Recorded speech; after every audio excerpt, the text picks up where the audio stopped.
headed over to the Curatorium of Secrets. We have something super important to discuss. You remember, right?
Looks like the gang's all here! Yep, all ready. How about you two? Green and good to go? Paimon's ready! Great, let's get rolling then. Great. Well, first things first. Wait. Someone's here. We heard your footsteps. Although... You've been here for a while now. I take it you followed the Traveler, but I don't sense any ill intent in you. Come on.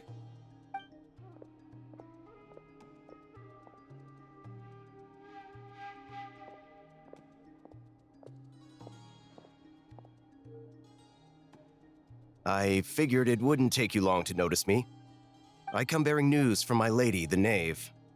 Dottore went through the motions of returning to Snezhnaya, but it was obviously a facade. However, he has not returned to the Kuvaki Experimental Design Bureau, nor has he made an appearance in Nasha Town. Well, in that case, he'll be in his lab way up north. I always wondered why he applied for his own private pad. He was planning this all along. Tell them that Sandrone and I will go on ahead. If they still intend to pursue this matter, they should meet us at the research center in the northern tip of Nodcry. Nice of Columbina's two best friends to think of us. We appreciate the heads up. Our sincere thanks to the VIII for your aid. Lady Damselette may have left our organization, but at least some of her colleagues remain genuinely concerned for her well-being. Not to mention that the Doctor's increasingly cryptic conduct gives us great cause for alarm.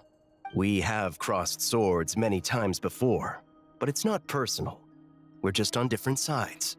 We don't lack humanity. And so, as fellow friends of Lady Damselette, it's only right that you should be in the know about this. Arlecchino's situational awareness has saved us a lot of trouble. I'll leave the map here with you. If you do decide to head to the research center, please proceed with caution. And remember, at least while you're in Nodcry, Lady Arlecchino's subordinates are your comrades if you want them to be. This is very accommodating of you. We can't thank you enough. Just doing my duty. I shall take my leave now. If you need us, you'll find us at the Experimental Design Bureau.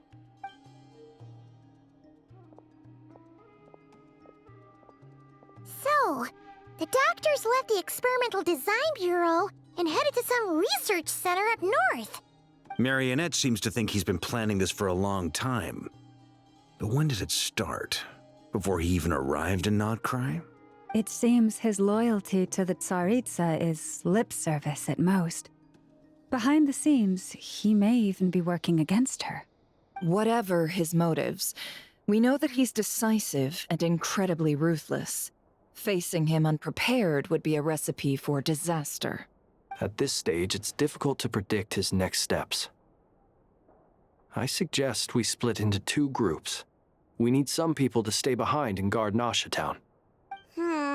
Well, as much as I'd love to help, infiltrating research labs isn't really my area of expertise. But at least take Cool Your Jet's Ducky with you. It should be some help during the battle. And as for Miss Inefa, I suppose you will stay to protect Miss Aino? Detecting operational logic. Protect Dino. Priority. High.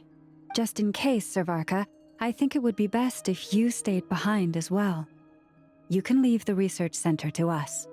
I mean, I would have said the Knight of Berea should probably be out on the front line, but okay, fine. Leave Nasha Town to me.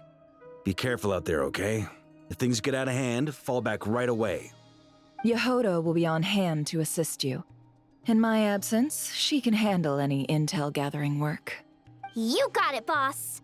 You guys make sure to get back here in one piece, all right? We will. Things are moving fast. We'd better head off soon if we hope to keep pace. So, it's infiltrate a secret research facility, or... Yeah, alright. Paimon will help out here instead. Sounds like it's gonna be a pretty intense fight. We all have to bring our A game here. So, anything you need to wrap up before we leave?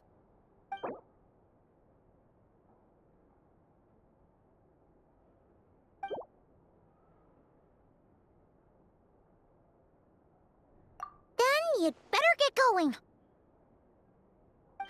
Very well.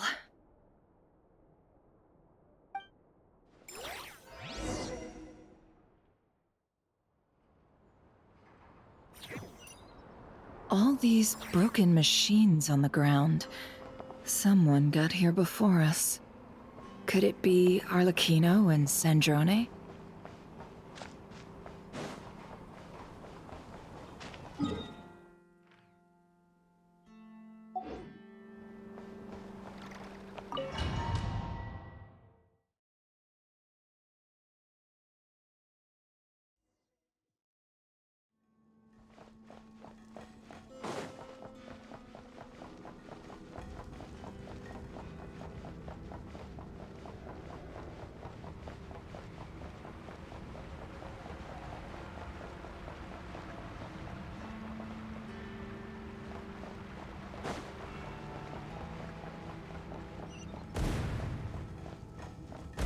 That's quite a welcome party. Close your eyes. Observe.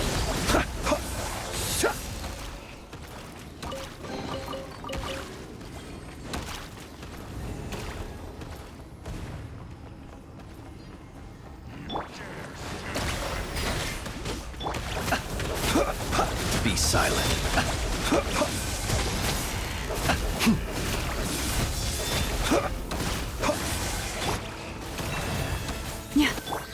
Water jet!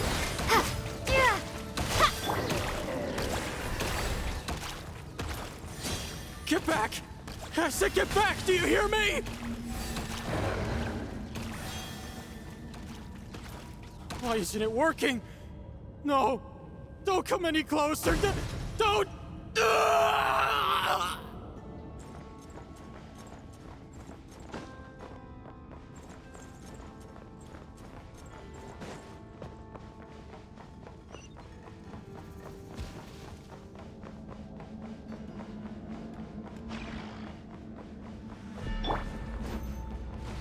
Forest, protect us. By the frost moon of Ol- Water jet! Wipe out! No more lies!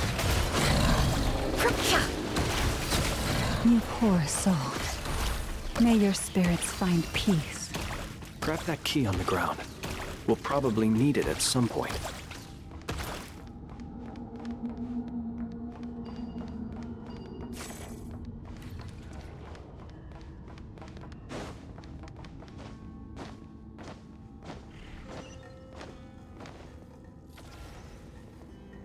Watch out.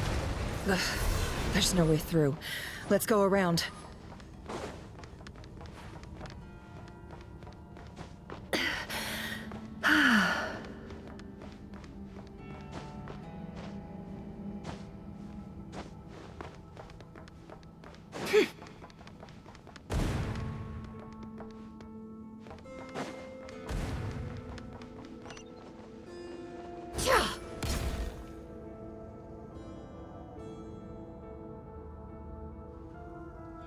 What the?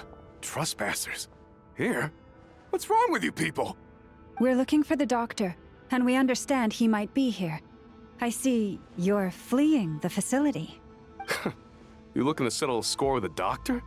Good luck with that. I don't think you have many chances left. Perhaps. But you might have a chance to live if you start talking. 2 other Harbingers had the same idea as you. They're already inside. But what good is it gonna do? The doctor wouldn't do something like this unprepared. Seems to me that you're not too thrilled about being his subordinate. Also, is it just me, or do I sense monsters nearby? If you'd prefer their company to ours, that can easily be arranged. We need to know what the doctor is up to. Please, if you know anything at all, tell me. This is about more than us versus the doctor. His actions could have consequences for all of Nodcry. And perhaps even your homeland, Snezhnaya.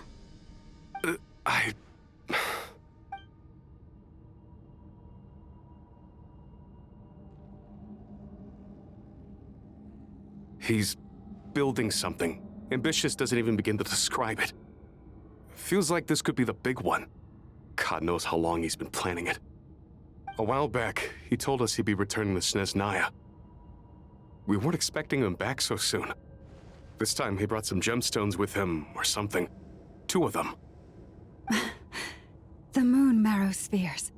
He stole them from their rightful owner, Columbina. Oh, Lady Damselat?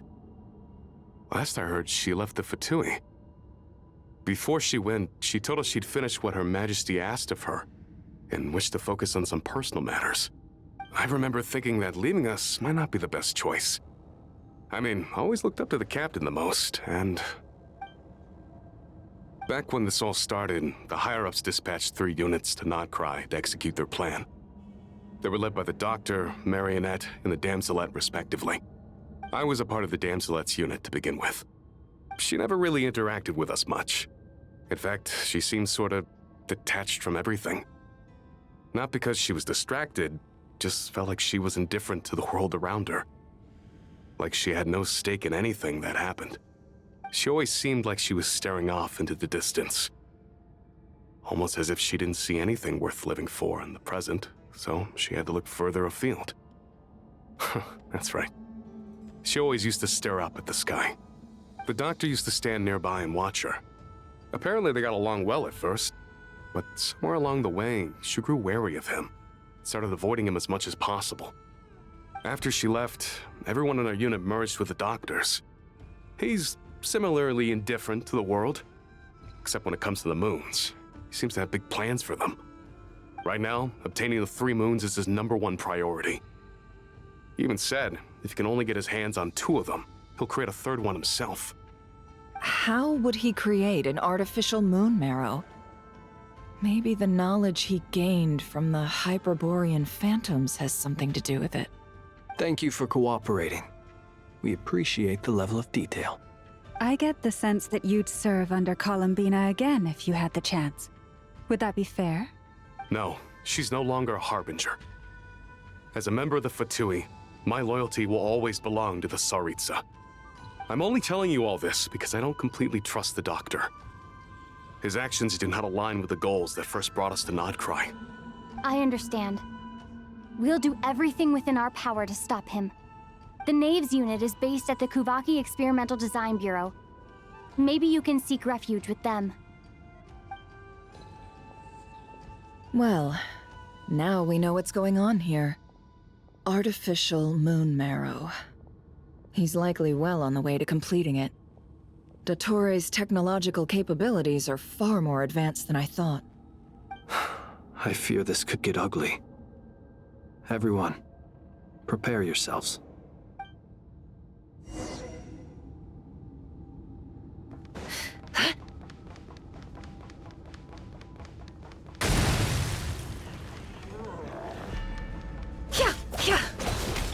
Leave this place. Go!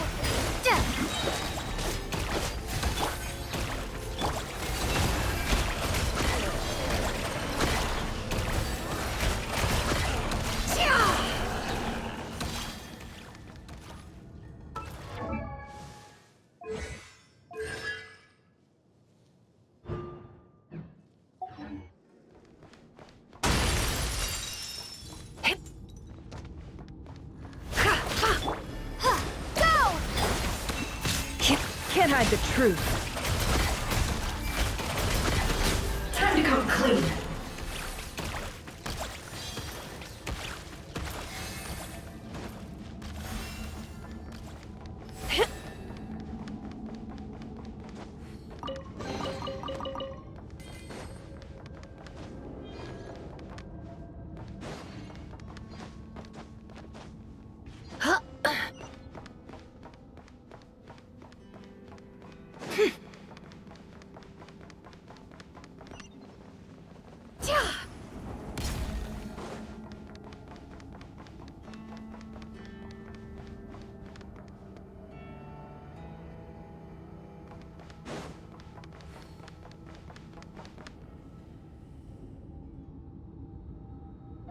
Welcome, one and all. I've been expecting you. I hope my humble research facility is to your liking. Yeah, we really appreciated fighting our way in through a horde of monsters. The gall. You expect us to believe you've just been patiently waiting for us? Of course I have. Should I be worried about something? Everything seems to be going quite smoothly so far, and you've shown up right on schedule. First Sandrone and Arlecchino, now you. Ah, quite a surfeit of guests I've had today.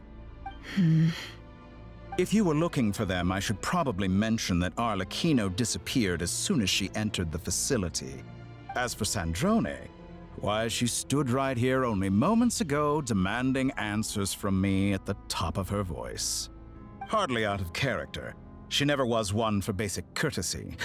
But I have to admit, I was a little surprised to see her showing concern for someone besides herself.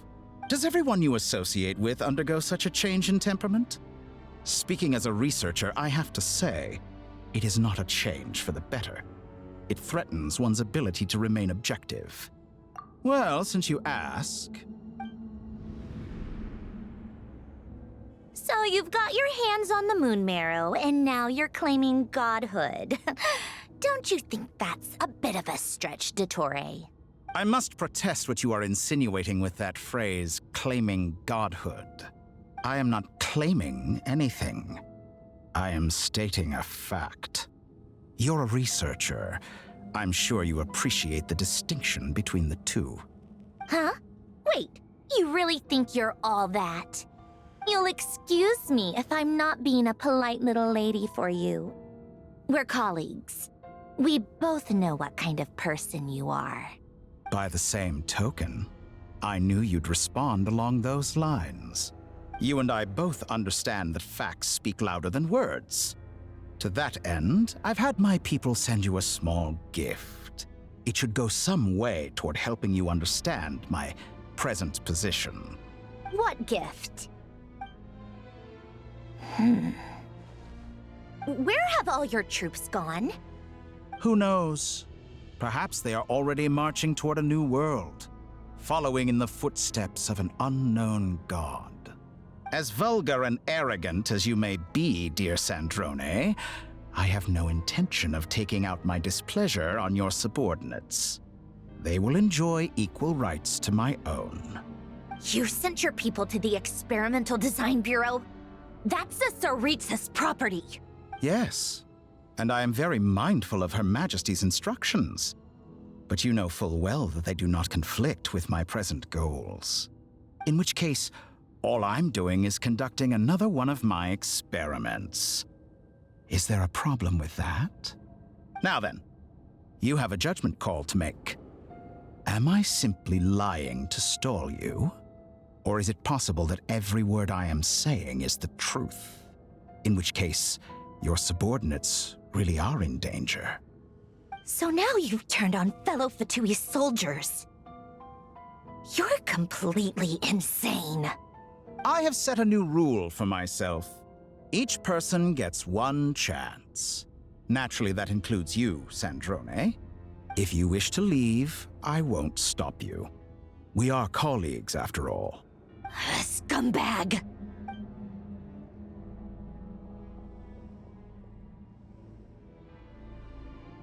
Still, I hadn't counted on Sandrone sparing any thought for the people of this world. Shame. I always found her self-centeredness to be one of her few better qualities. How can she ever hope to achieve greatness when she's so obsessed with protecting her little design bureau? It's more than a little disingenuous to speak of achieving greatness while taking hostages. Or does honor no longer mean anything to you? Honor? I have the marrow of 2 moons in my possession and will soon complete the construction of a 3rd. I will be the god of a new world. And you speak to me of honor? How charmingly naive. Those are sacred relics. You do not deserve them. In my view, many in this world do not deserve to be alive. And yet, I mercifully permit them to go on living, do I not? You'll come to regret your actions. Will I now? Let's see if you can make me.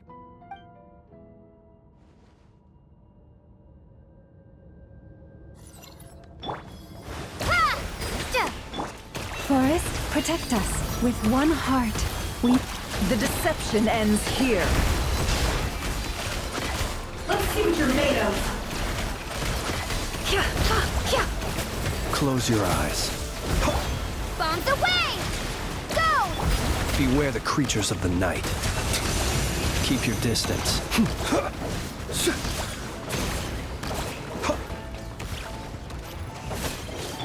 Leave this place. Water jet! No more lies.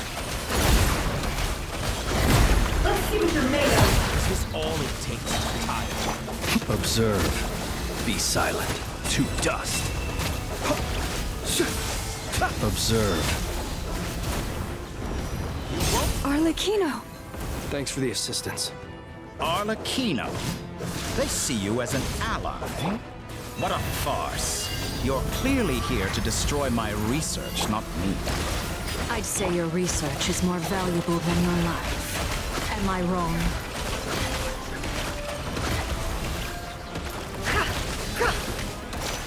Can't hide the truth.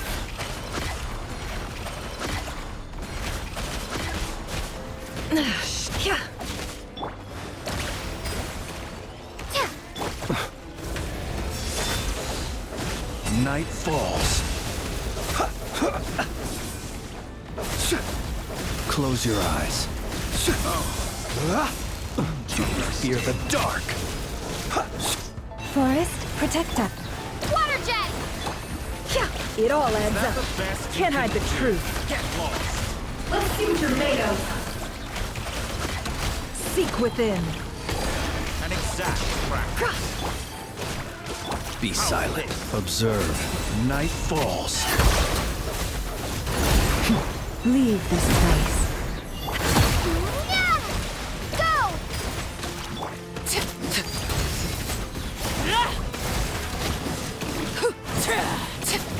Everlasting as the moon!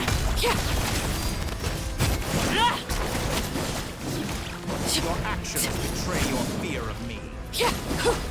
Water jet! Forest, protect us. For the Vitora is too powerful with the artificial moon marrow in his arsenal. Fighting him is futile. Quickly!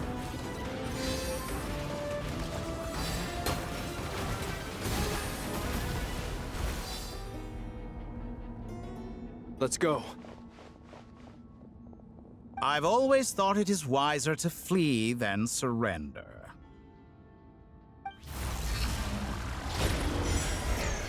Watch out! What the? Forget about me! You should... Where's the Traveler?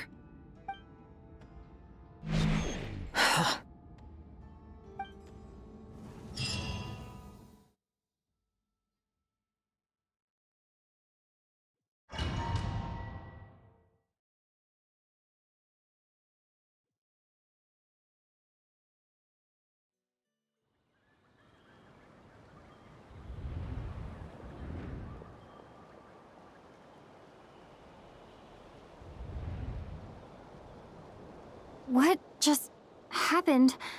Nasha Town? How did I get here? Strange.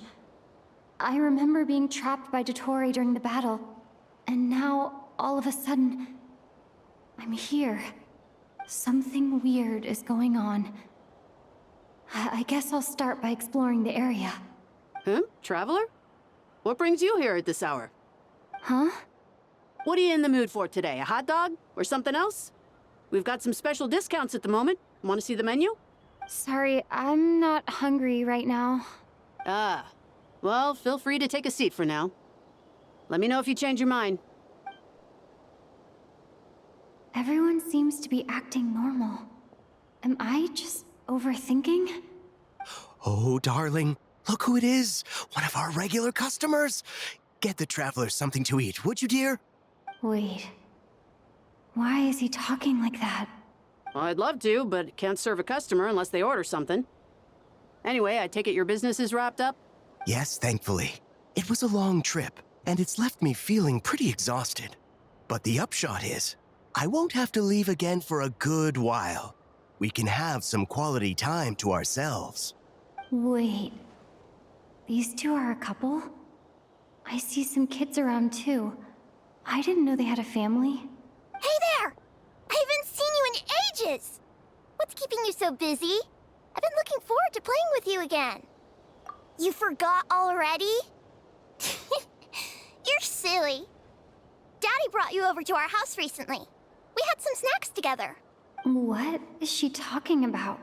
We've had a lot of customers over the last few days, so we've been real busy. And like my mom always says, some people are more than just customers. They're friends. Oh, another customer's arrived. I better go see what they want. This is all wrong. I never once heard the owner of this restaurant talk about their family. It certainly isn't a family-run business.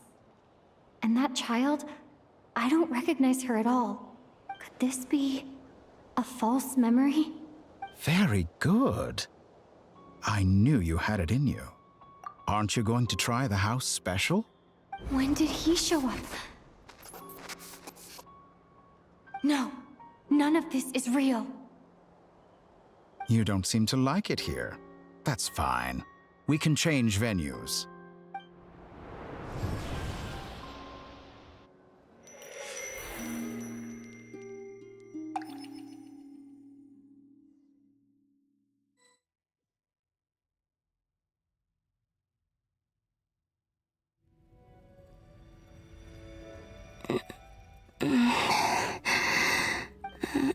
I'm still alive. Where is this place? It took all my strength to open the moon gate, and then I leapt into it. So this is the moon's reflection? The mysterious realm beyond the gate?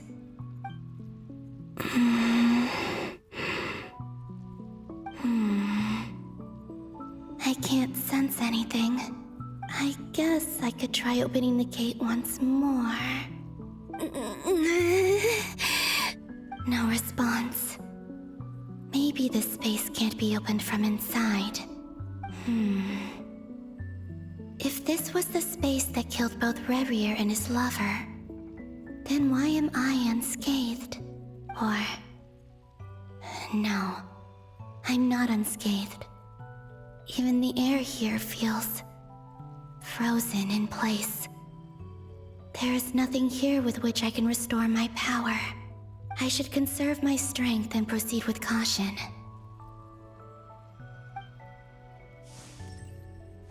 I don't believe Dottori's scheming will stop just because I escaped. If there is any chance that I can get back to the others, any chance at all, I must return.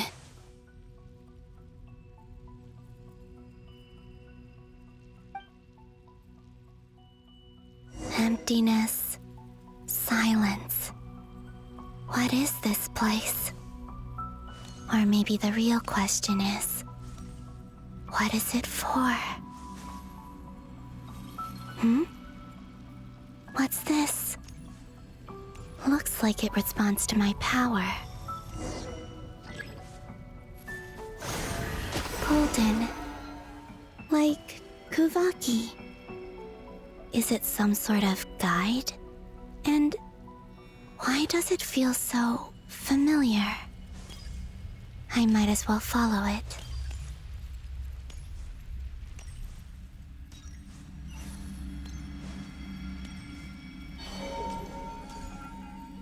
Where does this lead? Could it be the exit?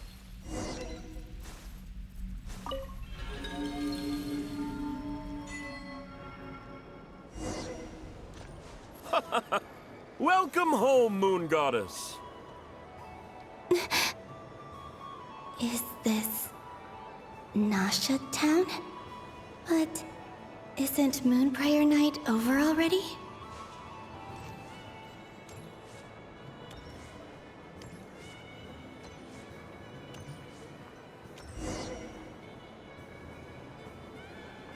Goodbye for now, Columbina.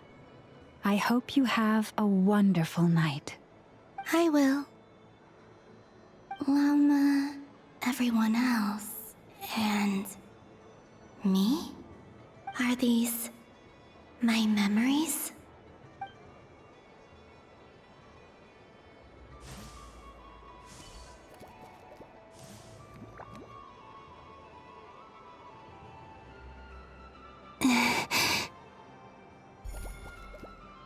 I can't touch them.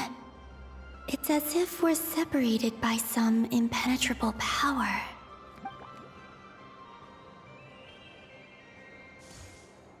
Over here! Over here!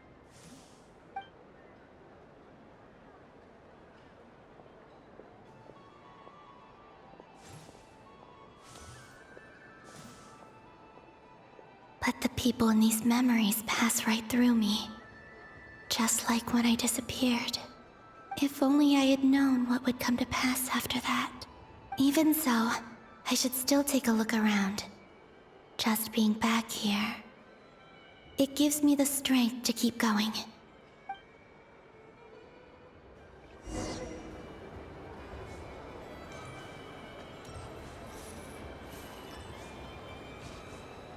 Welcome home, Moon Goddess. Oh, you're the genuine article. Alice was right.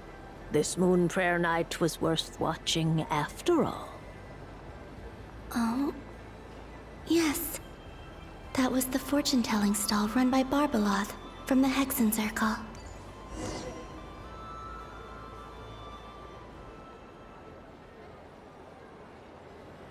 Please, draw the first lunar arcana. This represents destiny and is the foundation for the divination as a whole. My destiny. I believe the card I drew was the moon. Now that I think about it, Barbaloth's divination was absolutely right. It's almost time to draw the last card. The one that represents the future.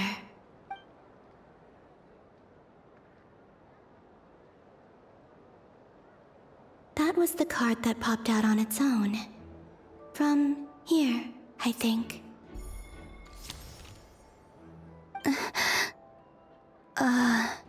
Kuvaki Pulse?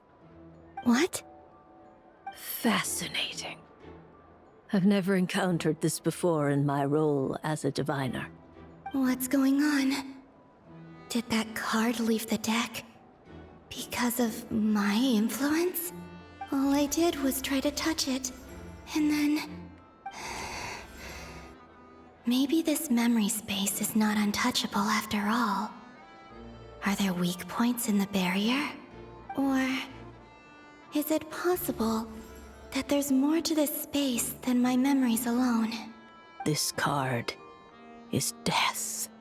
I need to get to the bottom of this. I'll try touching something else.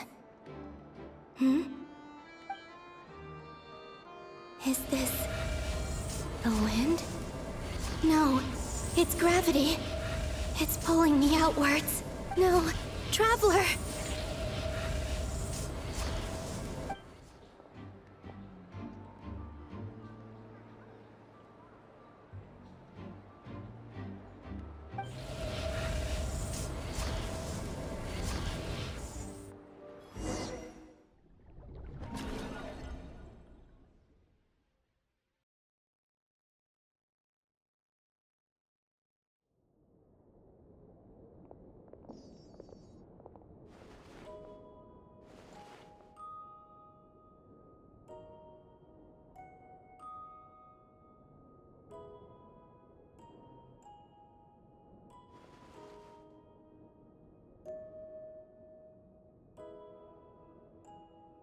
Paimon, listen to me.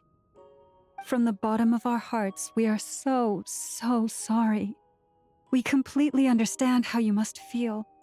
The Traveler is trapped, and we all feel responsible for it. Don't say that! Paimon's not a little kid! You didn't leave her behind on purpose!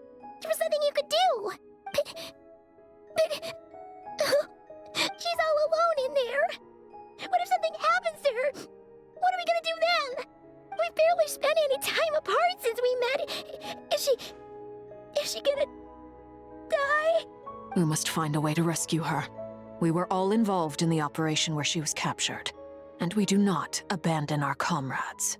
That being said, it won't be easy. Through conversation with the others on our return, we've arrived at a basic idea of what we're up against. Dottore's lab has clearly been in operation for a lot longer than we realized. We found many monster samples stored there. In all likelihood, they were materials he used to research his latest technology. We also know that through his contact with the phantoms of Hyperborea, he gained knowledge about the moons and certain Hyperborean technologies. Using this knowledge, he then fashioned an artificial moon marrow to serve as a replacement for the frost moon beyond the sky. Unlike Columbina, Dottore is not being rejected by Teyvat. And even with 2 of the 3 moon marrows, his power far exceeds all of ours combined. Once his 3rd moon marrow is complete, Dottore will have completely seized the authority of the 3 moons. Teyvat's most primordial powers will then be in his grasp. Does that mean... I'm afraid so. No one could have predicted this level of insanity. Not even from Dottore. And unfortunately, his insanity is coupled with an intellect and ambition that not even his peers in the VIII can match. This is dire. Sounds like the world is done for. The 3 moons' authority can influence the very fabric of time and space. I dare not imagine what a monster like him would do with that kind of power. The trouble's already begun, I'm afraid. On our way back, we discovered that part of Nodcry is being enveloped by an unknown energy. We cannot ascertain what is happening inside. I'm convinced this is Dottore's doing. Not that there's any way to prove it. The issue is, we have no idea what his intentions are.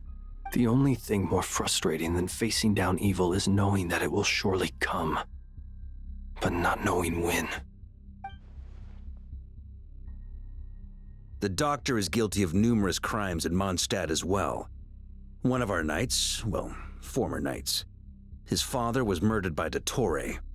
His ideology and methodology are a danger to everything in his path, from individuals to entire nations.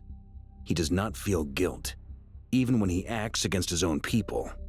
He doesn't see them as his own people, that's why. People like him see everyone else as beneath them. Right. He views other people only in terms of how they can benefit him. That's the basis of all his social connections. Granted, he's hardly the only harbinger to pursue their own interests. We all do. And Her Majesty is gracious enough to permit it. Still, her mercy has its limits. Dottore's actions have gone beyond even what the VIII could have imagined. Usurping divine authority to become a god. For a servant of the Tsaritsa, that goes beyond being disloyal. It's treason of the highest order. We can't expect him to heed the Tsaritsa's will once he gains the 3 moons' authority. Even we harbingers consider him the most self-interested among us. Poor Traveler. Of all the people to get caught by... We have to go save her! Right now! Please! We gotta find a way! Paimon, I promise you, we are with you all the way. I get how you feel. I do. But it's gonna take more than strong emotions to take down an enemy like Dottore. What we need now is more information. Right. We can't even guarantee he's still at his research center. Before we can think about mounting a rescue operation, we need to confirm the Traveler's location. I'll find a way. Paimon knows, but... scared. If anything happens to the Traveler, she might be the strongest person Paimon knows, but she's still human. She feels pain and bleeds just like anyone else. Then think things through before you stick your neck out. Unless you want to lose your head. Sandrone. Miss Sandrone, you're okay? Put the stuff over there, and be gentle with it. Am I okay? As you can see, I've had to move my whole livelihood out of the Experimental Design Bureau. It's been swallowed up by Dottoro's energy field. If I'd left it any longer, I probably would have gotten stuck there.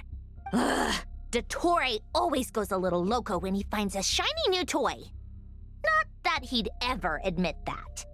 But this time, he's gone full psycho. Just go ahead and cry already. Sorry. Paimon's not trying to make it seem. It's just... She can't. Oh, Paimon. Let it all out. There's no shame in it. When you're overwhelmed by fear and despair, crying can help get it out of your system. You'll feel better for it. Okay then, while the baby of the group is having a moment, how about the grown-ups get to work? Give me your hand. You've made a discovery? Polonia, scan.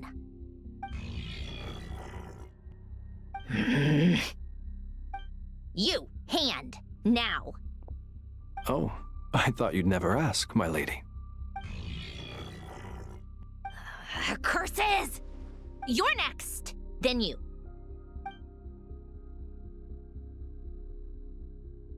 Dottore, you son of a... He's done something to us!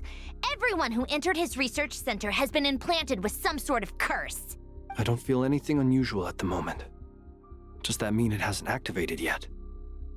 Is there a way to figure out its purpose and what might trigger it? My best guess is Dottore created it using the Moon Goddess's powers. 1 second, analyzing. Ugh! That friggin' maniac!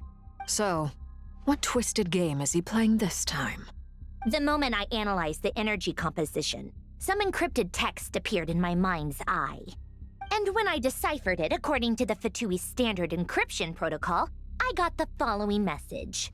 Feel free to run, or you will perish in nod cry. He's mocking us. Yep, he loves to toy with people. Only in this case, there might be more to it. But I didn't detect any murderous intent or malice either in the message or the curse's energy. As if this is him at his least malicious.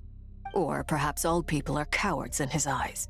Maybe he thinks the threat alone will be effective. What a despicable person. And he has the Traveler in his grasp. If I may, as unhinged as Dottore may be, he has always exercised great patience with the objects of his interest. I remember a comment he made when we first arrived in Nodcry. He said, "This world is, on the whole, an exceedingly dull place. But at least there are a few intriguing features, such as the gods, or the Traveler. Presumably, they interest him because they're unknown quantities.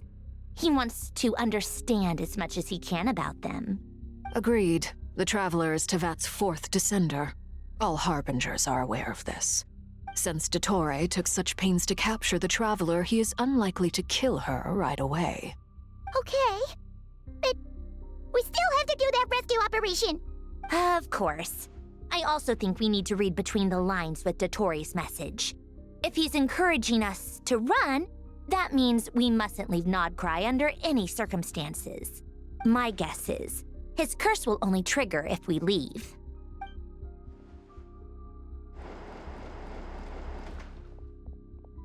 We've discovered multiple energy fields. Albedo is still attempting to analyze their structure. He told me to report back first. Each field is slowly growing, swallowing up more of the surrounding area in the process. And the pace of their expansion has increased since we first examined them. He's probably trying to swallow Nodcry whole. His nefarious ambition knows no bounds. If this continues, the whole of Tevat will be in trouble, not The loss of Columbina could not have come at a worse time. Do we think she's truly gone for good? She entered the space beyond the Moon Gate, knowing what became of Rerir and Thalindus. I'm sorry, but I fear the odds aren't good. Don't be ridiculous. If I know her, she's busy finding a way back as we speak just so she can annoy me. She isn't dead. Whatever has become of her, the fact remains that we are two comrades short on the eve of a decisive battle. We need to find out the Traveler's location. But there is also other work to be done. Agreed. Whatever Dottore planning, we have to get the local populace somewhere safe. So, as well as a rescue mission, we have to organize a mass evacuation at the same time. It would be best if someone could approach leaders of neighboring nations and negotiate emergency asylum for Nodkrai's inhabitants. Can anyone handle that? Snezhnaya is one option. I'll see what I can do. This would be so much easier if the Traveler was here. No! Stop thinking like that, Paimon. Paimon will join you. She's pretty well connected thanks to the Traveler. Maybe it'll come in handy. Either way, that's what the Traveler would do if she was here.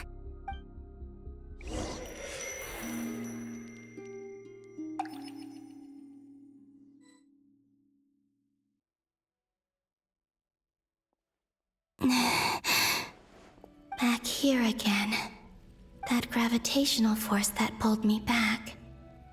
Is this where it came from? When I saw that memory of Moon Prayer Night, I think I influenced reality. Was it just a coincidence? Or, if only I could have sent the others some kind of warning on Moon Prayer Night. Maybe we could have stopped Dottore. I feel so heavy. Does entering that space consume a lot of energy? Well, even so, I have to keep moving forward. Back to emptiness and silence again. I should try and find my way back inside that memory.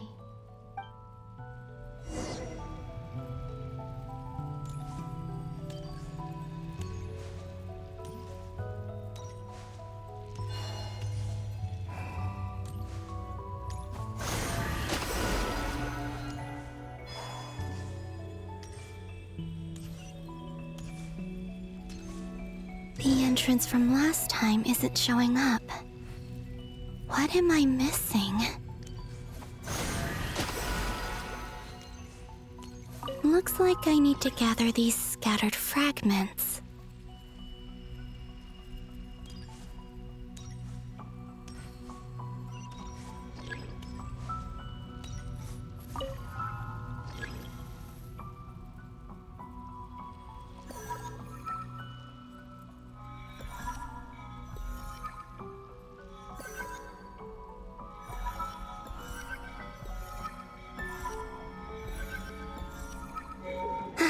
It worked!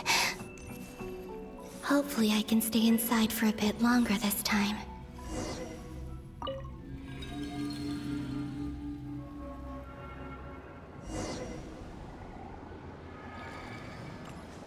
Ad Astra Abyssosque. Welcome to the Adventurers Guild. What? This doesn't look like Moon Prayer Night.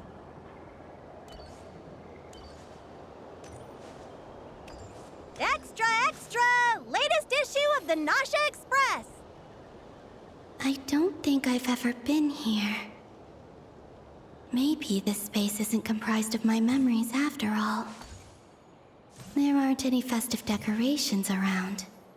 Is this Nasha Town after Moon Prayer Night ended? Did Dottore's plan not affect the town? Or is no one aware of what happened because he used the Three Moons' authority? Let me see if I can influence anyone else. So, what do we do next? Wait, that voice. Paimon? The most important thing right now is to find that mage. Lauma the Traveler and Mr. Varga are here too. I'd better go pay the Fatui a visit. Traveler!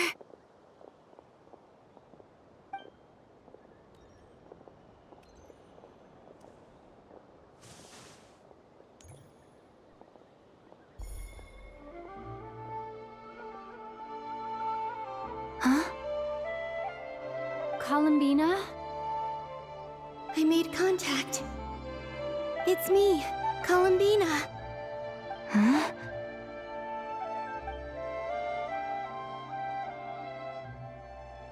Traveler? Let's go! This is no time to be spacing out! Huh? Huh? Wait a moment. This has happened before. Huh? This is what happened when I disappeared. I stood right over there, thinking that no one would ever find me again. It was only when she called my name that I decided to follow them. But did she turn around because she sensed my touch just now? Is it really possible that from in here, I can change the past? If I keep following them, maybe... Huh? It's that gravity again.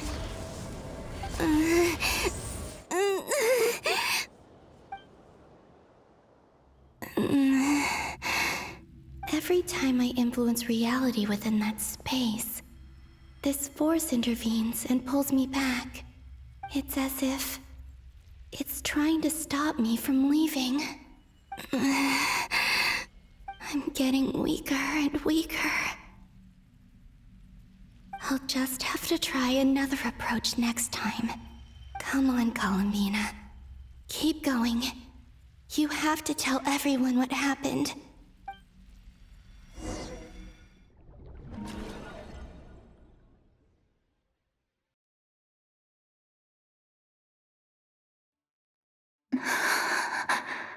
Suddenly, I've been plunged into darkness, alone.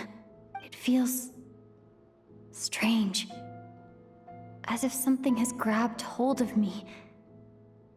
Is Dottore now powerful enough to interfere with space itself? Look at you, standing so still in total silence. I almost didn't recognize you. Hello there, traveler. He seems to be in a good mood. Wait, what's that behind him? Ah, so you noticed. This is the completed trilune. 2 primordial moon marrows and 1 artificial specimen. You are wary of it. Good. Maintain that reverence. You performed well in that recent battle. Brave and reckless as always. Courage is the sign of a true hero, and impulsiveness is the hallmark of those who strive to advance. I say this not to belittle you. Most creatures are far more timid by comparison. 3 moon marrows. Does that mean the artificial one is now complete too? Well spotted. What do you think? For a replica I built myself, I dare say it looks the part. Dottore, are you planting illusions in my mind? I have no interest in fooling your eyes. On the contrary, I hope to show you the true essence of all that you see before you. Is this not a beautiful city? People live in peace and find joy in their work. The streets are safe. People can even leave their doors unlocked at night. You might say it is the Elysium everyone dreams of. All available data indicates your values and worldview conform with the mainstream. This kind of society should be quite to your taste. False beauty is deceitful. Lies are to no one's taste. I wonder, is it your moral standards that are too high, or your expectations of reality? Answer me this. If someone existed in a sweet dream from the moment they were born, a dream in which they never once felt pain, which do you think they would consider superior? The dream or the reality? That's pure sophistry. It has nothing to do with your actions. As I suspected. You have yet to understand all of this for what it really is. What do you want from me? You sound impatient. Do you think the only reason I'm keeping you is because I want something from you? If it's not, then why haven't you killed me yet? No one can stop you if you're as powerful as a god. I'm delighted you recognize that fact. I believe we last squared off in Sumeru. Ah, the memories. How time flies. You and I have both grown. I'm not surprised that Arlecchino and Sandrone worked with you. You've always a way of slowly but surely ingratiating yourself with all levels of society. People laud you as a hero, but I suspect there's more to it than that. Oh, but to be clear, I don't say that to flatter you. Do you always give your opponent an appraisal before you deal the final blow? Call it a long-time habit. I'm a researcher, and one of my duties is to give an objective assessment of my subjects. But you misunderstand. We are not opponents. Not at this moment. I just want to talk. Think back to Tartaglia, Arlecchino, Capitano, Colombina, and now even Sandrone.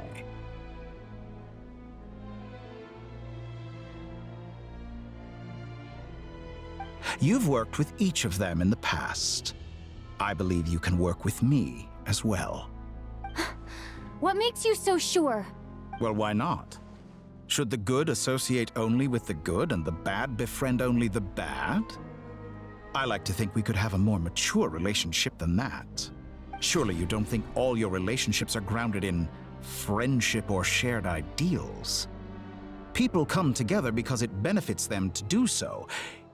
If you think of the people you admire, you must surely admit that they have provided some benefit to you. Morality, ambition, dreams. People have plenty of words to embellish the nature of their relationships. But once you break free from those ethical frameworks, you will see that the only thing connecting the two of you is mutual benefit. And that is what I'd like to talk to you about. We're finally getting into it. He's probably been planning to kidnap me for a long time now. But for what exactly? He has the authority of all three moons. I won't be able to gain the upper hand in a fight. Best if I pretend that I'm willing to negotiate for now. You say you're a god, but you also speak of mutual benefit. What could a god want that the three moons cannot provide? Excellent question. But before I answer, I would ask you the same thing. Gaining Colombina's allegiance was a rare and extraordinary feat. But the Moon Marrows are now in my hands, and I have the edge over her. For this artificial moon is not being rejected by Tevat. Her identity and lineage may have been a thing of glory in the old world, but they were also shackles that prevented her from ever integrating into Tevat. I, on the other hand, you may view me as a thief, but I have overcome that limitation. So what is it that the three moons cannot grant you? What stops you from negotiating with me to get what you want? I don't make deals with lying psychopaths. That's quite an accusation. Are you expecting me to get angry with you? Well, this is one aspect in which my personal growth has served me well. In the past, my less mature self might have been disappointed, perhaps even angry, over a small setback like this. Like when you and Lesser Lord Kusanali joined forces to oppose me, for example. But things are different now. Just as the rich do not quibble with the poor, I no longer find myself perturbed by these trivial affairs. Human relationships end with conflicts of emotions and interests. But relations between humans and gods are different. And ours is even more unique. I have ascended to the highest heights and laid claim to unprecedented horizons. And you were no ordinary person to begin with.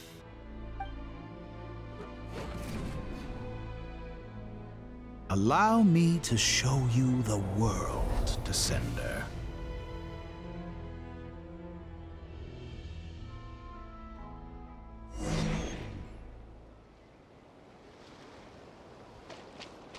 to stand, walk, jump, sit, and lie down. These are the most common of behaviors.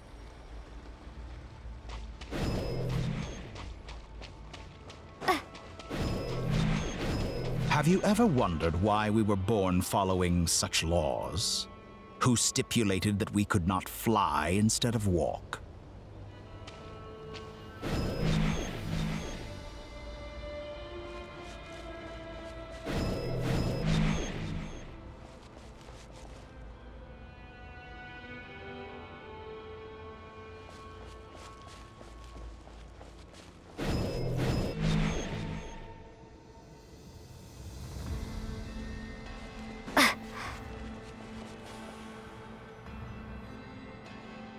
Someone of your talent and experience must surely know of the 4 great rulers who serve the heavenly principles. They govern life, death, time, and space. One wounded by a blade will die from blood loss or infection, and one who falls into a lake will drown in agony. The elderly wallow in solitude, and the solitary age faster. Eventually, new life is born, only to embark on the same path of suffering. These 4 divisions anchor the world and shackle those who live in it. But they themselves transcend its boundaries, squandering the power bestowed by the heavens. All who live yearn for equality, but unless the gods prostrate themselves and profess that they are mere servants of the living, equality can never exist. Who makes the rules we must live by? Who has the right to restrict us? The limits of the body can be rejected.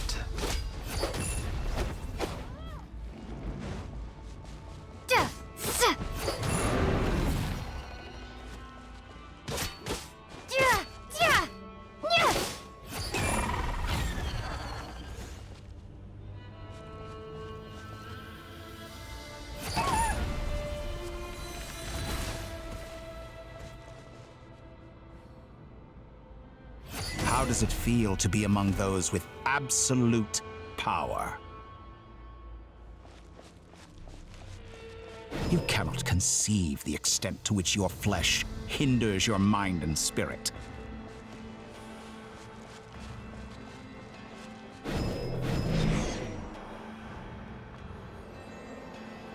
Only by discarding our useless, primitive eyes can we perceive a new world. How narrow-minded we all were in the past. Why should the final answer of the world not be the power that predates those of life, death, time, and space? The power of the Trilune. Through it, I have glimpsed new experimental possibilities. Nature suppressed, authority exiled, souls controlled.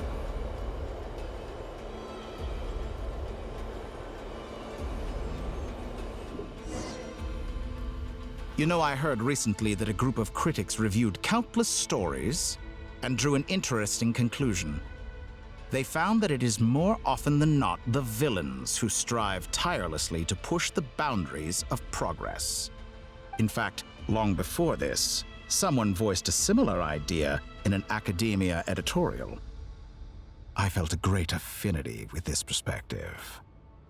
I have never been afraid to step up and play the role of the villain. Fanatics are trampled down for their transgressions, and those who transcend are rebuked for their audacity. And so, the majority of creatures are too timid to follow my lead. But all sacrifices made during my experiments have been worthwhile, as you can now see. I can offer you something new, something unique, precisely because I am a villain. Think about it. We are eternally bound through mutual interest. Can you truly say you would never turn to malice if it could give you the life you dream of? After all, what value do perfection and purity really have? They are fragile and feeble things, utterly tedious. I say, Better to be governed by a flawed humanity than a gnosis. The true seeker of knowledge is the villain who undergoes countless tribulations in pursuit of their goal. I'm sure many people have told you that you're different. Because I'm a descender? Exactly. Very clever. But what has that got to do with you? I do not conceal my wicked deeds, my selfish desires, or my greed. A true researcher must act as I do if they are to understand and speak of the truth. And yet, a knowledge seeker like myself will inevitably grow tired of studying Tevat beyond a point. You have traveled to all corners of the world and met many people. Along the way, there have been moments when you were misunderstood or even became a wanted criminal. And all the while, you have spent your days doing some of the most mundane jobs in the world. You fight and toil, claim minuscule rewards from my friend Pantalone, then you fight some more, winning some battles and losing others as your search goes on. And this cycle continues, with no end in sight. Surely you must sometimes grow weary of being stuck in this same loop day after day. We're completely different. I embrace everything that life throws at me. I am engaged in every step of my journey. How does that make us different? I too embrace what life brings, researching everything that interests me.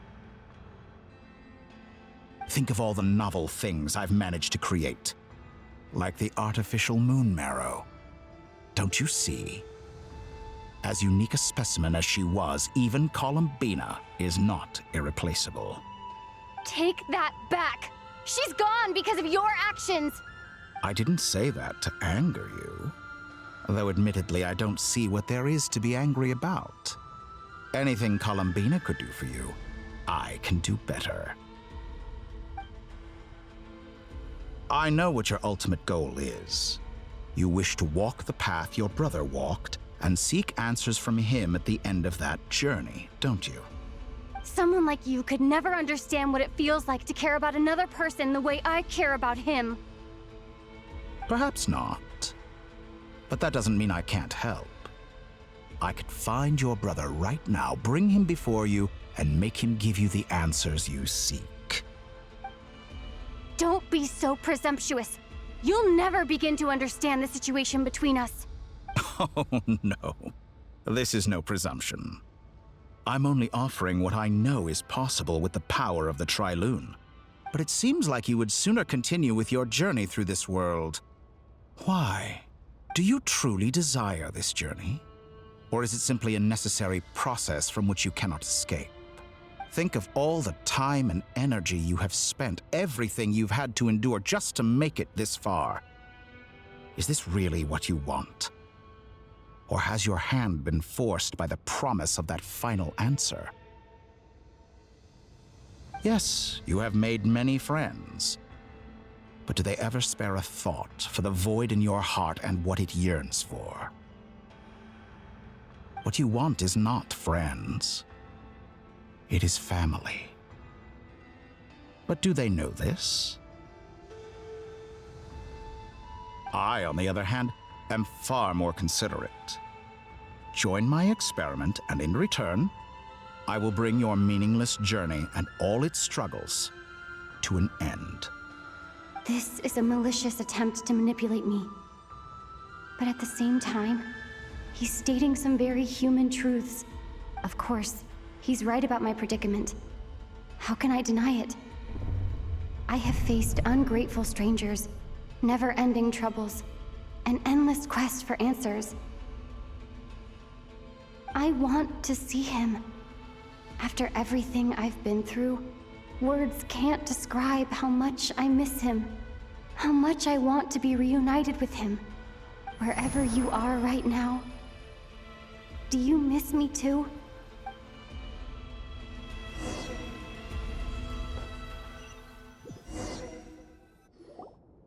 All right, everyone.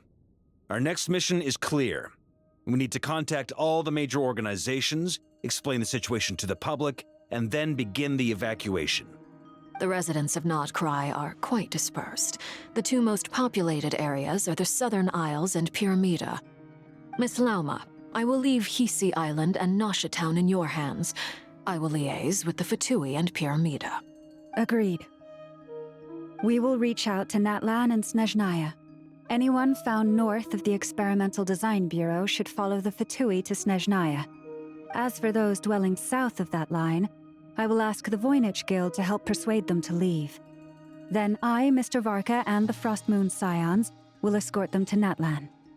The Voynich Guild has dealings with the Curatorium of Secrets. I will send them a letter vouching for your credibility. Yehoda, you should help Lauma. This is too big of a task for one person. My wish has come true. You're willingly lending me your most capable employee for the day. Well, good for you if all this only takes a day. Of course, if it takes any longer, I'll be charging a fee.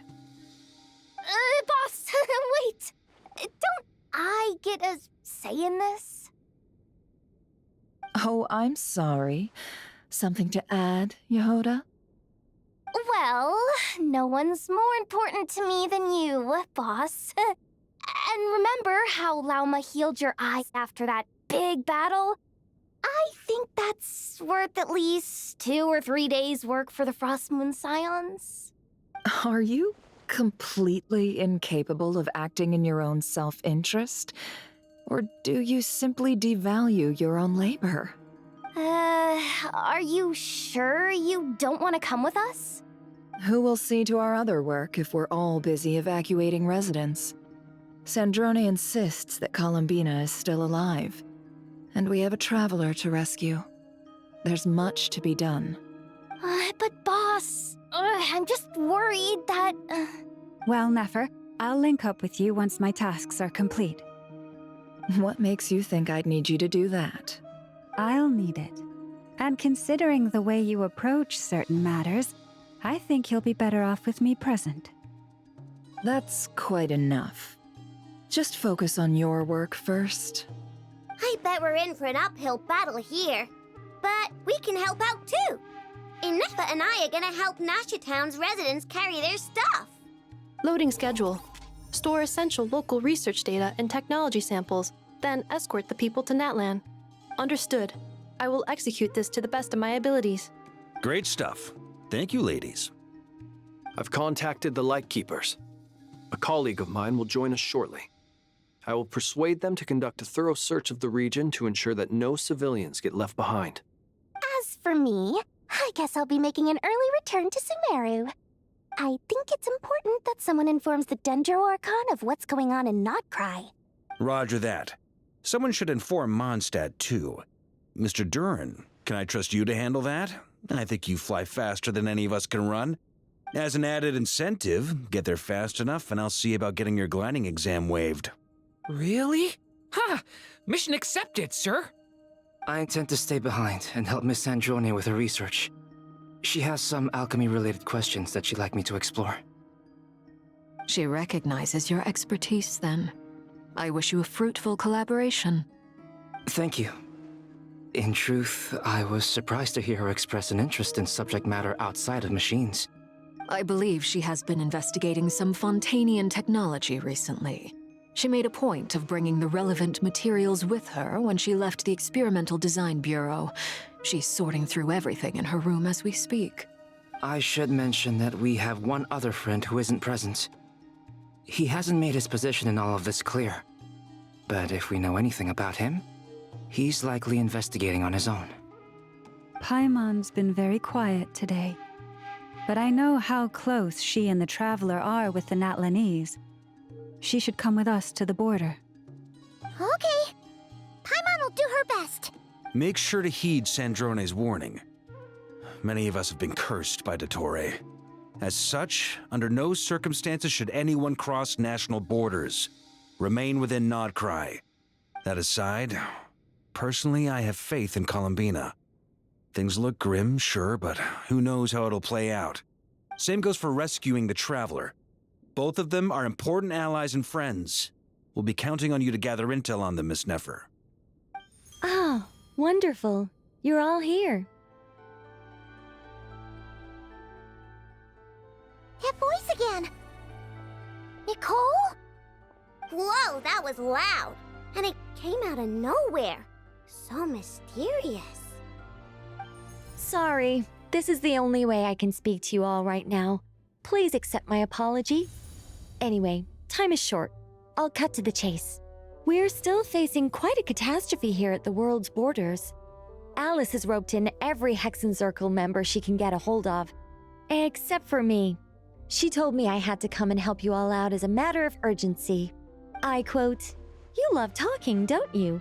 Well, now it's finally your time to shine. Take these. Make sure the whole party gets one each. You'll be in charge of making sure everyone stays connected." Huh? Is this a Dodo communication device? Scanning. Unknown device. Analyzing. Unknown device. Conclusion. Cute. Affirmative. It is cute and good. I believe that I quite like it. This is no ordinary Dodo communication device. It's my very own special modified version, specifically... sorry. I almost went off on another tangent there. Anyway, help yourselves. It will allow us to communicate over long distances within Nodcry. No more worrying about shuttling messages back and forth. What astounding technology. Am I right in assuming that it relies on your personal abilities to function, Miss Nicole? Yes, exactly. Right on cue, Albedo. I'd love to brag to you all about how it all works. But no, next time. Anyway, I'll be right with you all, serving as a communication hub. That's all from me. Head off as soon as you're ready. I'll be staying here to keep watch, and I'll be sending you my blessings.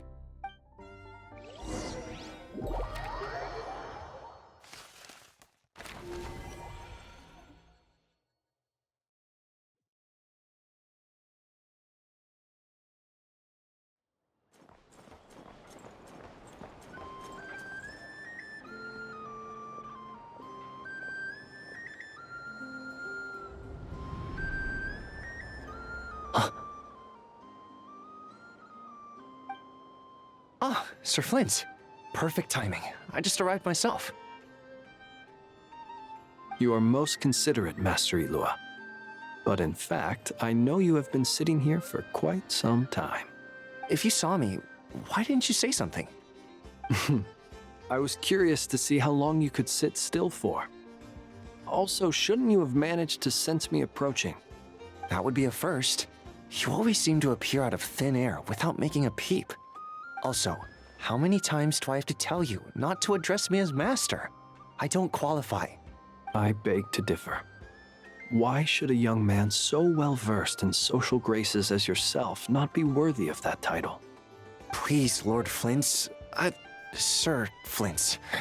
I'm begging you, don't flatter me into complacency like you do with everyone else. You understand me better than most.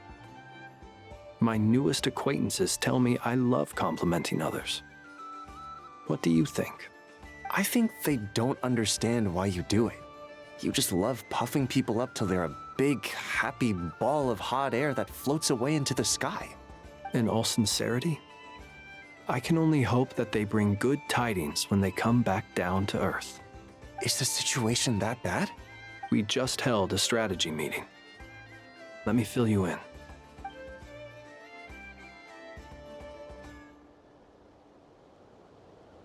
In short, we need everyone gone from Pyramida. We also need a team of Lightkeepers to scour the more remote regions of Nodcry for civilians to evacuate. I only hope we have enough personnel. We do. Old Man Nikita will definitely help, and we can recall anyone out on patrol to focus on this instead. Good. I'm sure you and the others will make short work of this. Now, don't forget, once you've completed this task, make sure you and the rest of the team evacuate to either Snezhnaya or Natlan as well. Flint's? If you've got something to say, Master Ilua, why not guess what I'm thinking right now? You mentioned that you have something else to deal with later.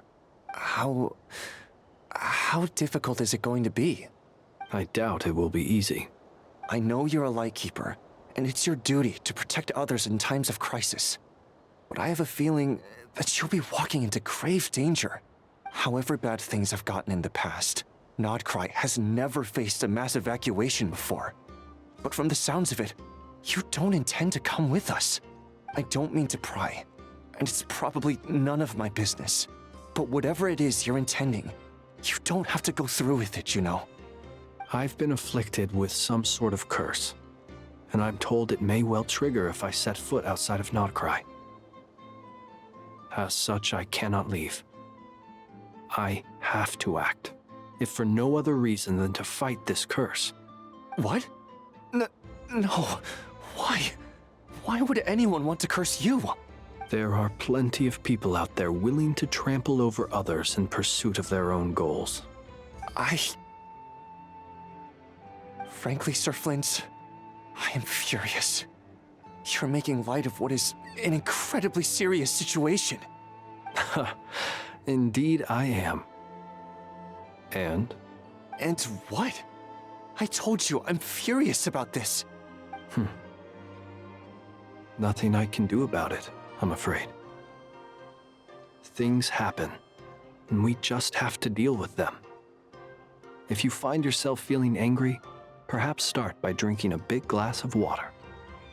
Hey, you mean you're completely unmoved by my anger? I'm devastated. Then allow me to express my sincerest regret. Come by the lighthouse sometime. We'll catch ourselves a few fish, have a little barbecue, play some cards, and bask in the sun. Maybe I need to spell this out. Lean in a little, Flint. Oh my, this doesn't bode well.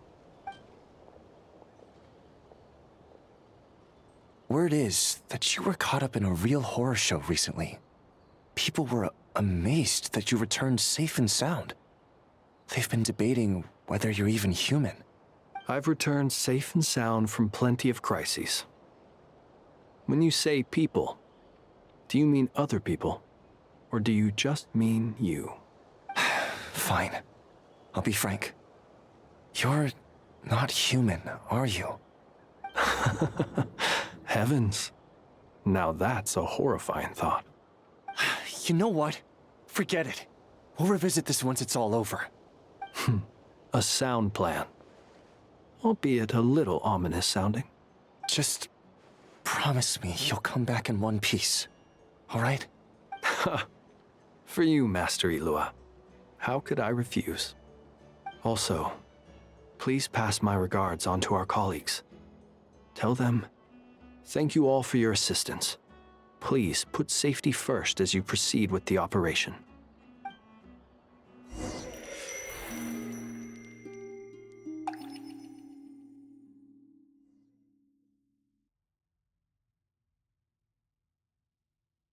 I have to keep searching for a path toward reality.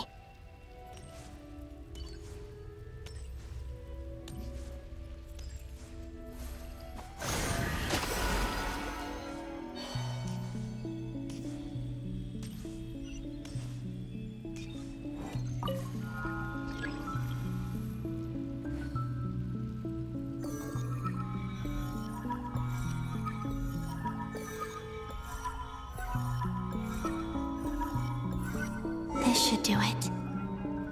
The last 2 times I tried to influence reality in this space, it consumed a lot of Kuvaki. I'll try and be more careful this time. I need to leave key clues behind using less power. I hope everyone still remembers what I said on Moon Prayer Night.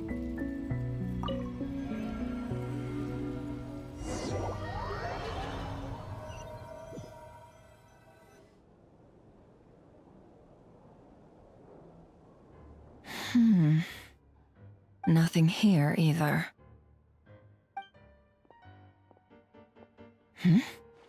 Flint's? Ah, Miss Nefer. What are you doing here?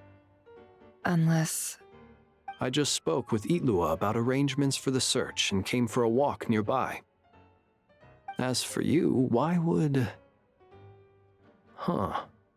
It appears we think along similar lines. And neither of us likes to accept things at face value. As well as figuring out how to gather intel on the Traveler, I wanted to confirm some of my own suspicions. Also, we'll need to bring a lot of force to bear against Ettore, even if we're only looking to rescue the Traveler. We can't leave anything to chance. You don't think Columbina perished either, do you? I'm merely considering the possibility that she survived, just as you are. How much can we really know about a deity like her anyway? Do you remember what she said on Moon Prayer Night? About using moonlight to send messages to us? Of course.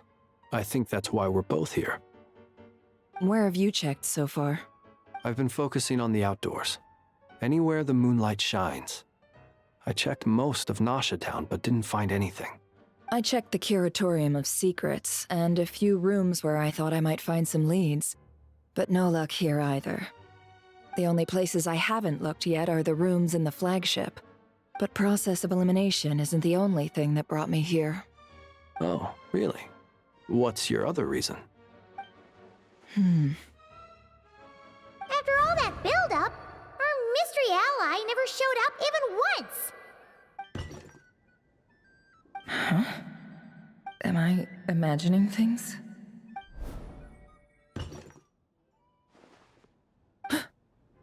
Come on, let's see what's going on.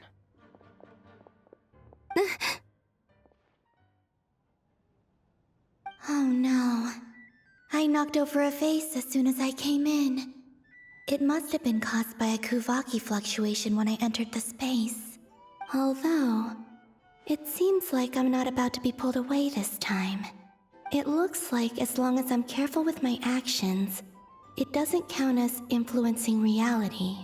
Anyway, is this the flagship? The Traveler mentioned that's where she was staying. I only went into the lobby last time, so I've never actually been here before. How does this space work? If nothing else, I can now be sure that it is not simply memory. She mentioned where her room was. I think it's this one.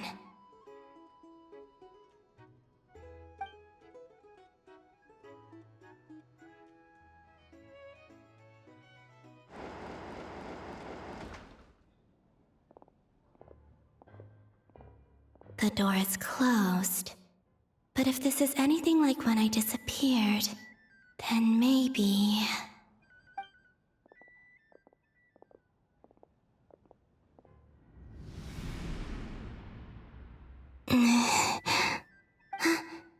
I'm in.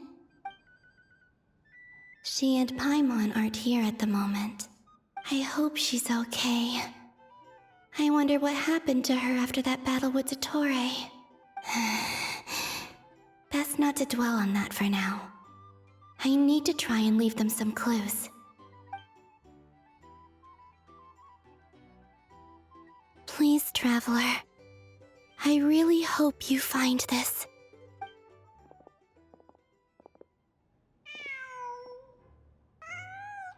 Huh. Just a cat. Nothing else here strikes me as noteworthy. Didn't you stay here for a couple of nights once? Before Rerir showed himself, yes. It's also where the Traveler and I first met. Did you notice anything unusual during your stay? I remember thinking how much noisier the flagship is at night compared to the graveyard. Other than that, no. The Traveler and Paimon were most congenial neighbors. This is where they've been staying, yes? Over here? That's right. I wouldn't usually condone breaking and entering, but we can make it up to them later. Focus now. I have to write a message on the wall using Kuvaki, just like I said on Moon Prayer Night. Simply open your windows on nights when the moon shines bright, and the moonlight will naturally flow towards the words I have written. Here goes. I'll need to carefully control my strength.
There's a noise outside the door.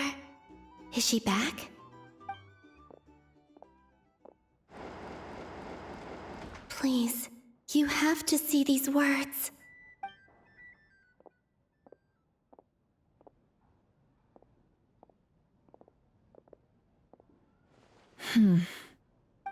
Well, do you sense anything? Unfortunately, no. And this place was our last chance. Not necessarily. We've only looked in Nasha Town so far. Miss Columbina said she would leave messages at her friends' dwellings. It's still worth checking where Miss Lauma lives and where I live. Let's try and make some time to look into those then. Wait. What are you waiting for? Paimon might have overeaten slightly. What's that look for? This is a victory feast. It's normal to eat a little more than usual. The Traveler in Paimon. It's really you. But why are they talking about a victory feast? Huh.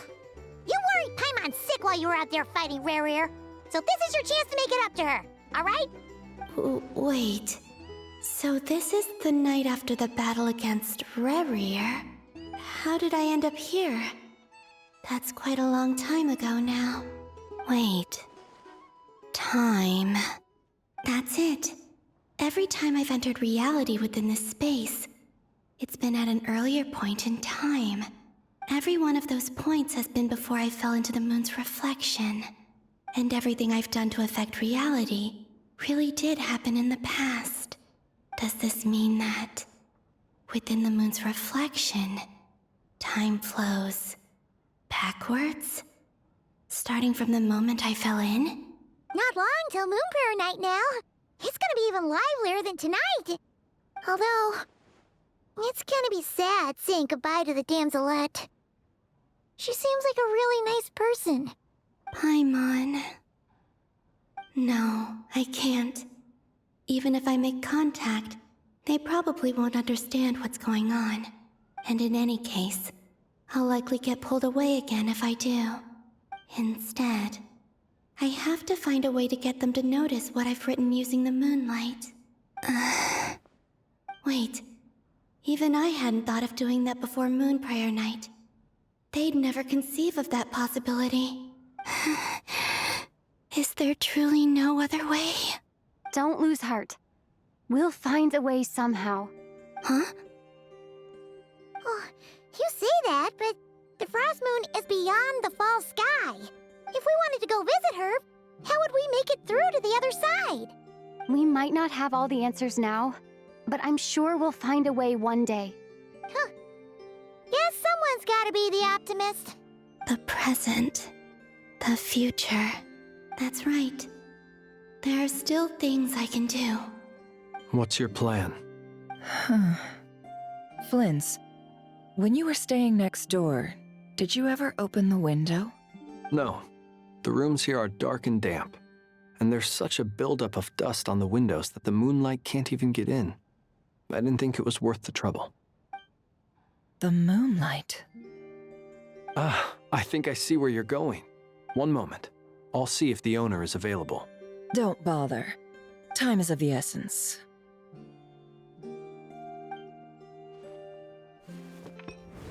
Time. Even if no one sees what I've written at this moment, maybe someone will remember what I said after Moon Prayer Night. I need to write down as much information as I can. And maybe one day...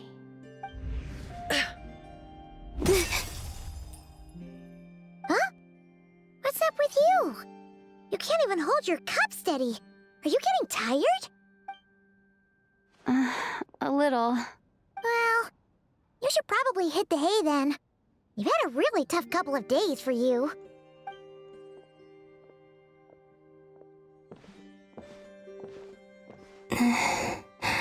You truly have.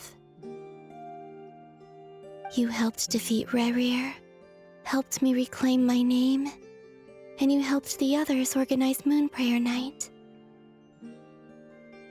Wherever you are right now, I'm sure you're still fighting against the injustices of fate. This is all I can leave for them.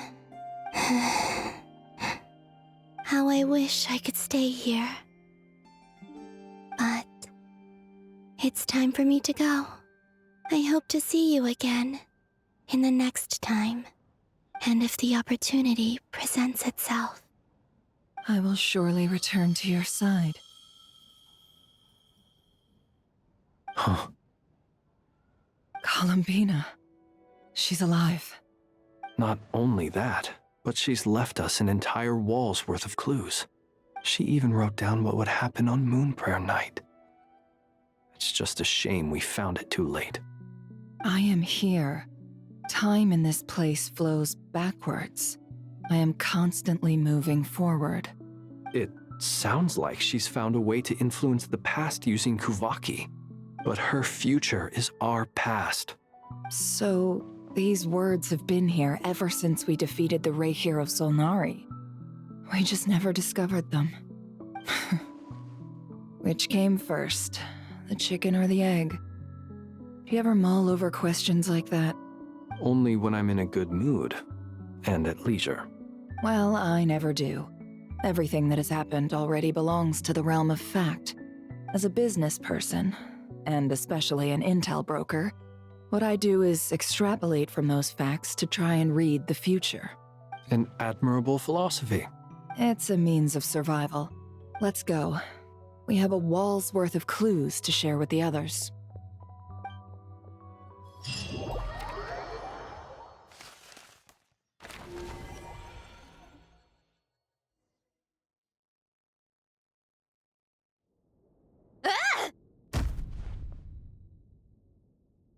It appears that the doctor's energy signature has changed to something similar to Kuvaki, but not like the Kuvaki we're used to. Nodcry's Kuvaki devices will only have a limited effect on it. I can see why you've chosen to place your hopes in alchemy instead. Also, I must say these books are rather profound. My subordinates just shipped them in from Fontaine. Some of them are from the Narcissenkreuz Ordo. Some are incident reports from Petrichor, and then there's a few test reports for these junk machines. Additionally, after some further scanning, I've discovered something extremely annoying. What's that? Teyvat's skies contain multiple moons. A long time ago, when I did my first scan, I detected 3, just as the legends say. But when I checked again just now, I detected 4 moons. So there's one extra? Yeah. Originally, I thought that if I could still find 3 moons, that would at least mean Columbina's still alive. But then it occurred to me that apart from the frost moon, Teyvat's moons are just husks. And husks surely shouldn't show up in the scan, since they're not alive. It's weird, isn't it? If we can't even distinguish between a dead and a living moon, how are we supposed to know whether a moon goddess is still alive? Or does this mean that the moon marrows are equivalent to the moons themselves? It's certainly possible. In which case, the 4th moon you detected may be Dottore artificial creation. So he wasn't bluffing. He really built his own moon marrow. Ugh! I'm so mad right now! It's easy to get overwhelmed when you have too much on your plate. Maybe you need to relax. Perhaps try going for a walk. Or simply take a few deep breaths. Nothing can calm me down at a time like this. I need more time, and I need progress.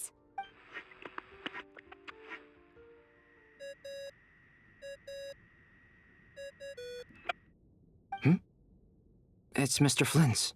I really hate that ringing tone. Ugh. First the 4 orthants of the Narcissenkreuz, then moon marrows. Now what? Oh, sorry if we're disturbing you. Might I ask what's troubling you? What do you want? We're busy. Are you still at the Curatorium of Secrets? Yeah. Look, everyone else is still out, so there's no hurry. Plus, I'm busy, so I would appreciate if you gave me some space. Even though we have crucial intel to share? Fine, I'm listening. Do you intend to share it via the Dodo communication device? Ordinarily, I would, but this is a unique situation. I think it's best that we discuss it in person. See you at the curatorium.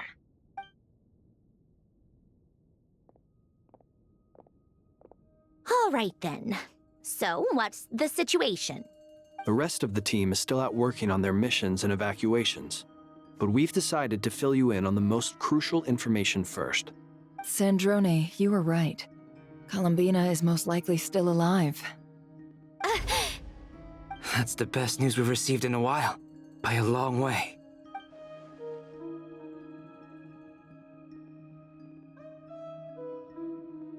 Random locations. Appearing in reverse order? Are you serious?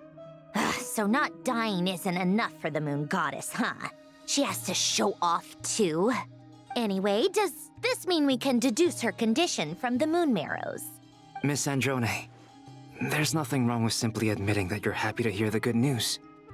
I'm not. And she's the least of our problems. We're facing a huge crisis. If she can't control the flow of time in there, she's just gonna keep moving backwards. Different points in time won't intersect, and she'll never find a way out. Let's say life begins with a drop of water. When did time begin? The moment this planet came into being? No, that's not right.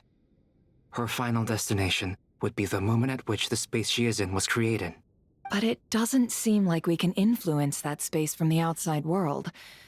So how can we help her? Also, if she's alive, Rerir and Thalindus might be too. But as far as we know, neither of them have come back out. That space may not have an exit at all. I'm afraid I must concur with Miss Nefer in this. Can't exactly argue with that. Let's leave it there for now. I've taken notes on everything you said. Will it help with your research? I doubt it's gonna help with breaking Dottoro's energy fields. But who knows when it might come in handy. Better to have it all written down than try to remember everything when I need it. All right, I need to get back to my research.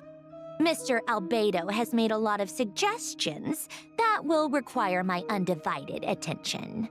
Sure, I'll stay here. I have things to work on.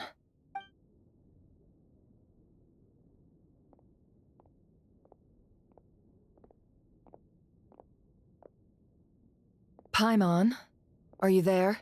Oh, right. She went with Varka to Natlan, didn't she? Good thing we've moved her and the Traveler's luggage in here.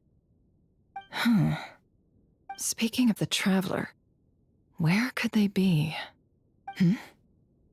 There's a note from Paimon. Paimon here. Not in at the moment, but if anyone needs to borrow her stuff or the Travelers, go ahead and help yourself. Paimon won't be mad. Also, Traveler, if you get back before Paimon, make sure to get some rest. Paimon misses you a lot, but put your health first, all right? How sweet. Well, since you offered, Paimon, don't mind if I do. This is the Traveler and Paimon's luggage. All the items they use day to day are here. It's well organized. I wonder which of them is responsible for that. What do we have here? The camera captured a special moment that can only occur between people who are close to one another. You can really sense how the photographer feels about their subject. I wonder why this picture was placed outside. Is it because Paimon recently looked at it?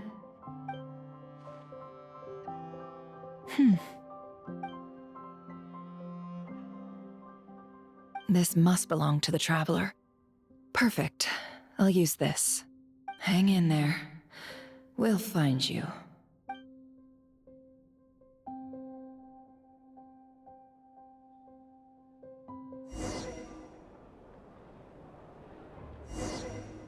Polonia. Search keyword world formula and bring me all relevant books.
Let's see.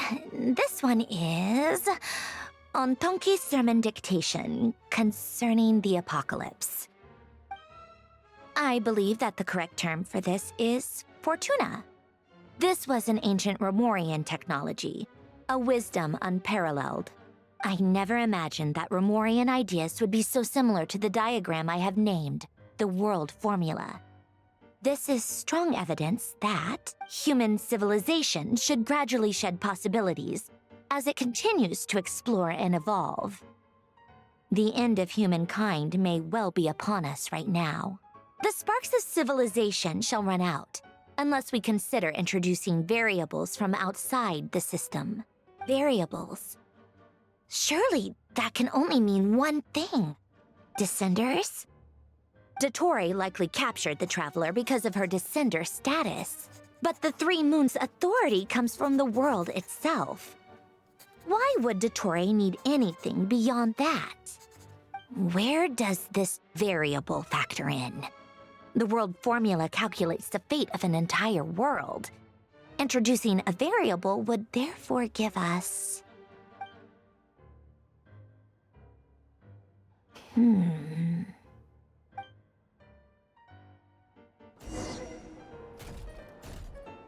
Polonia, search keyword pathway and bring me all relevant books.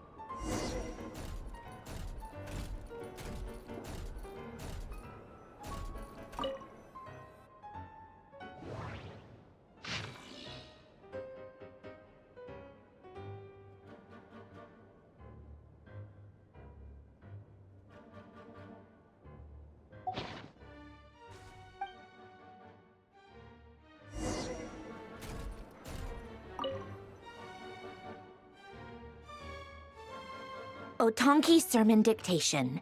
Explications on the Chemical Marriage. These titles are pretty esoteric.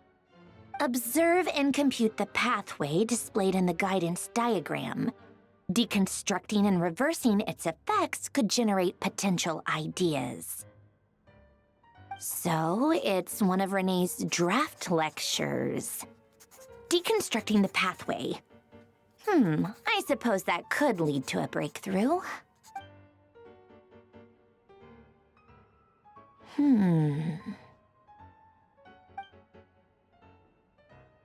This is so long. This guy sure loves showing off his knowledge.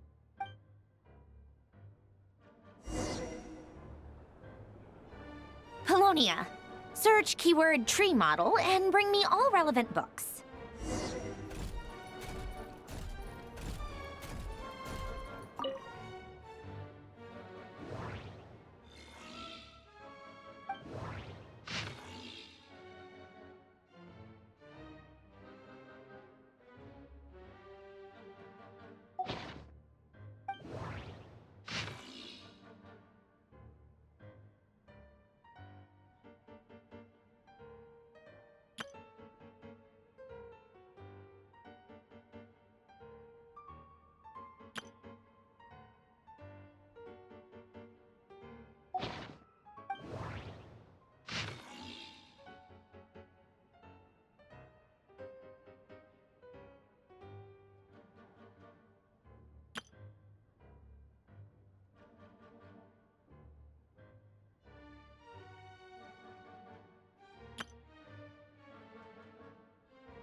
Most of the experimental devices proposed by the Lilia Crucis Ordo are built based on the simple and basic logical structure of a tree model.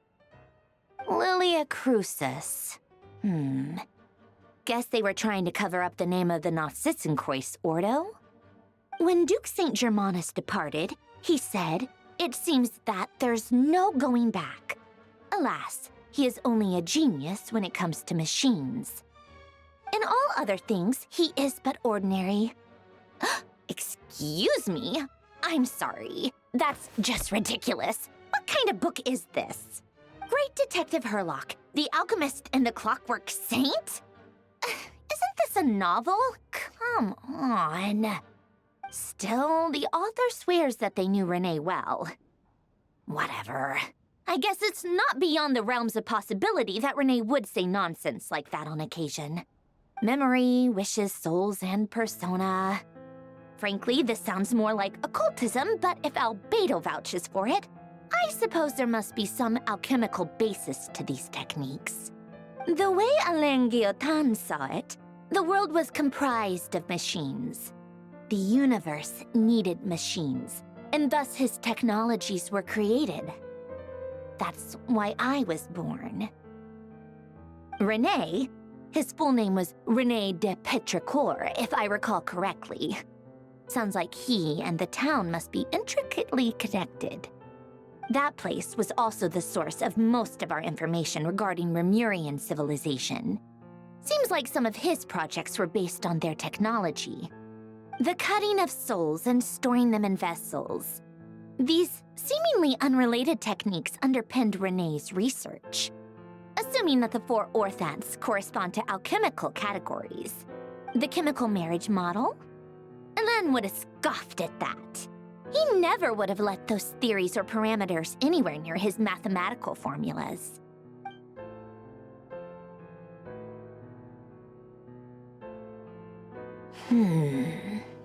What was Alain's view on René? I know he mentioned the name, albeit very rarely. Oh, now I remember. Alain's old notes are here too. They mentioned René once. René seemed most out of sorts when he spoke to me. A lack of sweet foods has dulled his mind, I should think. Either way, his words are not to be believed.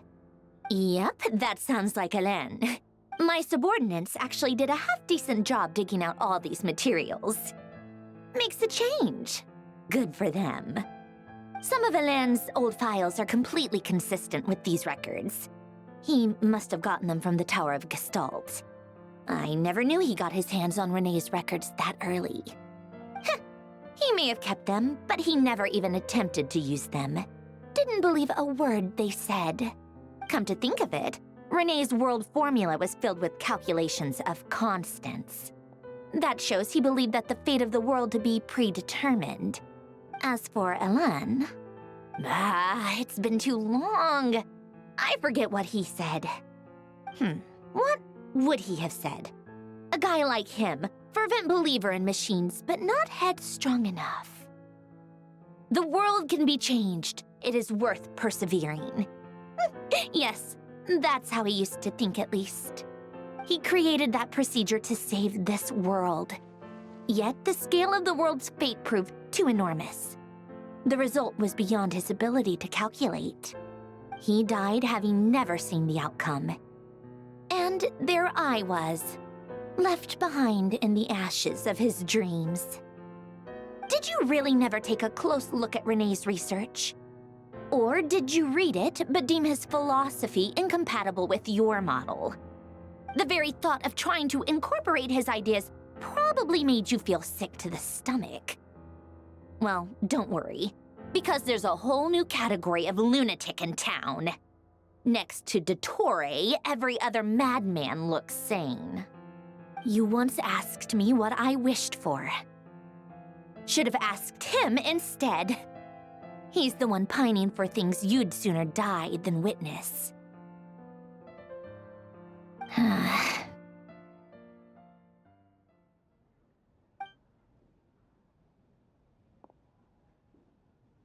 Even the tiniest variable can make big waves in the present.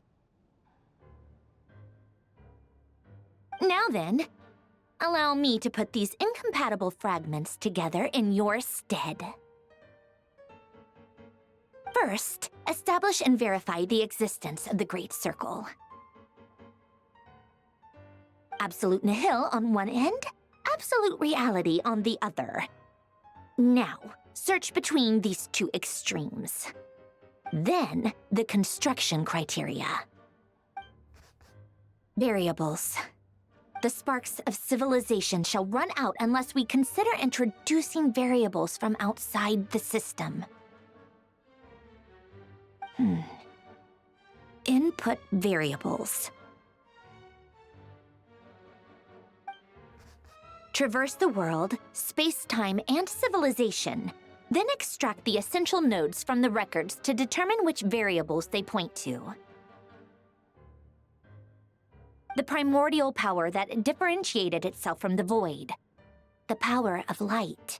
Yes, light. Records. Hyperborea.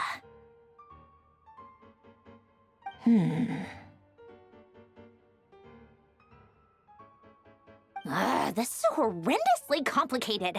After all that, I'm still missing a few variables. I need to think this through again. How do you think it looks, Polonia? Like the frenzied scrawlings of a madwoman?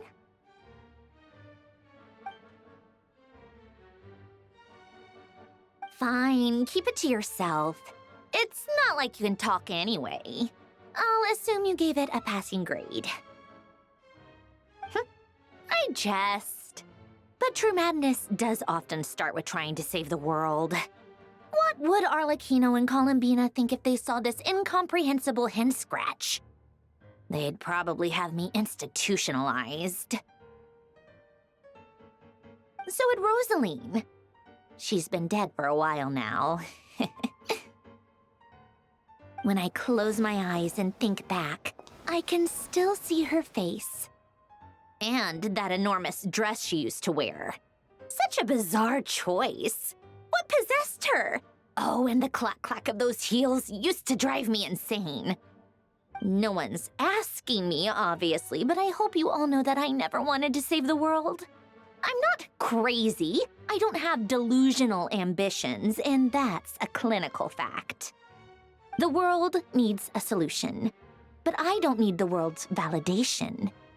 It's the world begging me for answers, not the other way around.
Oh, cookies to go with the tea.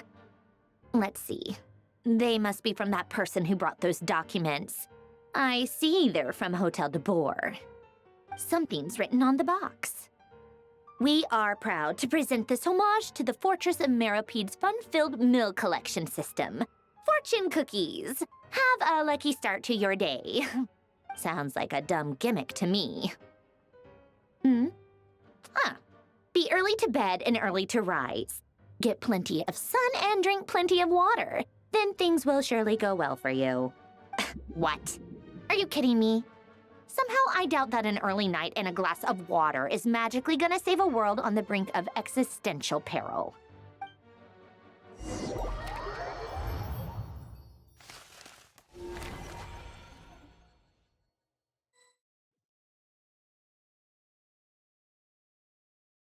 Lady Arlecchino, word has reached us that Lady Marionette's troops are all in position. They are ready to act as soon as the order is given. Excellent. The only thing is, they are fewer in number than we expected. It looks like many of them must have lost their lives at the hand of the monsters released by the Doctor. Can't be helped.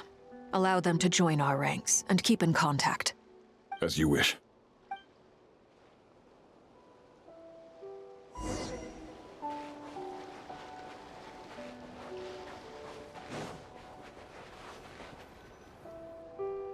It's been a while, Arlecchino. You look well. Did Dottore really have to build his lab right on the sole path between Snezhnaya and Nodcry? Had to go on a huge detour to stay out of its line of sight. Sounds like an arduous journey. I assume you've brought word from Her Majesty? Of course, all part of the job. Firstly, the Tsaritsa has authorized VIII Internal Affairs to review Dottore's case. They will reach a formal verdict on whether he has turned traitor and whether he poses a threat to Snezhnaya. While they're working on that, I've been ordered to come and receive the refugees from Nodcry. They are nearby. My team will escort you to them shortly. Great. Aside from that, Her Majesty has a message for you and Sandrone personally. Huh? Where is Sandrone? She stayed behind to work since I was making the trip anyway.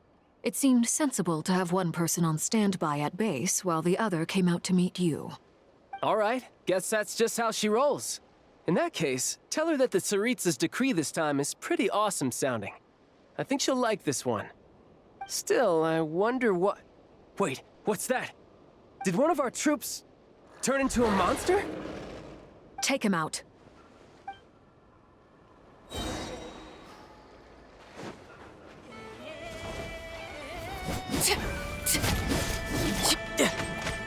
Riptide! Laid bare. This is where you fall. Overruled. You've gotten stronger, Arlecchino. Nice. Stop that right now. I appreciate the praise, but I am not fighting you today. I knew it.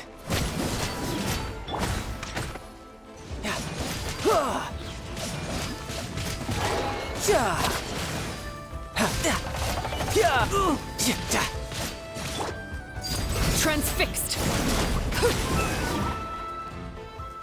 I can't believe it.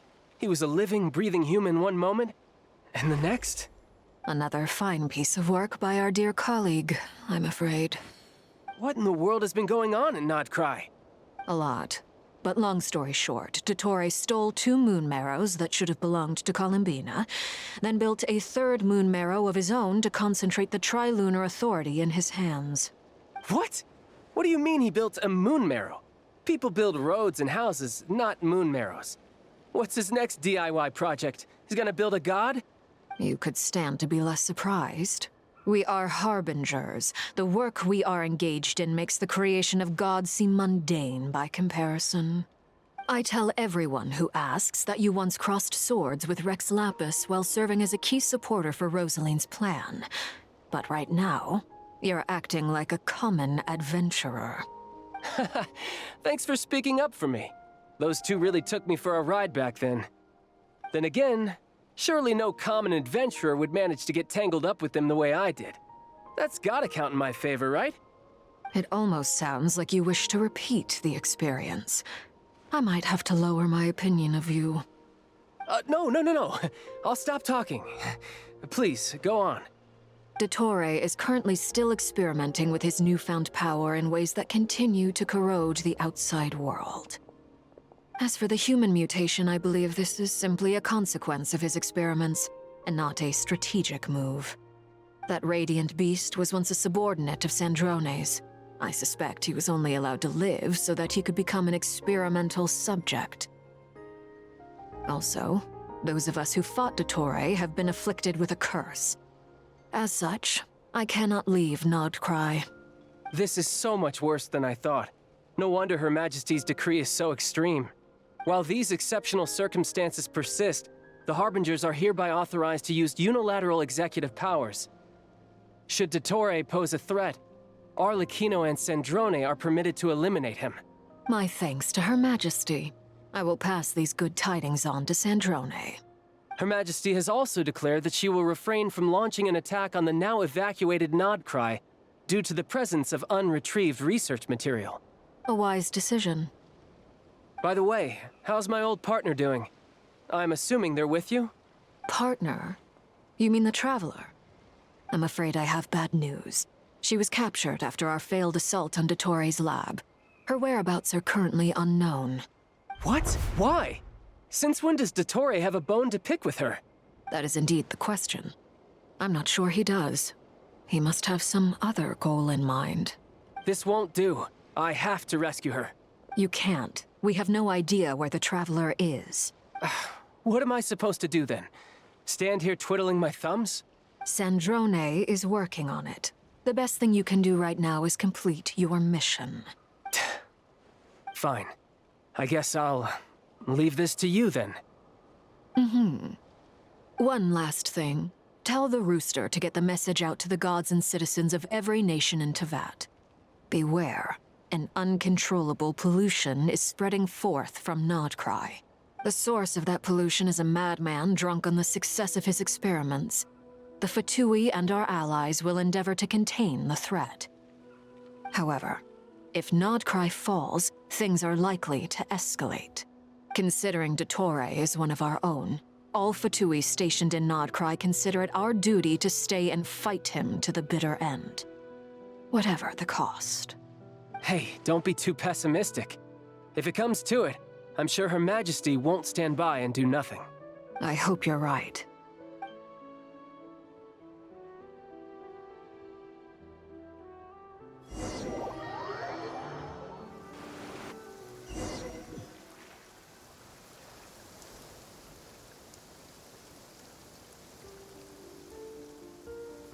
You're right on time. Thanks. Hey, do you think I'll get that gliding exam exemption? I made sure I was on my best behavior in Mondstadt. I landed well outside the city and walked in through the gates. I'll help you apply, don't worry. For now, let's see what we have here. What are the Doctor's energy fields even made from? The usual attract and repel principles that govern Kuvaki don't seem to apply to them. They are very mysterious, but ultimately, they appear to be comprised of energies from the three realms. Thanks to research by Master in the Hexen Circle, we know that Teyvat's 7 elements are derived from the more primordial power of the Light Realm, which is antagonistic with the power of the Void Realm. Since you have the power of the Dragon Durin within you, I'm sure you can already tell that this energy field contains no abyssal energy. That's true. It's not abyssal energy, it's something pure, wild, and untamed. I've been thinking about something. Do you still remember the device that Dory supplied from the Academia when you and Miss Columbina fought Rarier? That was one of the most marvelous feats of ingenuity I've ever seen. The design, the craftsmanship, the material selection. I couldn't fault any of it. Not to mention the operating principles. Surely the most ingenious feature of all. Dory didn't go into detail on how it functions, but I have a working theory. The clue was that Miss Columbina was somehow able to use the pyro energy that you provided, despite the fact that, as a moon goddess, she should only be able to use light realm energy in principle. Now, all elemental energy is, of course, derived from light realm energy to begin with. Hence, I suspect that the device works by restoring elemental energy to its original state. This presumes a theoretical model of the 7 elements akin to that of light refracted through a prism. Perhaps it is no mere analogy. Maybe there is indeed a prism in this model. I almost wonder if the idea for the device was conceived based on direct observations of said prism. It would explain how such an ironclad design concept was achieved. It is at once a masterwork of engineering and a groundbreaking application of the Academia's latest elemental theories. I suspect only Lesser Lord Kusanali herself could have devised such an ambitious technology. But back to the energy field before us. If this is pure light realm energy, its relation to elemental energy is one of integration versus division. Or you could say that the former contains the latter. Could this mean that elemental energy can dilute the power of the light realm? Should we give it a try? We should.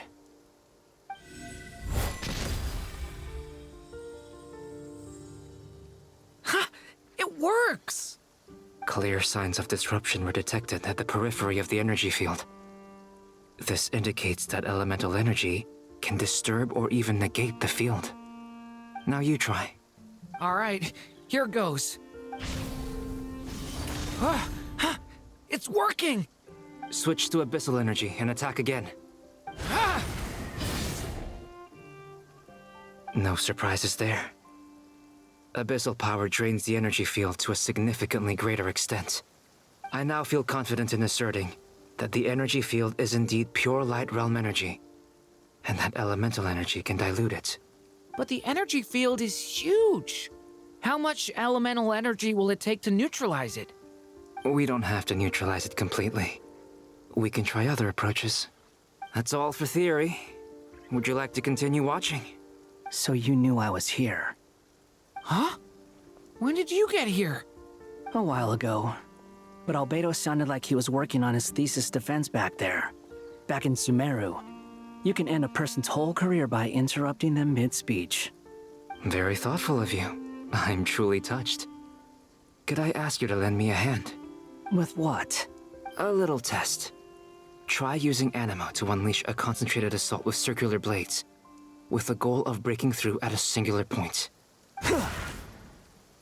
Nice! This time it tore through the field. Tremendous. This is a major breakthrough. Should we go through? We probably shouldn't risk having mutually antagonistic energies in such close proximity. Durin, you stay here and watch the entrance.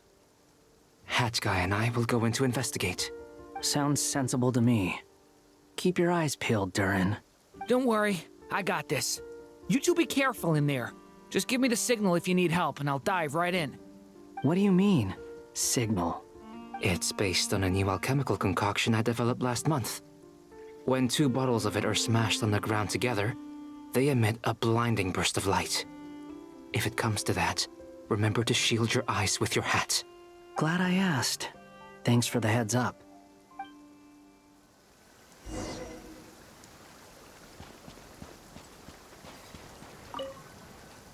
Like I thought.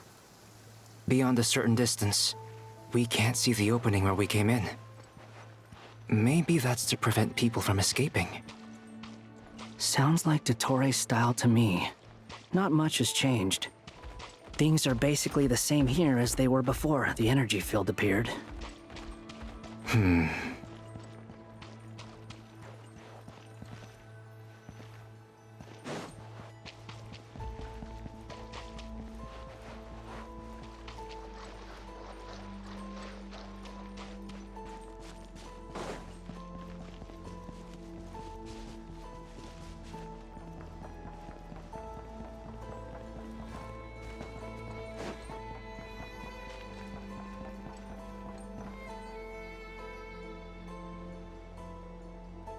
They have no heartbeats and they're not breathing.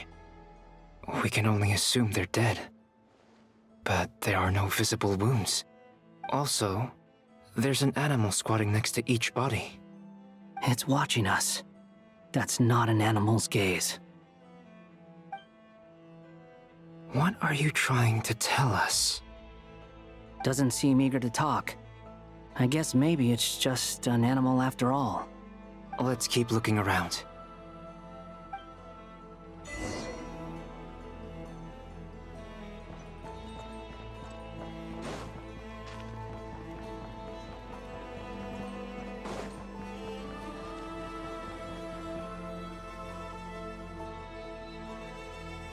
Same situation everywhere. Not a living soul in sight. Just countless bodies with animals standing watch over them. Well, I think we can safely rule out the possibility that they're all pets. Is skirting around the topic your way of showing consideration for other people's feelings? Just being cautious. I don't doubt that you can handle the truth.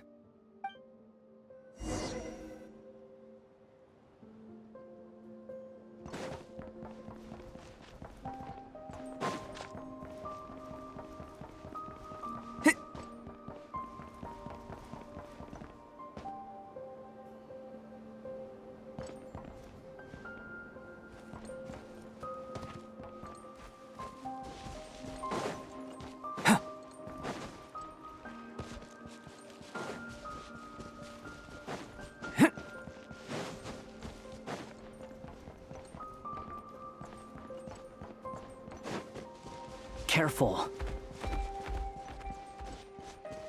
Please, help us. Please. Over there, I hear a voice.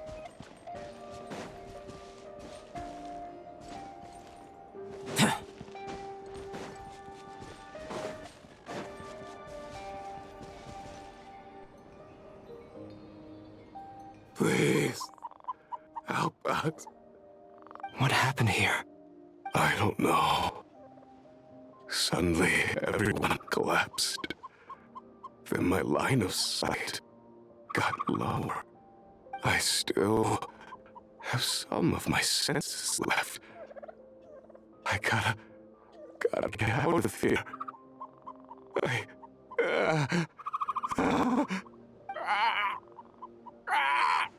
It looks like there's a huge experiment going on inside this energy field.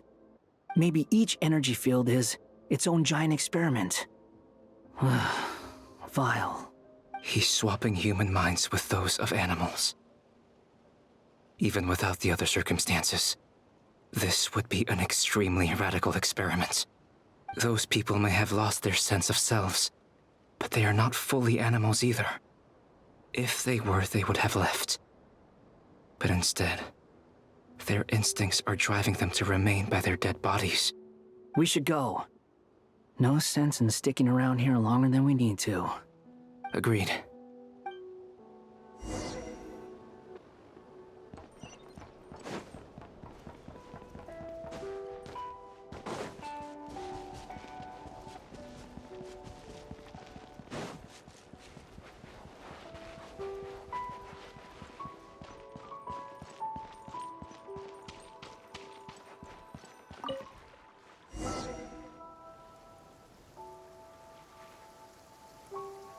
You're back! Everything okay? We saw some things that take a strong stomach. Otherwise, we're fine. We should share our findings with the others.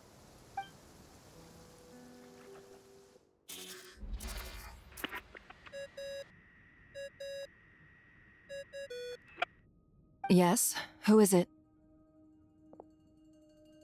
Miss Nefer, it's me, Albedo. We found a way to break through the energy fields. With enough control, it's possible to tear them open using elemental energy. Also, we managed to take a look inside. Dottore is carrying out his cruel experiments on an immense scale. Any residents who have failed to evacuate in time will likely meet a grisly end. Sounds like he's living down to our expectations. Might I ask how things are proceeding on your end? I'm just about to get started. I'll be in touch once I have a result. Understood. Stay safe.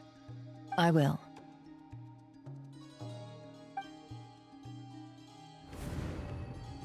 Well, Nefer, I'll link up with you once my tasks are complete. What makes you think I'd need you to do that? I'll need it. And considering the way you approach certain matters, I think you'll be better off with me present.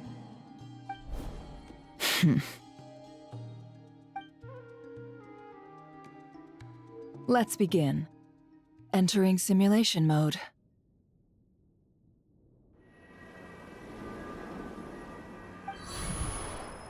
A vast wasteland. Is this the Traveler's inner world? I was expecting something more vibrant, to be honest. Wait, someone's there. What are you looking at? In that case, I'll look at it with you. I want to know all about everything you've seen and experienced. Is there somewhere I should return to? Or should I stay here and be the hero everyone says I am? I don't dislike my current life. Roaming the land, fighting battles, accomplishing missions, earning a living, looking after Paimon. It's not so bad. I guess the only thing that's missing is that you're not here with me. This is the conscious layer, which contains a person's true feelings. It is filled with both longing and kindness. I suppose anyone who lives long enough ends up wishing for someone who can't be there. Maybe it's the only way we can feel truly alive. Time to delve a little deeper.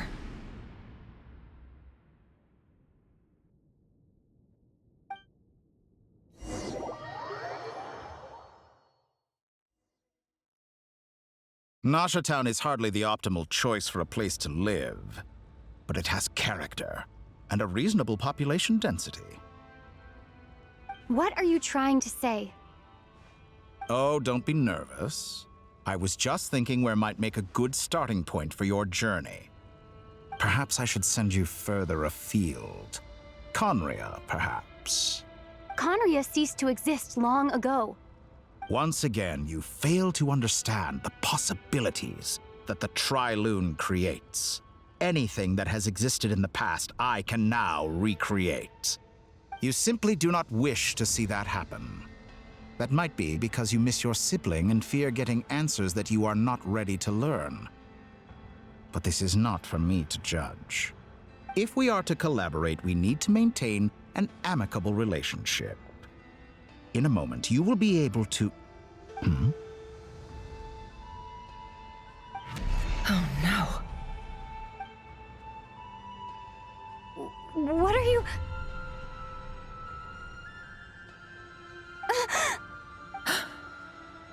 What are you gonna do?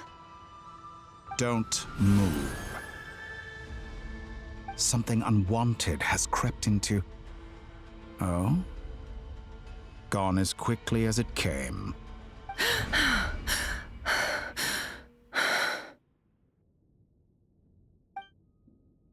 Did you save me? If I hadn't cut the connection, Dottore might have caught you from the other side and destroyed you. This was a good idea, but once is plenty. You were exceptionally brave. Excellent work.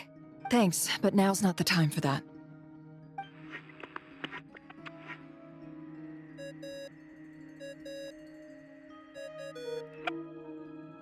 Albedo speaking. I think I know where she is. What is this endless darkness? I can't see anything, even though my eyes are wide open. But why? What happened?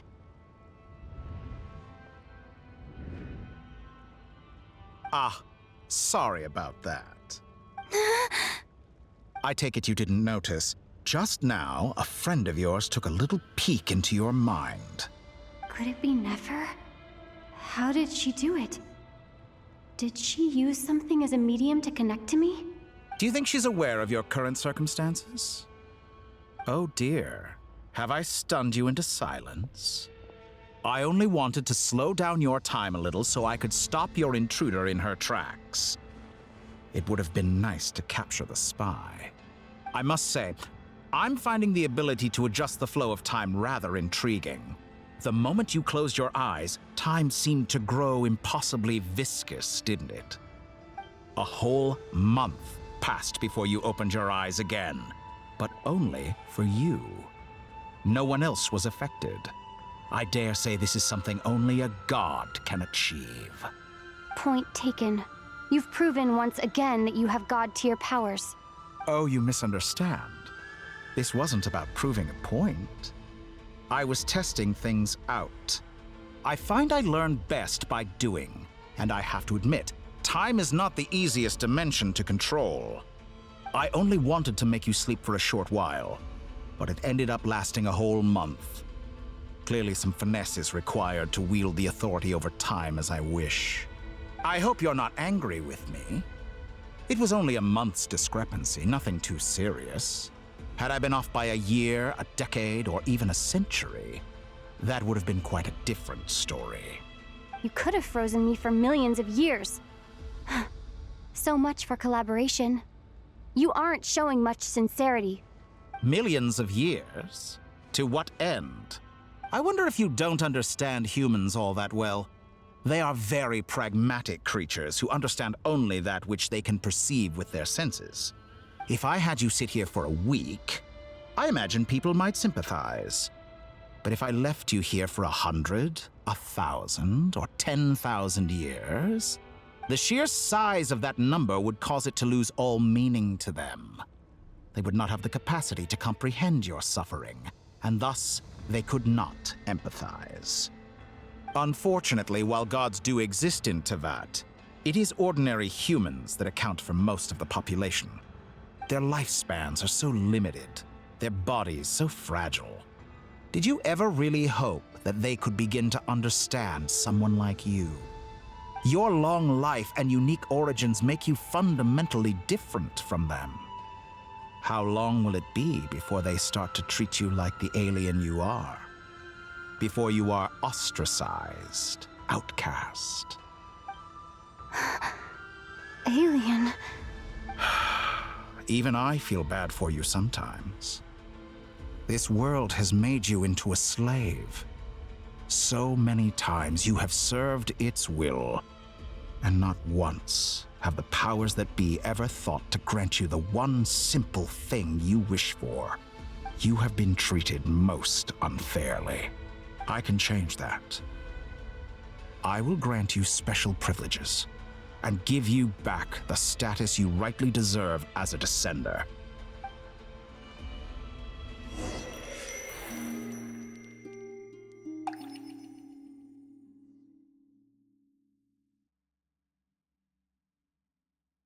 I've entered the past 3 times at this point, but I still have so many questions.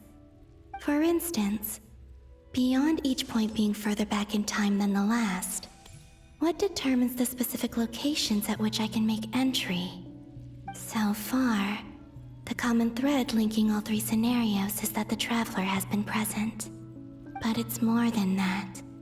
I know I sensed something familiar around her. What was it? I'll keep this question in mind as I carry on.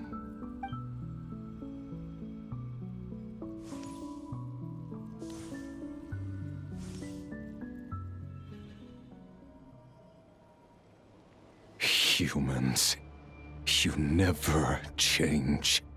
Always trying to use powers you neither comprehend nor control. This looks like Star Sand Shoal.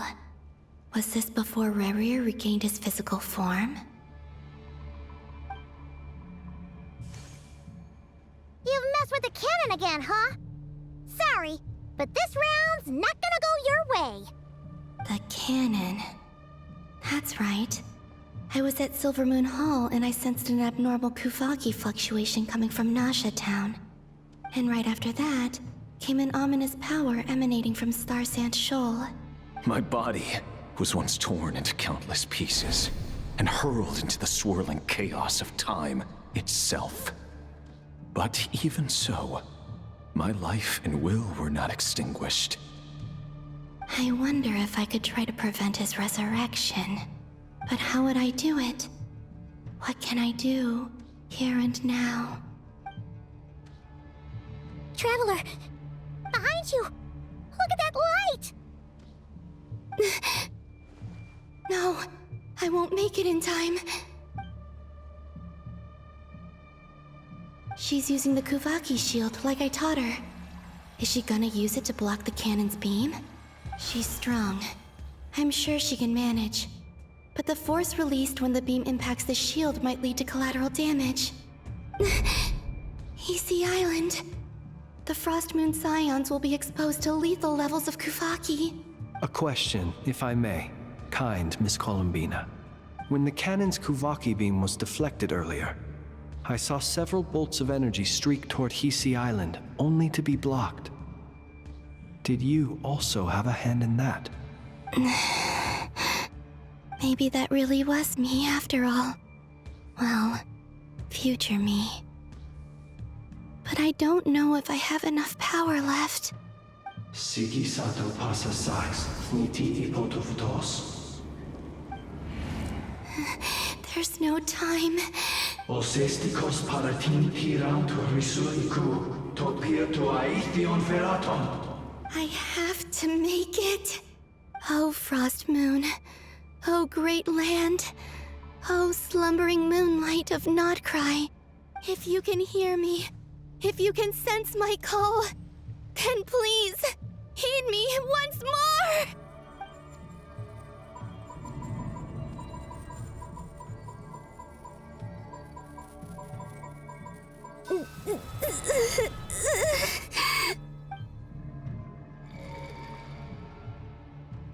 Did it work?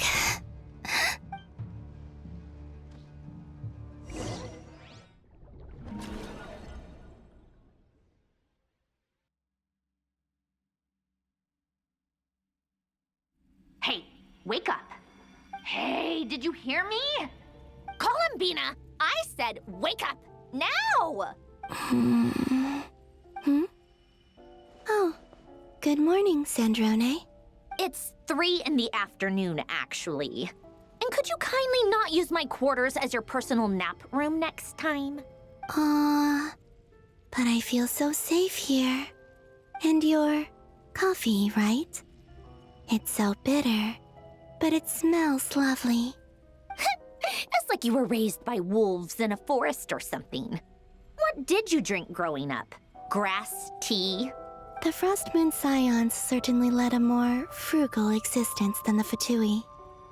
Then I'll bet you've never eaten one of these before. It smells delicious. That's because it's a Fontanian recipe. I had a little free time today, so I made a batch. Rosaline will be here shortly, but if you really can't wait, I guess you can go ahead and... Hey, at least let me finish before you start eating! Did the Frost Moon Scions not teach you basic table manners? Or did the rules not apply to you because you're the high and mighty moon goddess?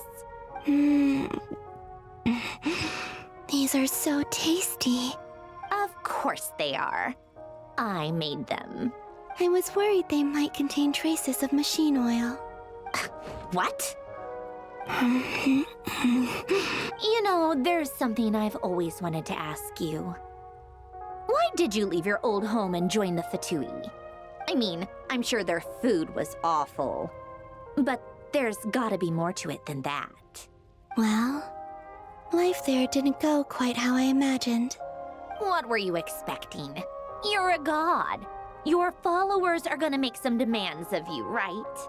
Surely you can just answer a few prayers here and there in return for the free food and drink. How bad can it be? Well, would you help other people just for free food and drink? The doctor told me that you were created by a great mechanic, Lord something Fisher. The Lord Artificer. Ugh, some people can't keep their mouths shut. Oh, Lord Artificer. And didn't he have something to do with the, narcissist? Narcissenkreuz Ordo. Yes, that was it. Narcissenkreuz Ordo. So, would you try to fulfill their wishes? You must be joking. I wouldn't go even if they paid me. I don't even know them. Exactly.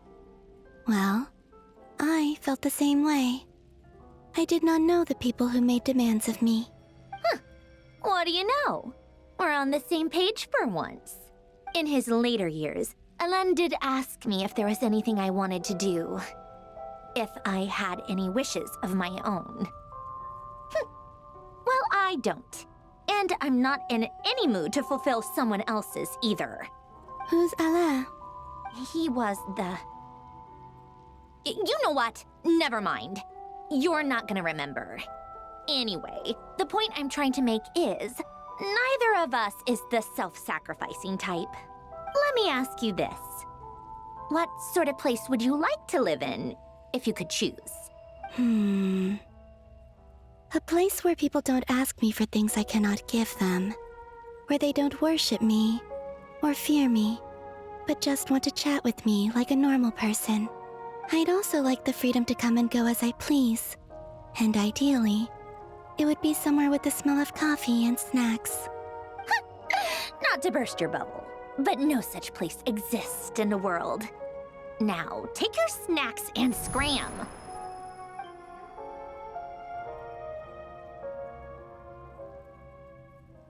Did I pass out? Of course. I'm back here again. I dreamed of events from my past. Sandrone. Traveler. I miss you all so much. Back there. I guess I managed to harness all the Kuvaki energy on Hisi Island. But how did I do it? Time is flowing backwards here, and I can use that familiar power to enter the world of the past. That mystery ally everyone talked about. It was me all along. I can sense that there isn't much more power remaining up ahead. What lies at the end of all of this? Will time keep flowing into the past? And will I ever find my way back?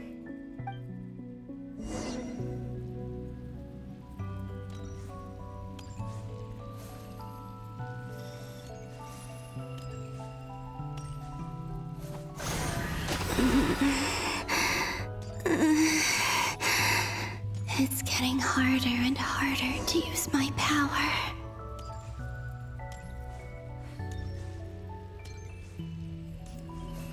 I'm no match for the Abyss in this state. I need to avoid the contaminated fragments.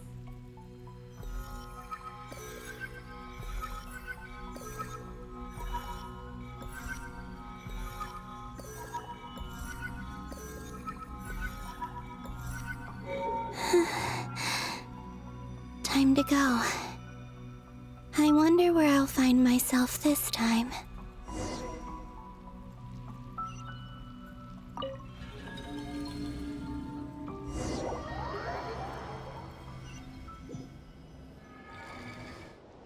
The Final Night Cemetery. This is where Flint's is based.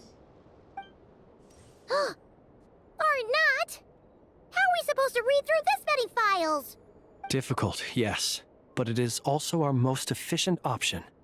Seems like they're searching for information. Oh, I remember. Flint and Varga talked about some files on the Wild Hunt. Was this my doing too? To expose the true intentions of this Rerir, we need to dive into Notcry's history. Are my actions changing the past? Or are they simply completing a process? Is all of this inevitable? Or am I the one making these decisions? If I choose not to help them now, will it change how things turn out? Hope we don't land on our heads then. They're my friends. I can't not help them.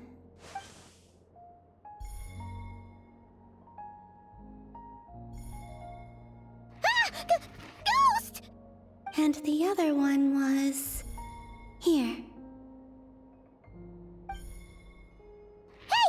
Another file's moving!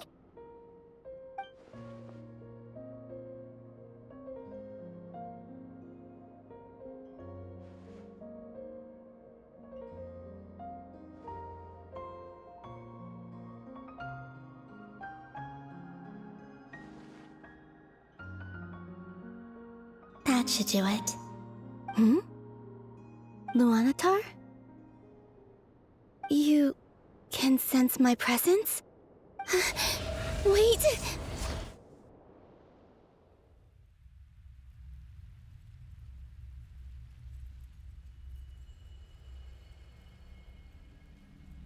Luanatar. So she's that familiar presence I've been sensing all along. She's always been by the Traveler's side. That explains why the Traveler has been there each time I've entered the past. But why Luanatar? Is it because she has a connection to me as the Moon Goddess's familiar? If so, why not any other Kuhenki? That's...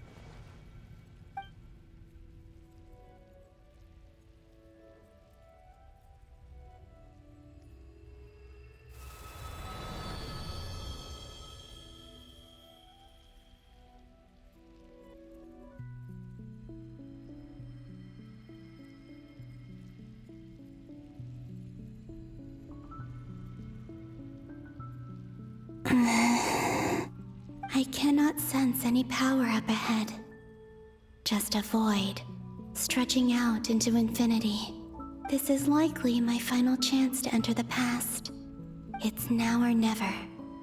I have to find a way back.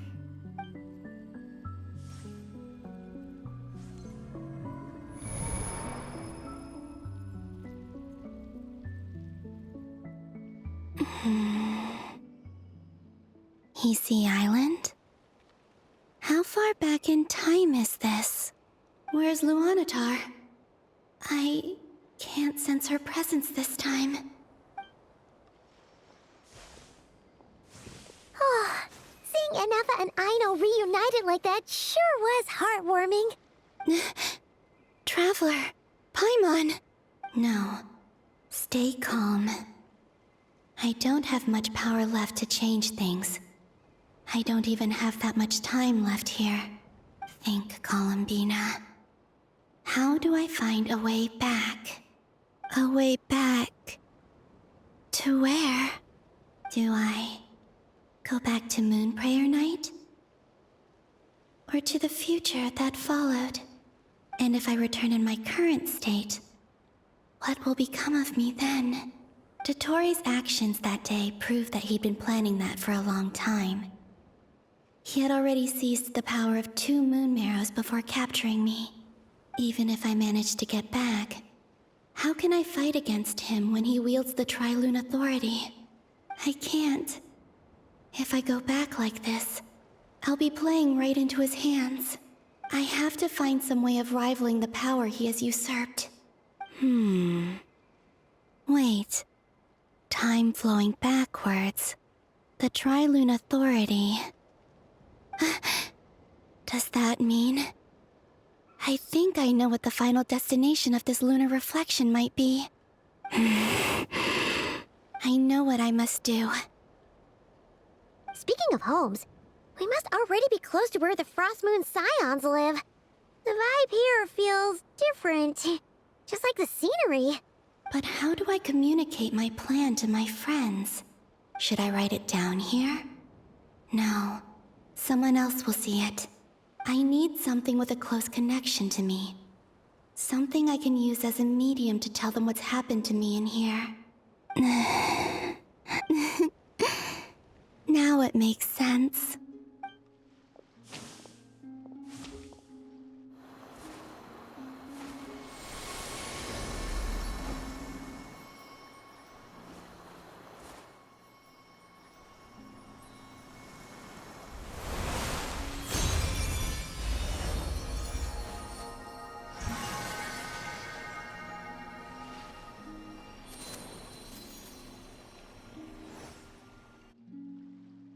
Hey, what was that? I feel like some sort of breeze blew by, and then the petals suddenly turned into... Huh? It was I who brought Luanatar into being. I gave up a piece of my own soul to create her. That's why I could sense a familiar power from the moment I entered this space. It also explains why she's been present in every past location that I've entered. Because we have a deep connection. Hey there! What's your name? And the reason why there are no more gates to the past after this point is that Luanatar hadn't been born then. No wonder I sensed the trace of a blessing when we first met. But I still didn't recognize the soul hidden within you.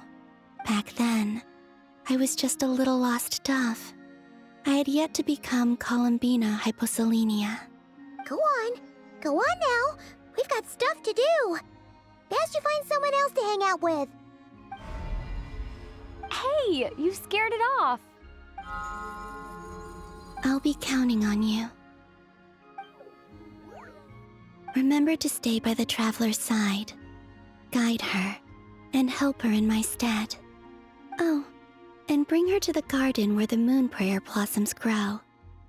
There's a little lost dove there who will need her help. Go on. You too. Go and live your story. As for mine must go in a different direction.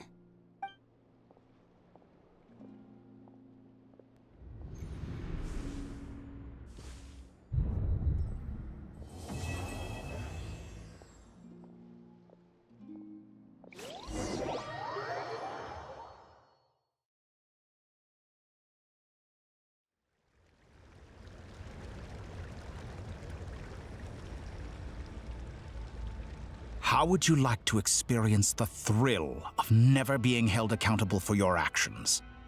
You could crush people like ants without consequence, or tear off their heads or limbs as you please.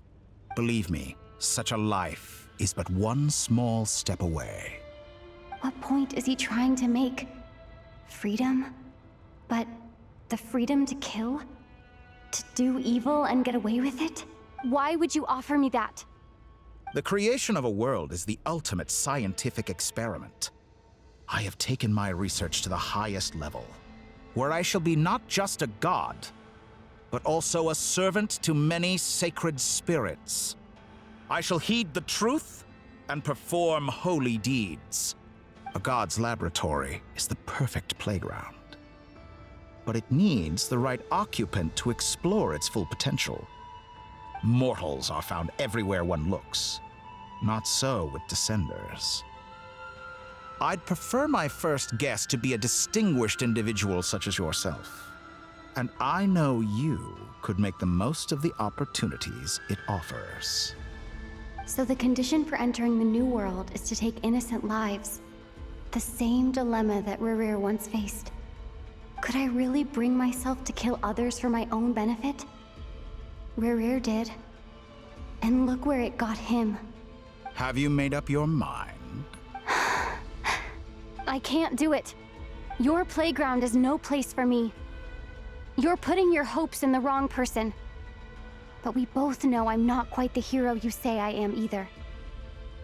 I have my own reasons for the journey I'm on, and they aren't all selfless. You've grown a lot since we last met, but there are still things you are unwilling to compromise on.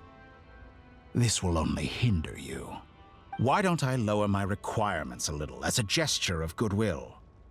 I'll give you a little time to learn to be a less noble soul. That'll make things much easier for you. I really doubt I could live that sort of life. And yet you already sound less defiant than a moment ago. The benefits appeal to you because you can read the signs of the times. Why don't we return to my research facility? Your last visit was so rushed. There is much that I have yet to show you.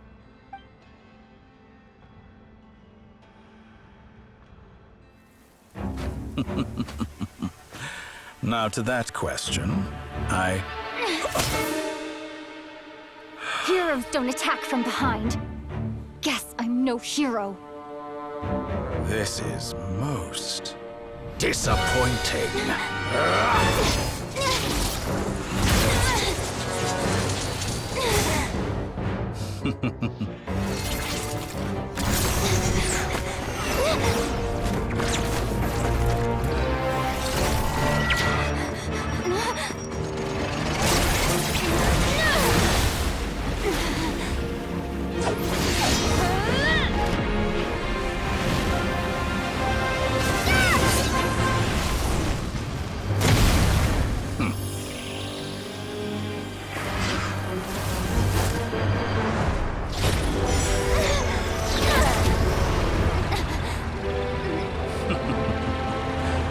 Now then.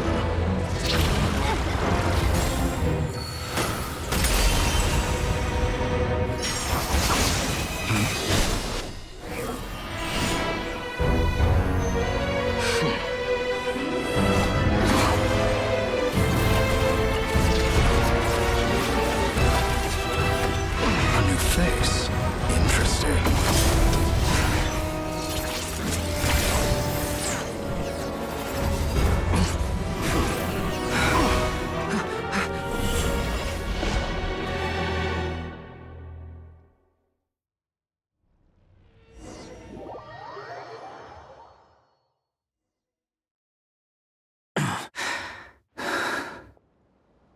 You're still gonna call me Hack Guy after that, huh?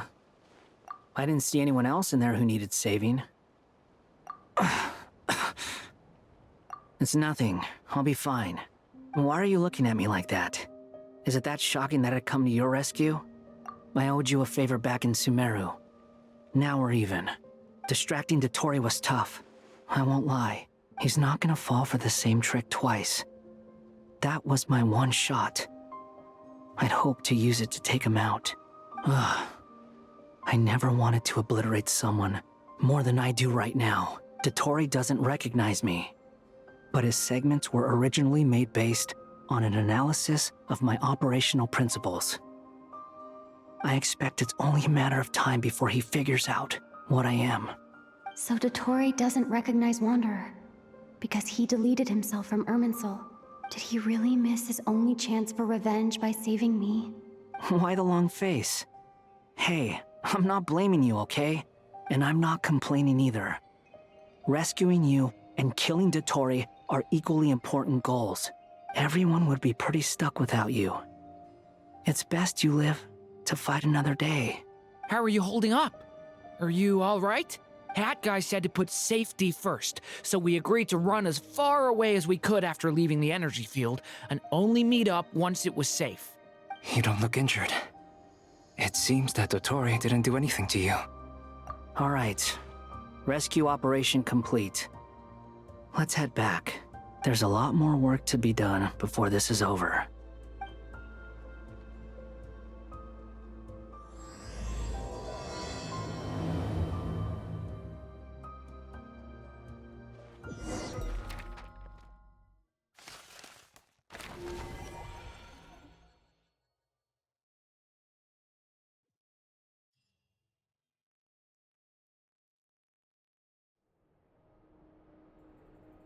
Understood.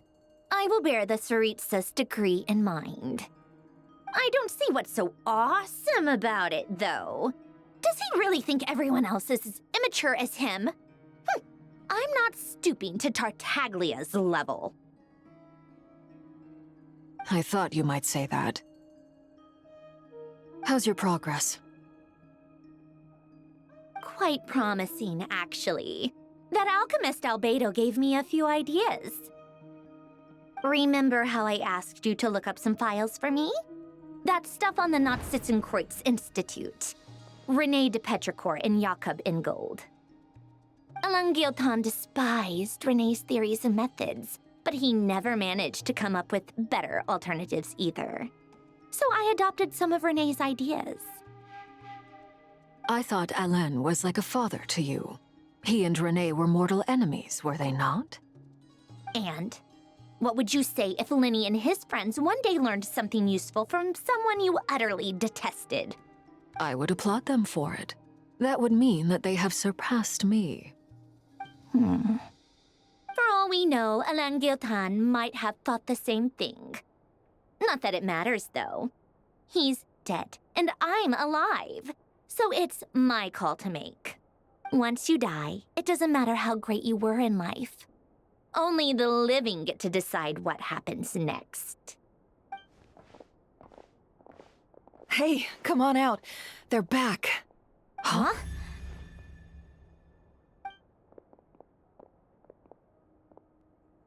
You're back? And your head's still screwed on? And you still have all your limbs? What does it look like? Way to keep your composure, madam. Excuse you. I am perfectly composed. Glad you're okay. Yes, it's a huge relief. Worry? Oh, yeah, right. You think we, the Fatui, were worried about you? We were worried sick. Hey! The Traveler and I were already friends. You are free to join this mission in whatever capacity you please. Much like your tea parties. It's a laugh a minute with you guys. I must say, I was quite surprised when Mr. Albedo told me he would need no additional aid. We discussed this on our way back as well. I am rarely so unequivocal, but in this case, we had full confidence in Hat Guy. He said he knew what he was doing. Albedo and I pretty much had to just wait outside on standby.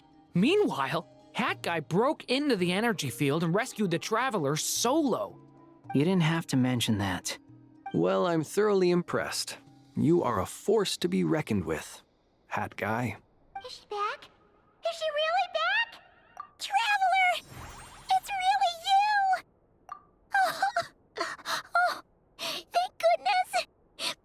Paimon missed you so much! You can finally breathe easy, Paimon. It's great to have you back in one piece! Oh, Paimon's been having nightmares the whole time you were gone! Look at them. You know, once you reach my age, there's nothing better than watching a misty-eyed reunion between friends. It's nothing. Same goes when you get to my age, too. I bet Ino and Anefa would be tearing up as well if they were here. Varka, I'm not sure Anefa can cry. Oh, yeah, good point. Hey, your eyes are looking a little red and puffy. Come here, let's hug it out. What? Ew, no! No, thank you.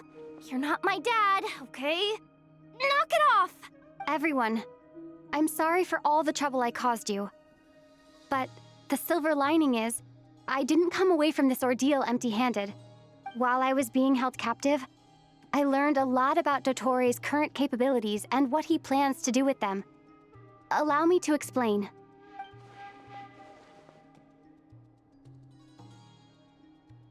The three moon goddesses were even more powerful than we imagined.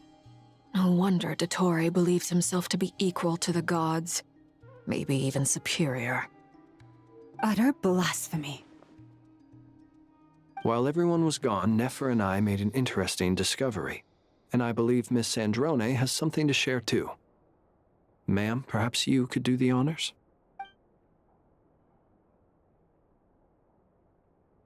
Called it. Getting rid of a pesky troublemaker like her is like trying to clean up after a crumbly cake. It always comes back to haunt you. Our next step is to find a way to bring her back. A place where time flows backwards, with no destination in sight. Surely it must have been created for a specific purpose. But I fear the answers are buried deep into VIII's history, held by great powers beyond our reach. It sounds like she's on a specific path through time, just traveling in the opposite direction to us. The question is, where does that path lead? Or will it keep going to infinity? We considered that question as well. Strictly speaking, time is not infinite. Indeed not. Every road has an end. Nicole! You sure love quietly sneaking in mid-conversation. I do, in fact. It's something I've always done at our mages' tea parties. Quiet, mysterious, and persuasive. You wonder what lies at the end of her road. Well, just as the world has a beginning and an end, so too does time. And so, the end of the road is the moment that Teyvat was born. But where Miss Columbina will end up along this road, that depends on where this particular river of reverse time began. What about the original moons and the moon goddesses? Do they have a beginning too? All things do. In the beginning, no moons adorned the sky. It was the Dragon King Nibelung who raised the three moons into the heavens, and thus were the moon goddesses born. They were shadows of the planet, born to wield Nibelung's authority and oversee the world on his behalf. They were extensions of his will, manifestations of his majesty. But then one day, they disappeared just as suddenly as they had once been brought into being. Nobody knew where they had gone.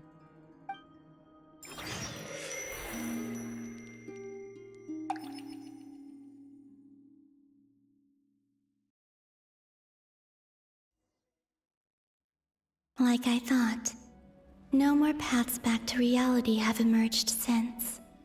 But how can I be sure that I'm going the right way without scenes from reality to keep me on track? I can't even be sure of how long I've been walking for. The further I travel, the less stable this space becomes. There are even moments where I can sense something that feels like abyssal energy. They can just materialize out of thin air. I have to keep my wits about me.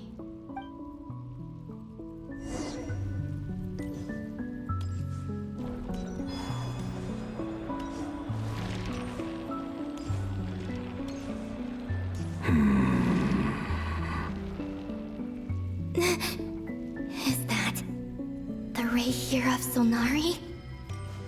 I can't believe he survived. How did he do it?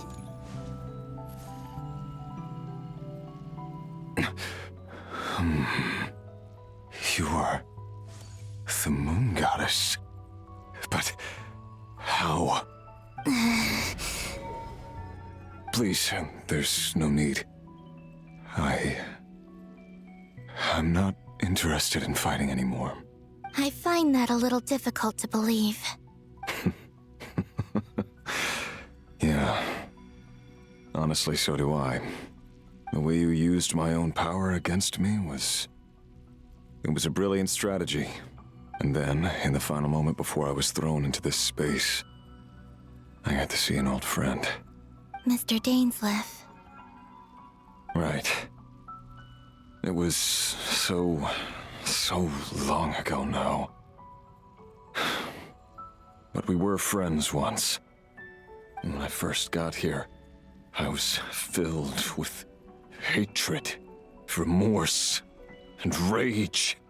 How I cursed and devoured. I tore everything here apart. I was consumed by the desire to leave this place and have my vengeance. But to no avail.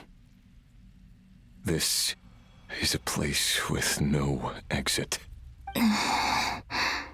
This is the second time I've entered this space. Though I have no memory of the first. I was torn to shreds the moment I entered. But this time I survived. It must be partly because of this new body. And partly because of all the Kuvaki I absorbed in Nodcry. Are you the source of the abyssal power in here? Not all of it. Some is from when I first arrived here and tried to destroy everything. But there was already a degree of abyssal power here before I entered. And like a venomous snake baking in the merciless sun, it tried to slither into my shadow. Tried to? So, you rejected it? Yes. Because after that, the world suddenly became silent for a moment. What do you mean? The voices in my head, they were gone. And then I saw her. Her? Thelindis. My former lover. Never mentioned that she saw a memory of Thelindis leaping into the moon's reflection. More precisely, I saw her afterimage. I'm sure the real her is long gone. She was just an ordinary Conrian. She couldn't have survived here for very long. Anyway, why have you come here? Didn't you know it was a dead end? If I hadn't escaped through the moon gate, my friends would have been in far greater danger. Oh, I see. Because of your power. The power of a moon goddess. What? You'd like to know how I know, wouldn't you? The one who resurrected me said so. I could hear a deep lust for power in his voice. Do you mean... Dottore? Dottore. So that's what he's called. He'd been collecting fragments of my body for a long time. Also that he could resurrect me at the moment of his choosing. I had no interest in his research. But being as corroded by the abyss as I was, we were aligned as far as hunting the moons and recovering my strength were concerned. So that's why the Wild Hunt suddenly became so active in Nodcry. When I left the Fatui in my weakened state, Dottore must have felt that his time had come. Moon Goddess? Could I ask a favor of you? What? I know this is a lot to ask, especially from someone who tried to kill you. If you refuse, I won't fight it. But this is the only thing I desire now. Nothing else matters. What do you want? I'd like you to take a message to Thelindis for me. Thelindis? But... Yes, she's dead. But like I said, I saw her afterimage. I can sense that some part of her soul remains here. Far, far ahead. Why don't you go and speak to her yourself? I can't. I don't know why, but I can't move freely in this space as you can. All I can see is a glimpse of her, walking away. Just like the moment when I last saw her in life. In return, I will clear these abyssal obstacles for you. No, not in return. I'll clear them for you, whether you want to help me or not. It feels like something I ought to do. Why? Yeah. Why, indeed. I've been asking myself that question a lot recently. Why did I do the things I did? I'm tired of it all. Tired of the person I became. People used me. And then I turned around and started using others. I hurt a lot of people. I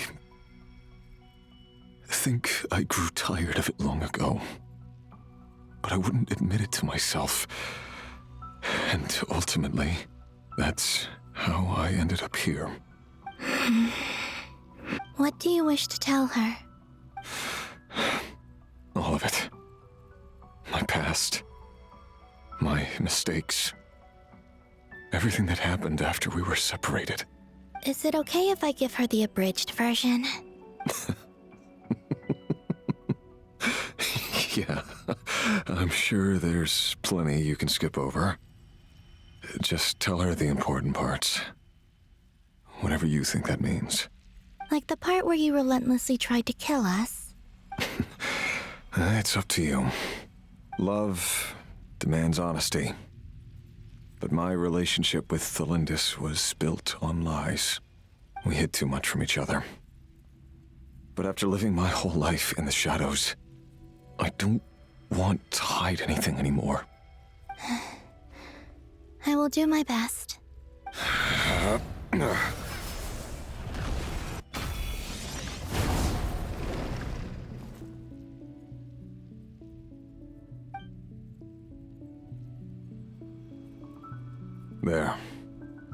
The Abyss will no longer stand in your way. Even though Mr. Dainsliff felt he had to fight you, I think he still regarded you as a friend. Dane? He said that you betrayed him, but he also felt great remorse at never having understood what you were truly going through. Why tell me this? Because if he'd known that someone could take a message to you, I believe that's what he would have said. Thank you. It means a lot. I know this will sound strange coming from me, but don't die, Moon Goddess. I can tell that you're determined to get out of here.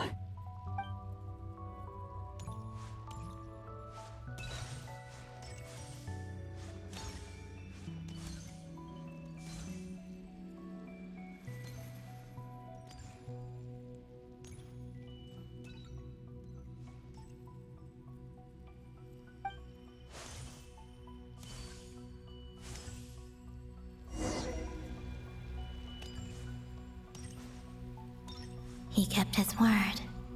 The Abyss is no longer obstructing my path.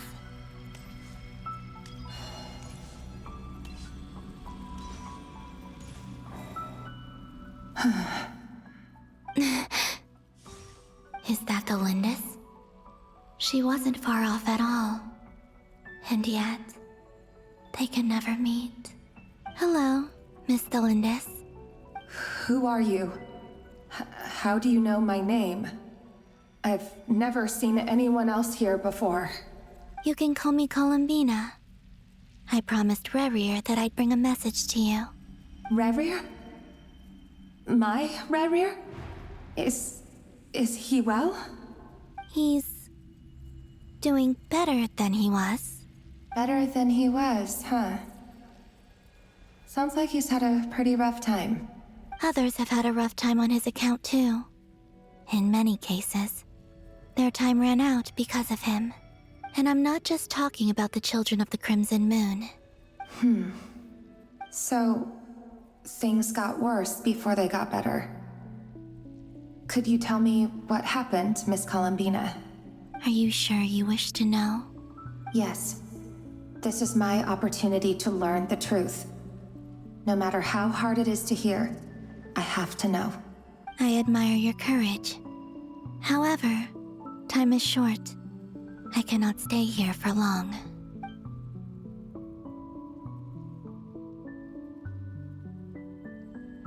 Rayrir had seeds of hatred in his heart, and many people nursed them for their own ends.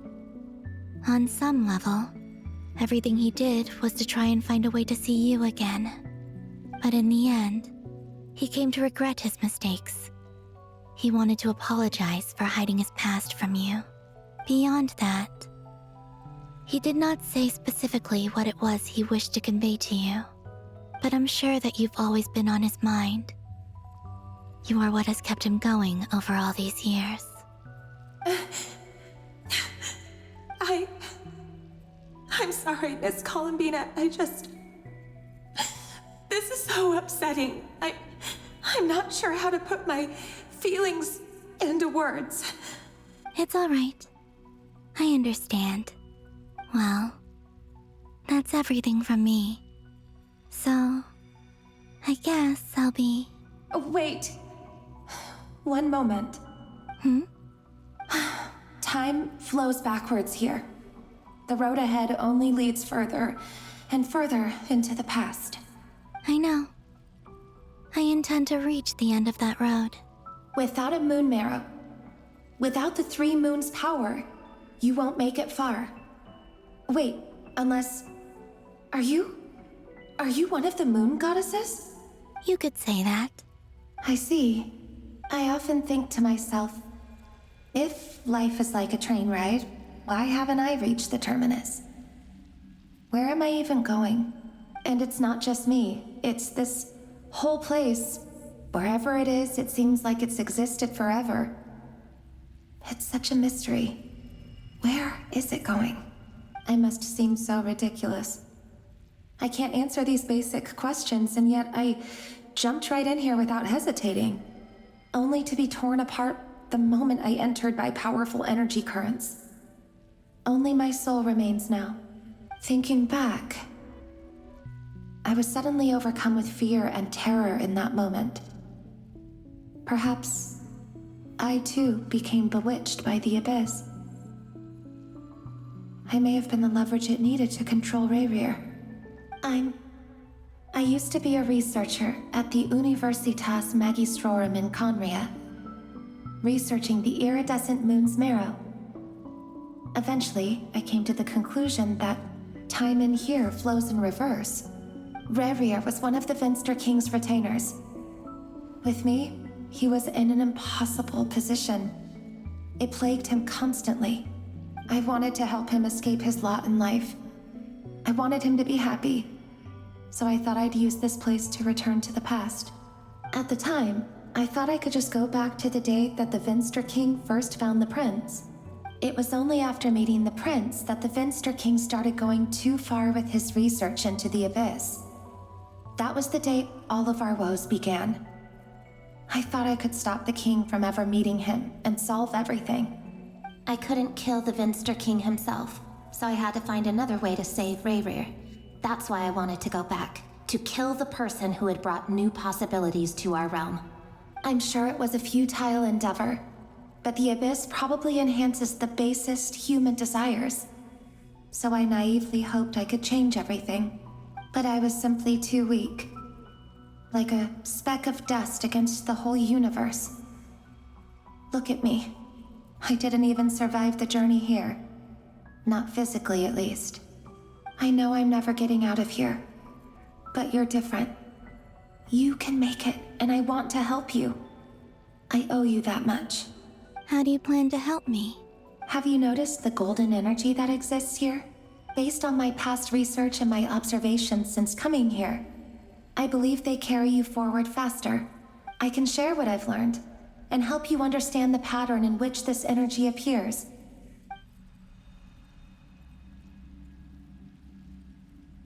I think you just might... Now, I know you will be able to change the past. Also, I've been speculating about where this space ends. The documentation was scant, but from what I know of the legends about the moons, the oldest ones seem to begin with Nibelung, king of dragonkind. I have no way of verifying any of it by this point. But if it's true, you might be able to reach that era if you keep walking. Understood. Thank you, Miss Thelindis. I'm the one who should be thanking you. If you hadn't entered this realm of everlasting death, what use would my deductions be?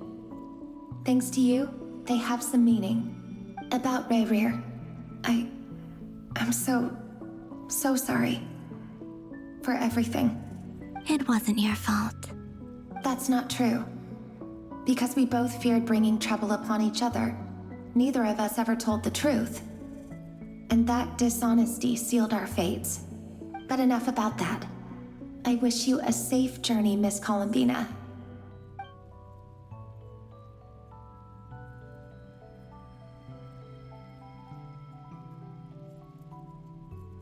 And may the outside world never have to experience pain like this again.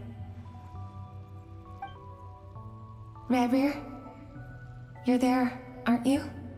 I cannot see you, because you exist in the future. I expect we'll be trapped in this prison of space-time for all eternity.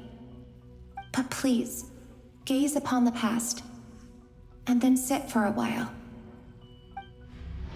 Let's find a place to sit down together, just like we did when we first met.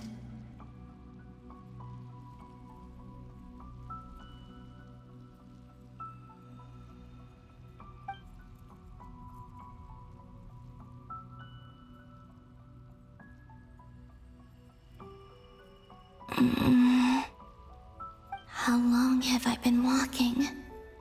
How much further till I reach the end? Is there even an end to be found? Everything's getting blurry.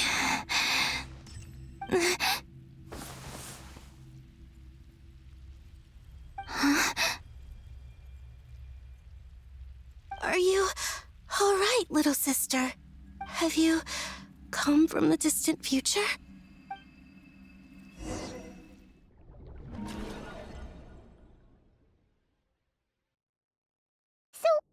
How exactly did the moons just disappear? Shouldn't it be a little harder to get rid of major creations like moons? The world is a vast and ancient place. On a certain scale, all life lasts for but a fleeting moment. Miss Nicole explained that the moon goddesses likely perished in the War of Funerary Flame. The moons themselves were also destroyed at that time, save for the Frost Moon, from which a new moon goddess was later born. Am I missing something then?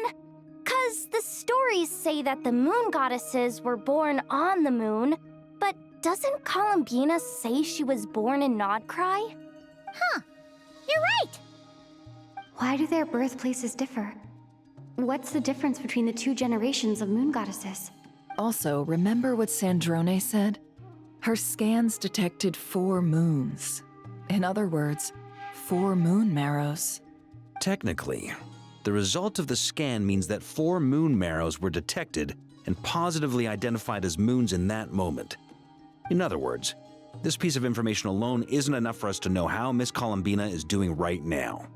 Yep, we have no way of staying up to date on whether she's dead or alive. She's on her own for now. But at least she's trying her best to get back to us.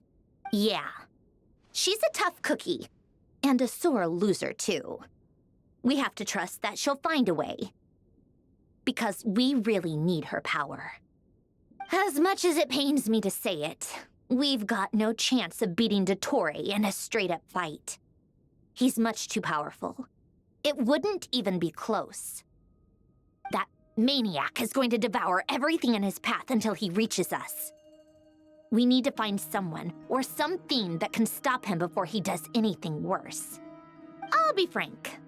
Our only hope of defeating this false god is with a real moon goddess on our side. I'm not just saying this because Columbina's a friend and I want her back safe and sound. It's just the truth. And I know that even she was no match for him when he attacked, but I don't have a better solution. We're not giving up on saving her, whether she can defeat Dottore or not. Right. Don't worry, Miss Sandrone. We're all aligned on saving Columbina. No one's trying to argue that we can only justify saving our friend because it will help save the world. This is about multitasking. We want to save both. So, she's more than just a moon goddess to you guys? Absolutely. Duh! She's part of the gang! And you are too, you know. Yes, I know. You don't need to labor the point. I knew that the moment I came running over with my documents that I was part of the in-group. I mean, if Arlecchino can fit in, I certainly can. Anyway, as for how we get Columbina back, I've been working on it constantly. But I think I'm still lacking certain information about the moon. I'd probably get there if I could continue my calculations, but the problem is, I've run out of computing power. Computing power? You mean you need more energy? No, the issue isn't energy, it's processing power. There's so much data to get through that the whole process has just ground to a halt. That's a tricky problem. René de Petrichor of the Nautzitzumkreuz Ordo once foretold the fate of the world. But I don't know how he did it. My guess is that he used the primordial sea's power. However, that won't work for me. His methodology was vastly different from my own. What's worse, they're incompatible. And to top it all off, we can't even leave Nodcry. Ugh, this is so annoying. If I'd known we'd run into a bottleneck like this. Well, no, the design bureau's a bust as well. Curse that Dottore! Couldn't have made this harder for me if he tried. Oh, what do we do then?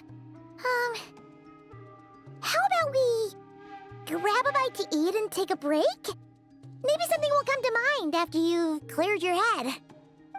You don't get it, do you? I'm trying to calculate the fate of an entire world here. And I need accurate results, not big prophecies. Where the heck am I gonna find the computing power for that? Ahem. Anyway, time to shelve the discussion on technical difficulties. Being a killjoy isn't very ladylike, after all. Either way, we've done what we can. Rest well, everyone. Remember to let us know if anything new comes up. Haggai? Is he hinting that we should talk outside?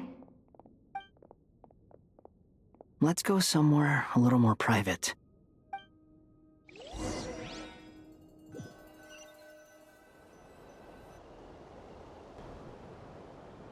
You know that Dory went back to Sumeru, right? Yeah. She mentioned she was planning to head back. Things aren't looking good for Nodcry. She's gone to spread the word so that Sumeru has a chance to prepare for the worst. From what I know of Dottore, there are two possible reasons why he hasn't made a move yet. One is that he's still working through some kinks in his new powers. The other is, he wants to see how we're going to react. He'll easily devour everything eventually, so I guess he's in no rush to make it happen. The first false god he made was me. Now it's his turn. Even though my records were erased from Irminsul, Dottore's ideas haven't changed one bit. He once told me that becoming a god was like turning yourself into a hungry wolf or giant serpent to devour the moon. Clearly, he began studying the moon goddess's powers long before he even tried making a god.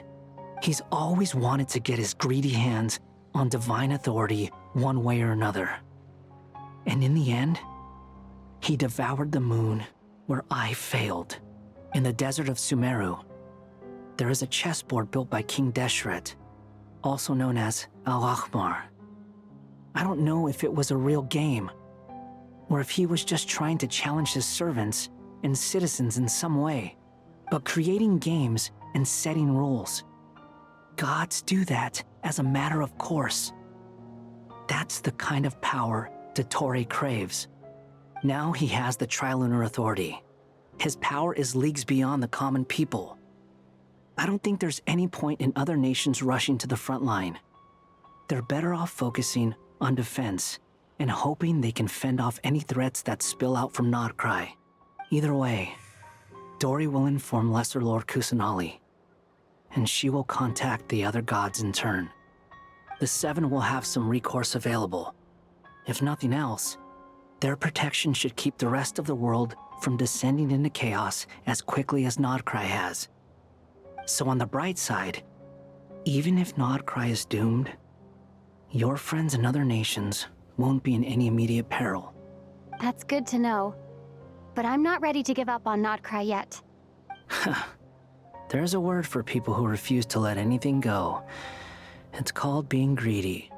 Maybe it sounds greedy to you, and probably naive too. But whatever you call it, that's what gives me the determination to keep fighting. Battles are fleeting, but the will to fight is a long-term commitment. Give up for even a moment, and your resolve will shatter. Why do you always feel the need to do the right thing? No one is born to be a savior. I mean, who's gonna criticize you if you fail or give up? Don't take this the wrong way, but Dottore said something similar to me. I guess the VIII attracts people who don't believe in saviors. Not necessarily. It's less about belief for me.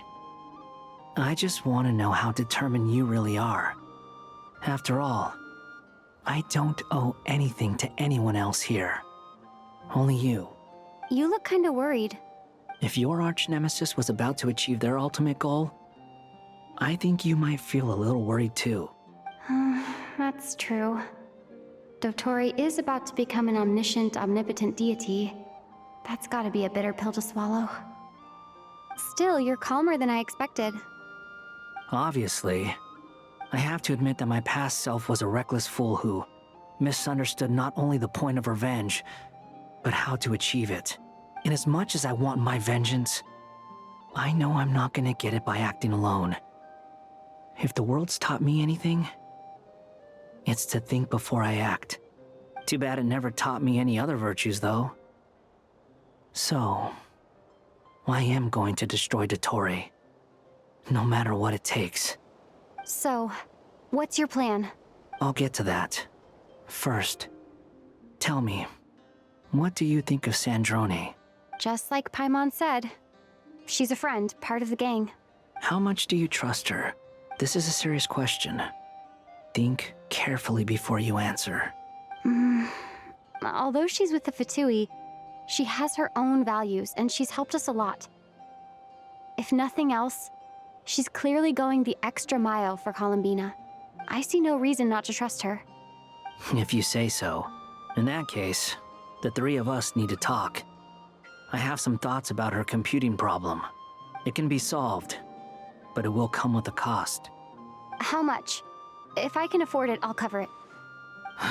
Sometimes your heroism really backs me into a corner. You know that?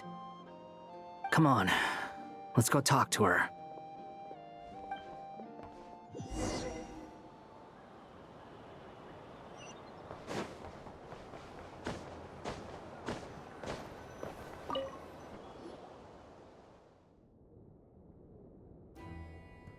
Miss Androne, Traveler. Hey there. Paimon's here too! She was just helping them sort through their things. How did your chat go? That was fast. The call only just ended. Well, you said it was urgent, so we got here as quickly as we could. Albedo, I have some alchemy questions for you. I see. Looks like my knowledge proved useful after all.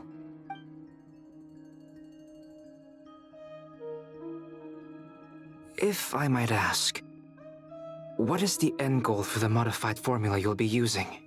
I needed to predict the future of the entire world. But I've run into some teething issues since trying to implement Renee's theory of the 4 Orthants. I see. I'll have a look at it.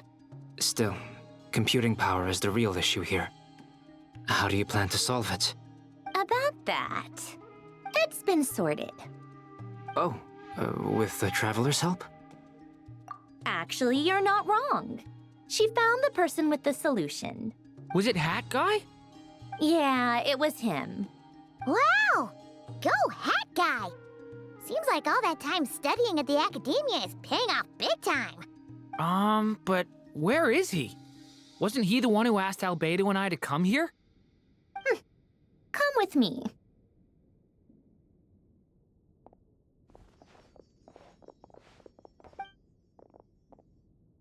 Hat Guy? What's happened to him? Hat Guy! Can you hear us? No response. I guess he's in hibernation. Hat Guy mentioned that he was a puppet. It seems that his functions are currently shut down. I presume this has something to do with the solution to your computing problem. That's right. He and the Traveler came to see me. Wait, what? You have a solution? Would you calm down? Why do you always react so hysterically to everything? Excuse me? How would you know? You shouldn't be so quick to judge complete strangers. It's very bad manners. Oh, please. It doesn't take that long to figure out that you have a temper.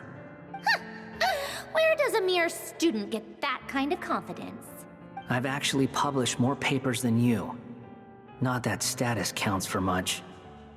Even Paimon's applied for academia admission. Huh? Are you serious? See? This is why I can't be bothered to explain myself. She recognizes no one's skills but her own. Okay, fine. I'll hear you out. So, tell me, how do you propose to solve my computing power problem? This world itself is constantly processing all kinds of information. If it's the world's future you're trying to calculate, you need a processing device that's designed to cope with that volume. Easier said than done. Only Irminsul can handle that kind of... Wait, is that what you're suggesting? But surely we can't just plug my formula directly into the ley lines. You should be able to tell that I'm not human, right? Yeah, I noticed. The technology, though, seems pretty ancient. Very different from Fontaine's. It's a completely different system. Conrian, to be precise. I'm what they would have called a puppet. Puppets need an energy source and processing power. The artisans who built them sought out the materials most suited for that purpose. You? Do you mean... The Traveler and I have talked it over. She's willing to vouch for you. So, I'll allow you to borrow my core for your calculations. It was built using wood from a silver-white tree, which makes it a small part of Irminsul. Conrian technology and Irminsul wood. Who in the world could have built you? Are you sure about this? A puppet without its core will cease functioning completely. And if it's left in that state for too long, it might not recover. You could die if you do this. You do realize that, don't you? I can put two and two together, yes. No need to rub it in. I won't lie to you. This has never been done before. I cannot guarantee your safety. Doesn't matter. I'm prepared for the worst. Did you two actually talk this through? Is he... Are we really considering this? Yes, we discussed it. The bottom line is, he trusts me and I trust you. Let's give it a shot, shall we? Honestly, I have no clue where this kid even came from. But for whatever reason, he lent me his core to use in my formula. I'm very close to finishing my calculations now, and the core is currently in use. So I'm sorry, but I can only show you a sketch right now. This is what the core looks like. A silver-white branch. It certainly matches the legends told about Irminsul. Is Hat Guy gonna be okay? He's not gonna die, right? In theory, he should be fine. As long as we put his core back in time. Beyond that, all I can say is that I'll try my best to avoid risk and make sure the core doesn't sustain any damage. I think I know why you called us here now. Someone needs to watch over his body and make sure it's protected until the process completes. Correct. He said that the only ones he trusts here are you two, and the Traveler. And the Traveler will have other work to do. He will have our undivided attention. Aw, hat guy. On a more positive note, things are progressing steadily on my end. I'll call everyone in for a meeting once the results are out.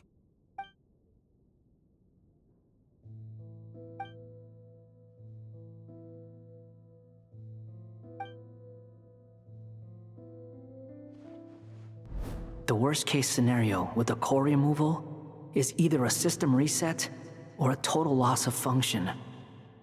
But I'm not afraid. A quiet death should have been my fate long ago. A core is completely different from a heart. It's like another vital organ entirely. I never believed it could be a true replacement for what I sought. But in the end, it turns out the core was more useful to me. Pretty funny when you think about it. It's like the punchline of my entire life. Do you think there's any difference between a puppet and a human? If not, then this would just be another samsara. I have already experienced both a past life and a next life. Part of me wonders whether I'm only capable of making this decision because I've become a real human. What's with that expression? Isn't this a good thing? Sandrone will succeed, won't she? She has to. She will. We all have to persevere until this is over. That's right. And I'll protect you all until a moment of victory arrives.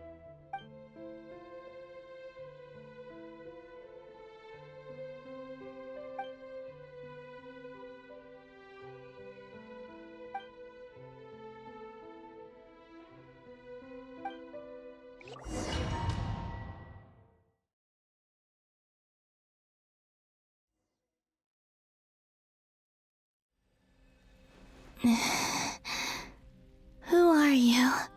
Call me Sonnet. You have the same power as Canon. Sonnet. So, you're the goddess of the iridescent moon? Oh, goodness. You recognize me? Well then, what's your name? Columbina. Columbina Hyposelenia. Hyposelenia? What a lovely name. Did you choose it yourself? It was a joint effort between me and my friends. Friends? You mean your friends in the heavens? Huh? Oh, sorry. You must be exhausted. I apologize. Hang in there. Let me introduce you to my older sisters. Do you mean the other two moon goddesses? Arya and Canon? Wow, you sure know a lot. Hey, does that mean that our story goes on into the future? Oh, I guess that wasn't the best question to ask. It's all right. We were prepared for that possibility. You could say we were too prepared. I can't even remember how long my sisters and I have been here by this point. When did you get here? How long has it been? I can't say for sure, but it feels like it's been forever. I see. Are you feeling all right? You look a little unwell. I can hold out a while longer. We don't have far to go. The place where my sisters and I are based is just up ahead. Don't worry, they're both really nice. I'll introduce you.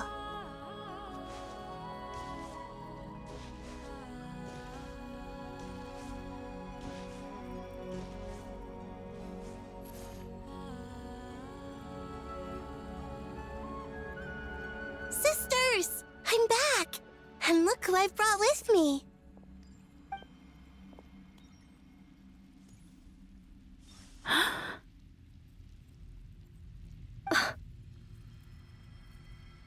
It's our lovely little sister. born in the far future.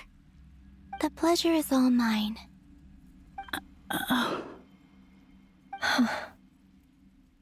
Allow me to introduce you to Columbina Hyposelenia.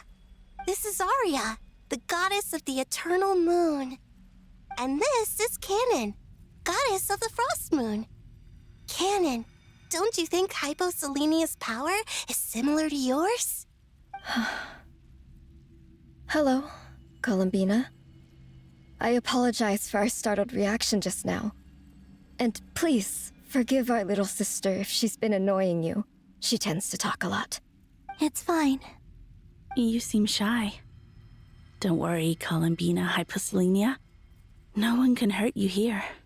Could you tell me where here is? Please. I must know. My dear sister, this is where Tevat's original ruler, the Dragon King Nibelung, imprisoned the moon goddesses. What? You're scaring her, Canon. No, I'm fine. Please, continue. Nibelung, our original master, created us in the distant past to maintain Tevat. But he left this world and traveled into the dark universe beyond, to explore worlds vaster still. Day and night, we fulfilled our duty in the heavens, until the day that the first Descender arrived. The great ruler of the firmament. The heavenly principles. Is that what later generations call them? I see. But we did not reject them at first, nor did they seem to harbor ill intent towards this world. We coexisted in peace. They were like a guest in our home. Slowly, however, we came to realize that our guest had a growing desire to change and dominate the world. And you didn't stop it? No. There was an order to the rules they set up that Nibelung never taught us. We wanted to know if this order would bode good or ill for Tevat. All right. Canon and I wanted to know. Sonnet was against it from the outset. Later, we discovered that this great ruler of the firmament bore an almost paranoid hostility toward the desire of certain life forms to seek power. Or perhaps they feared them. They would even cast down celestial nails as manifestations of their power, to punish the civilizations of the world below. Only this was far beyond mere punishment. Right.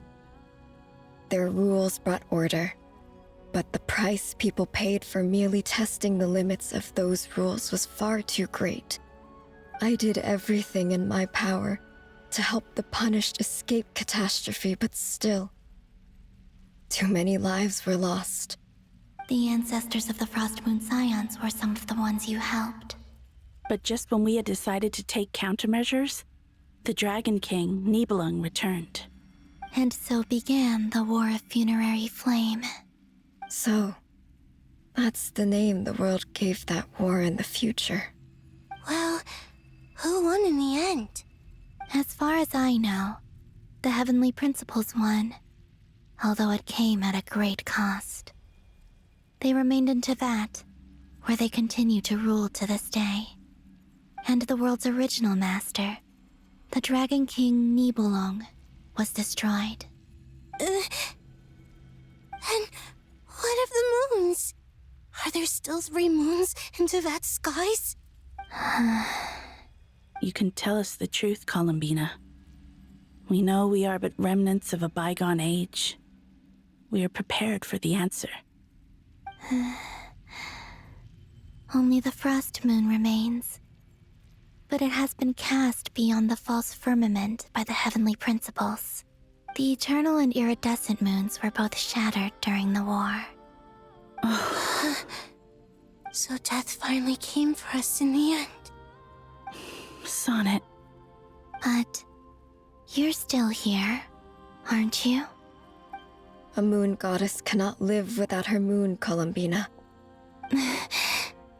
She's right. That's why I began to disappear. Because the frost moon is cut off by the false sky. How much worse it would have been if it were outright destroyed. Our souls may endure within this lunar palace, but if our moons are destroyed, then we shall disappear the moment we depart from it. I'm sorry. There's no need to apologize to us, dear sister. If anything, we owe the world an apology. If only we'd decided to act sooner, rather than arguing amongst ourselves. all the more reason not to spend this time in regret and repentance. Instead, we should focus our efforts on how we might help our future sister. Sorry? Don't you see, Columbina, your story is not yet over. Is that not why you are here?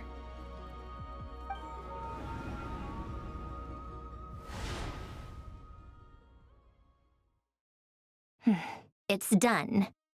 Initiate numerological array. Continue running primary process. Calculate the world's fate through extrapolation, and identify nodes of potential change. Secondary process, scan for moons. Still 4. The number of moon marrows hasn't changed.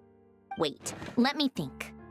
Is it possible that there's something I've been misunderstanding about the moons all along? Variables. Variables in the world. I know where potential variables within the world come from. So what about the moons? Are there any variables there? Like their life or death, for instance. What if being alive or dead makes no difference to a moon? But that's so strange. Even immortal gods can die. Why would the moons alone be... Wait! I've got it! If alive or dead is considered a variable, we might have had this wrong the whole time. No one ever said that a moon marrow equals a living moon. We just made that assumption ourselves. Initiate secondary process.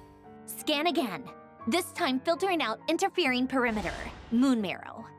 I don't care if they're natural or artificial. Get them out of my search results!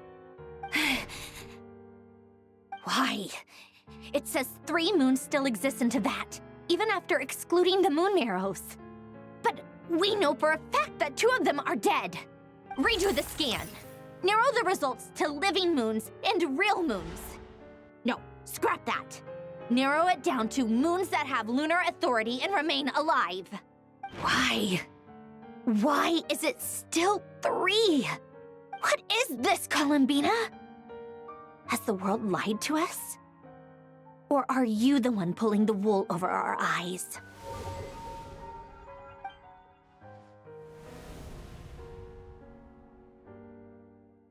So, you think that the moon's reflection might be where Nibelung imprisoned the 3 moon sisters?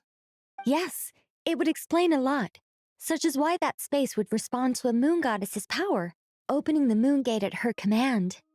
It would also explain why Miss Columbina has been unable to leave, and why time flows in reverse there. In the messages she sent, Columbina promised us she'd find a way to return, but we have no way of knowing how, when, or where this might happen. The fact that she still has yet to reappear in this world indicates that returning from that place is no easy feat. We cannot afford to simply wait for her. So you're saying, if she could return by her own power alone, she would have done so long ago. Yes, she certainly wouldn't leave it to this late stage when it's so touch and go. I've been giving this some thought, and I've come to believe that Luanatar might be an anchor that she left behind, as a sort of future waypoint. This could also explain why Luanatar is always by the traveler's side. Sounds like a plausible theory.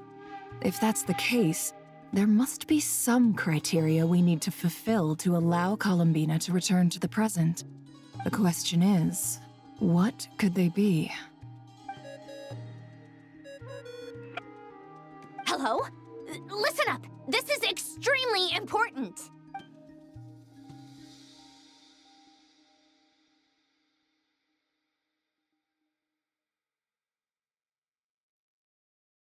Not only is Columbina alive, but she may well exist in a form unimaginable to us. I'm still unclear on the details, but she's done something truly inconceivable in the past. And the clue to what she's done lies in the moon and Tevat's sky. Truly amazing. Oh, I'm so delighted for her.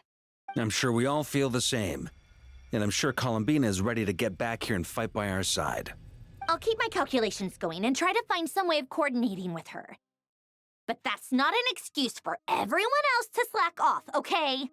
All of you had better keep trying to think of solutions. How can the dead moon still live? And Luanatar...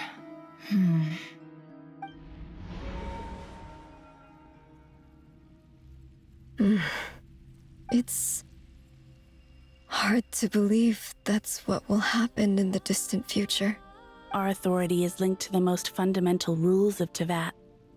I suppose it's no wonder that many would covet that power. I didn't realize that when you said friends, you meant people who live down in Tevat. That's so lovely. I always wanted to go down there and have some fun. Have you ever tried leaving this prison? Of course. Between us, we've tried everything.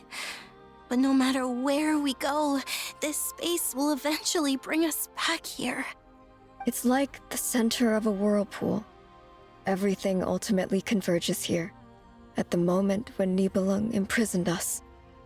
In that case, have you tried using any of those pathways that connect this space to the real world? Sorry? What are those? They're passages through which you can make small-scale changes to reality by using Kuvaki. Or am I the only one who can use those passages? Because part of my soul remains in reality. Kuvaki. What is that? You don't know? It's a unique kind of elemental energy found only in Nodcry, the land from which the moons arose. Oh. Well, it's true that the moons first rose up from the part of Tevat you say is called Nodcry. But there is no difference in the elemental energy between there and anywhere else. What? Could you show us some of this Kuvaki? Hyposelenia? Maybe if we see it, it'll make more sense. Okay.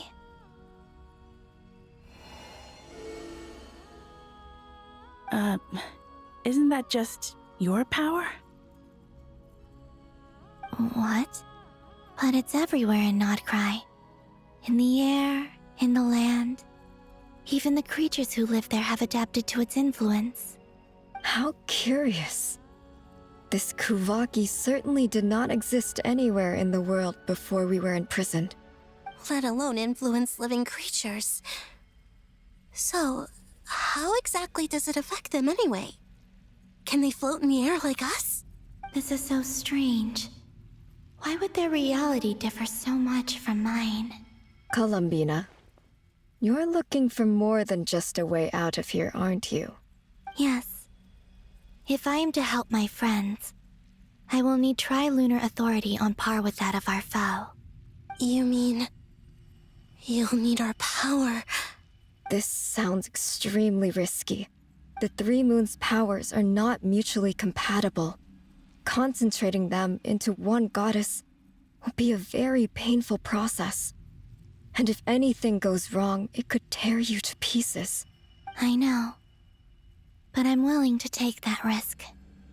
Even so, let's say we successfully transfer our authority to you.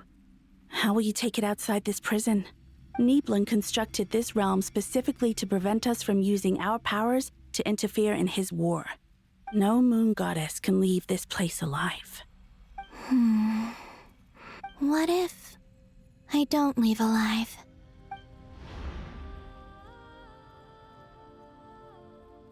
Where do we even start?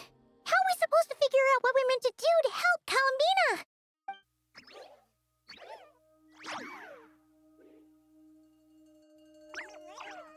Columbina, what do you need from us? If she really got to the beginning of time in there, how do you think she'd leave us a message? You don't think she'd write it down on a stone tablet somewhere in the hopes that we'd find it, do you? Seems unlikely. Columbina may not talk a lot, but she thinks deeply about issues like this. Let's review what we know. This is the Columbina who fought alongside us against the Reikir of Solnari, and with whom we celebrated Moon Prayer Night. She knows our personalities, our ways of doing things, even our unique strengths and abilities. So, if she wanted to tell us something from a long, long time ago, what would she do? Oh.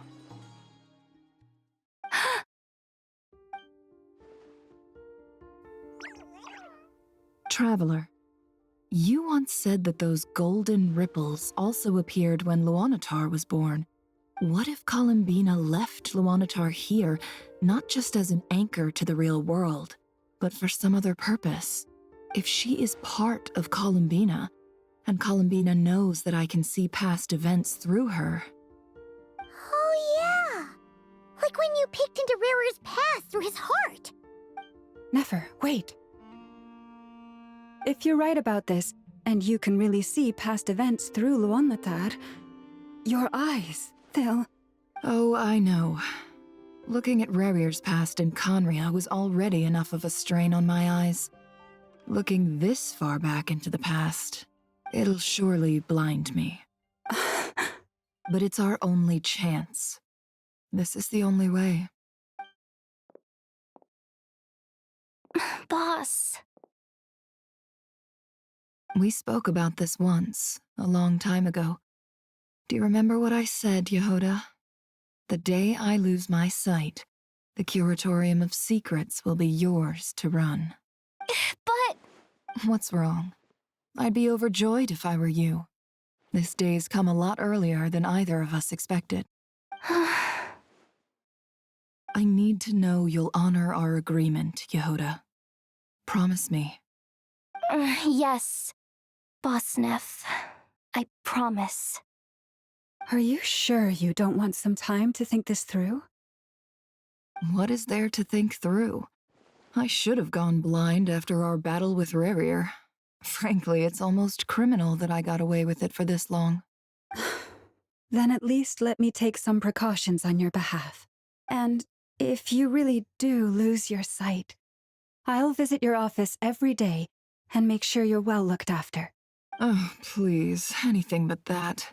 I was actually ready to go through with this. Are you trying to scare me into backing out? As if I could ever scare you. I'll assume you're just joking to calm your nerves. All right, enough chit-chat. Let's do this.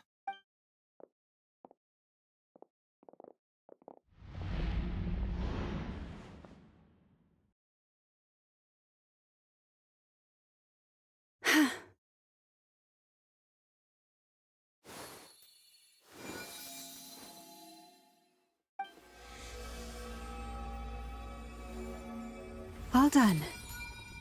Good. Now give me some space. Come on then, little one. Show me what happened in the past.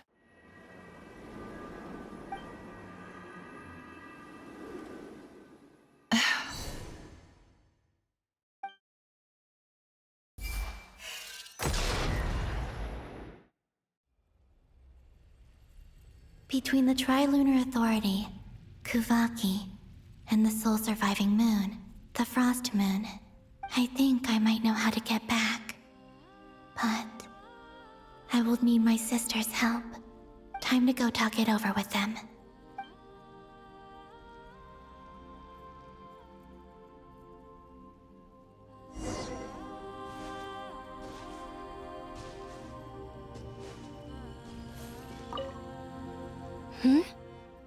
Have you decided what to do? I hope it's not too dangerous. You really scared me when you said that thing about not leaving here alive. Come on, let's go find the other two.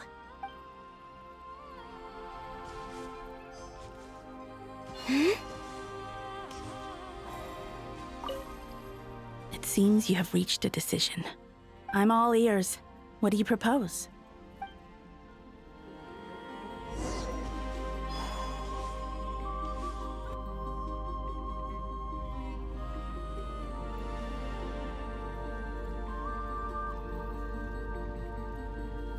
Have you figured it out, Columbina? Tell us. How do you plan to leave this place? I intend to die here, in this moment, and then be reborn in the future with the help of my friends. What? What are you saying? How can the dead be reborn? And how will you inform these future friends of your plans? You can't exactly leave oracles. Nothing can escape this place. Not a single ray of moonlight. And even if you found a way, what if they never find the message you left for them? You'll... No, that won't happen. Come again? They will find my message. I'm sure of it. I'm not following. How exactly will you achieve this? It's quite simple, really. First, I will leave my soul here.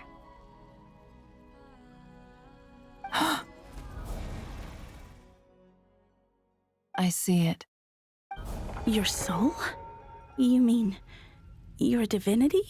Yes. I once left a portion of my soul in the future. One so small that this prison barely noticed anything. In this very moment, she can resonate with my soul across time. When the time comes, I believe that she can serve as an anchor to pull my soul from here back to the future reality. Just as gravity connects the world to the moon. Exactly. In the future, where I came from, the moon has been cast beyond the false sky, but I can still feel that it is there. In a similar way, I can feel a connection to the soul fragment I left behind even now. My friends can use it to detect my presence. But how do you just leave your soul here? Is that even possible? On my way here, I met an ordinary mortal who entered this place long before I did. Her body is long gone, but her soul remains. And before that, I encountered an old enemy whose entire soul survives here intact, while the power that once corrupted his body has faded away. So, perhaps this space is specifically designed to imprison divinity and authority, but not the physical body. Still, even if your body can escape, would it not just be a lifeless husk without the soul inside? Wait, is that what you meant when you said you wouldn't leave alive? Yes. I shall turn my body into moonlight and pour it over Nodcry. That power shall protect the land and quietly blend into it, awaiting my soul's return in the future. However, I cannot do this on my strength alone. I would need your help to do this, so I'm humbly asking for your assistance. Oh, dear sister, you need not be so formal. As I said before, we are but remnants of a bygone age. You, on the other hand, were born alone in that distant future, and you have walked a long and lonesome road since then. How could I bear to let your story end here in this dungeon? Don't forget, we are your sisters, your family. Arya's right. Actually, I've always wanted a little sister. Can you imagine how it's been for me? Getting nagged by two older sisters all the time. Now, I finally get to be the big sis. And not just that, but I get to help you return to your world, too. How could I say no to that? Sonnet. Canon? I'm sorry. I know this is a bold request. The Frost Moon is rightfully yours, and it remains intact. Oh, no, please. Don't misunderstand me, Columbina. I was just thinking back on the years that the three of us once spent together, you cannot imagine how happy I am to hear of the future world you describe. The Frostmoon Scions, your lovely, kindly friends. For the three of us, whose purpose in life was to maintain the peace in Teyvat, it is a great relief to know that the people of this world live in such an abundant future. If your plan can save them, and save Notcry, I will gladly give you all that I can. Besides, the three of us have been together since the day we were born. I could never abandon them to live on alone without them. Canon. Still, I do have one question I would like to ask you before we proceed. Certainly. What is it? Why do you cover your eyes?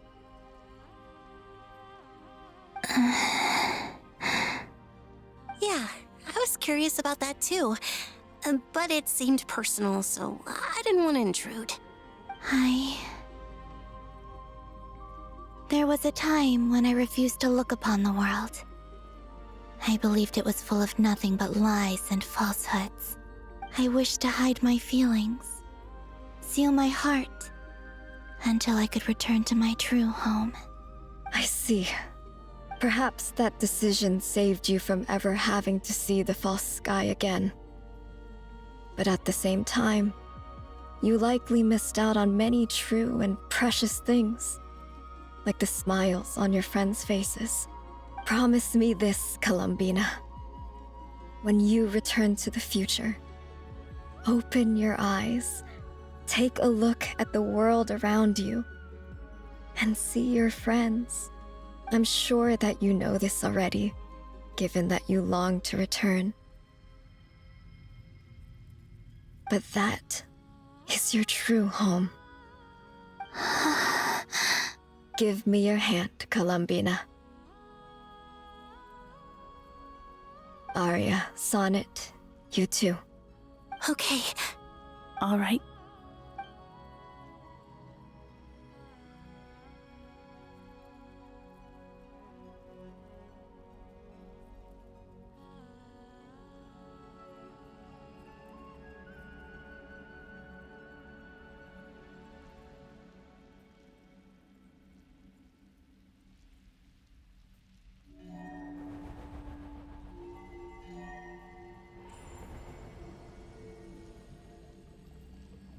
We once were the songs sung for eternity, but now it is you who must continue to sing. We once were the tides in the great river of time, but now we subside, and you arise. We were the messengers of madness and inspiration. But now, the lies have faded, and your truth must endure. We are souls awaiting the sun. You must return to be with those who smile when they see your face.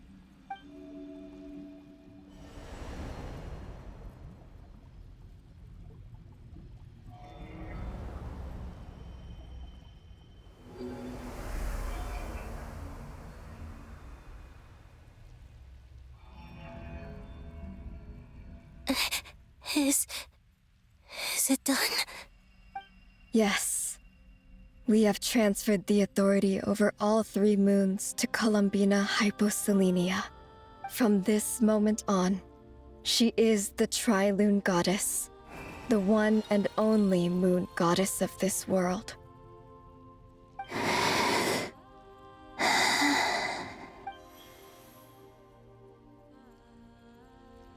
Thank you. Thank you, my sisters. Now go, and do what you believe is right, Columbina Hyposelenia. Be aware that we cannot grant you the power of the three moons beyond these prison walls. The conflict that arose over their remains following our disappearance will still take place. I understand. Sisters, oh, my body. It feels...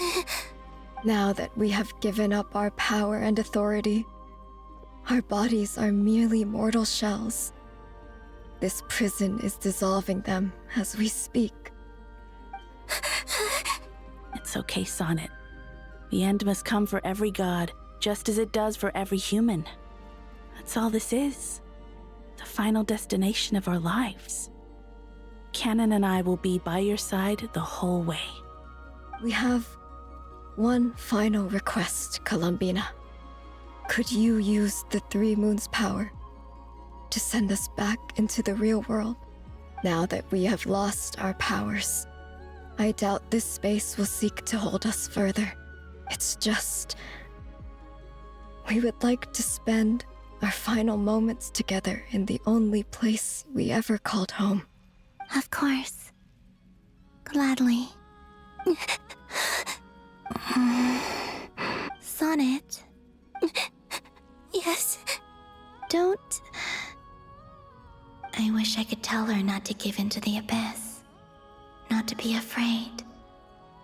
But is this really what I should say at this moment? Don't forget. I'm so glad to have a big sister like you. No, Hypo. Thank you. I'm okay. I'm not afraid. As long as my sisters are with me, I won't be afraid. It looks like this is goodbye, sisters.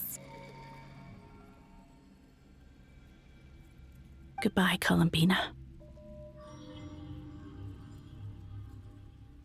Take care of this world in our stead.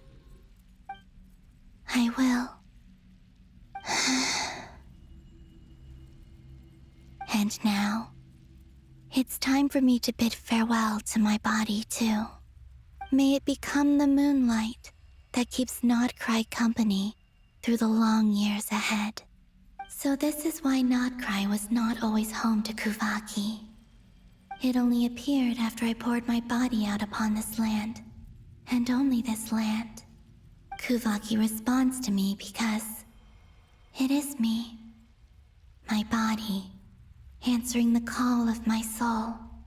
And the golden energy I've encountered on my way here was, in fact, that very soul, which I am about to leave here to guide me. O power Trilune, eternal moonlight, I, Columbina Hyposelenia, lay aside my body. Let it be cast into the dark night to illuminate the future. May it be a companion to all who dwell beneath the moon.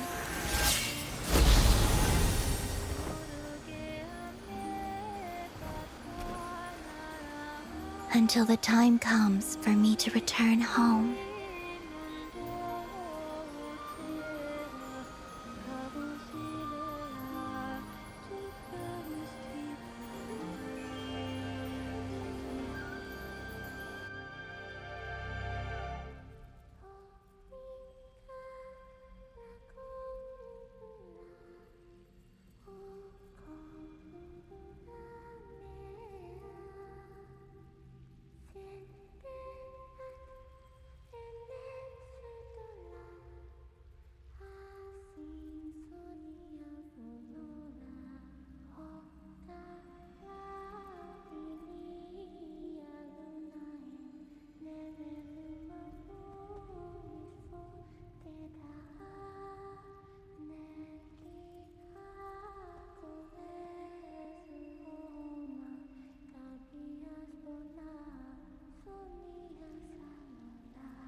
Boss!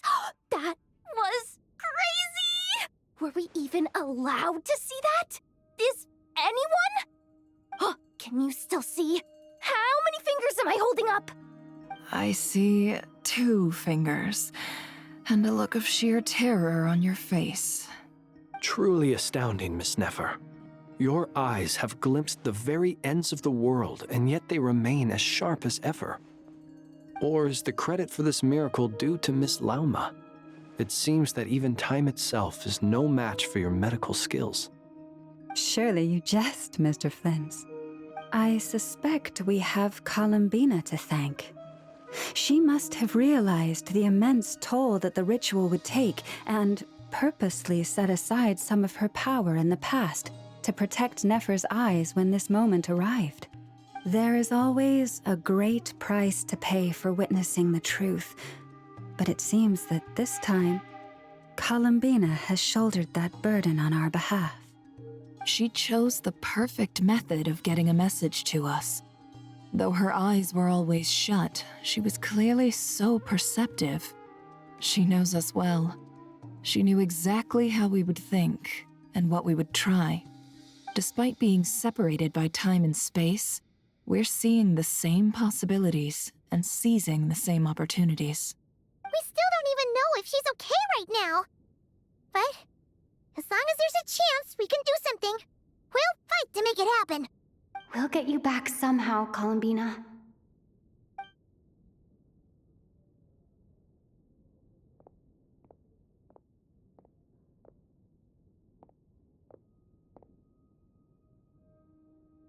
Well, based on the information we now have, let's figure out our next moves. Thanks to these gentlemen, we have a much clearer picture of the situation with Dottore. The civilian population has been moved to safety, so we no longer need to hold back. Miss Androne, how are the calculations going? So far, so good. I'll keep seeing how far I can push the system, though. Can't have Hatman being powered down for nothing. There's still a long road ahead. Where should we begin?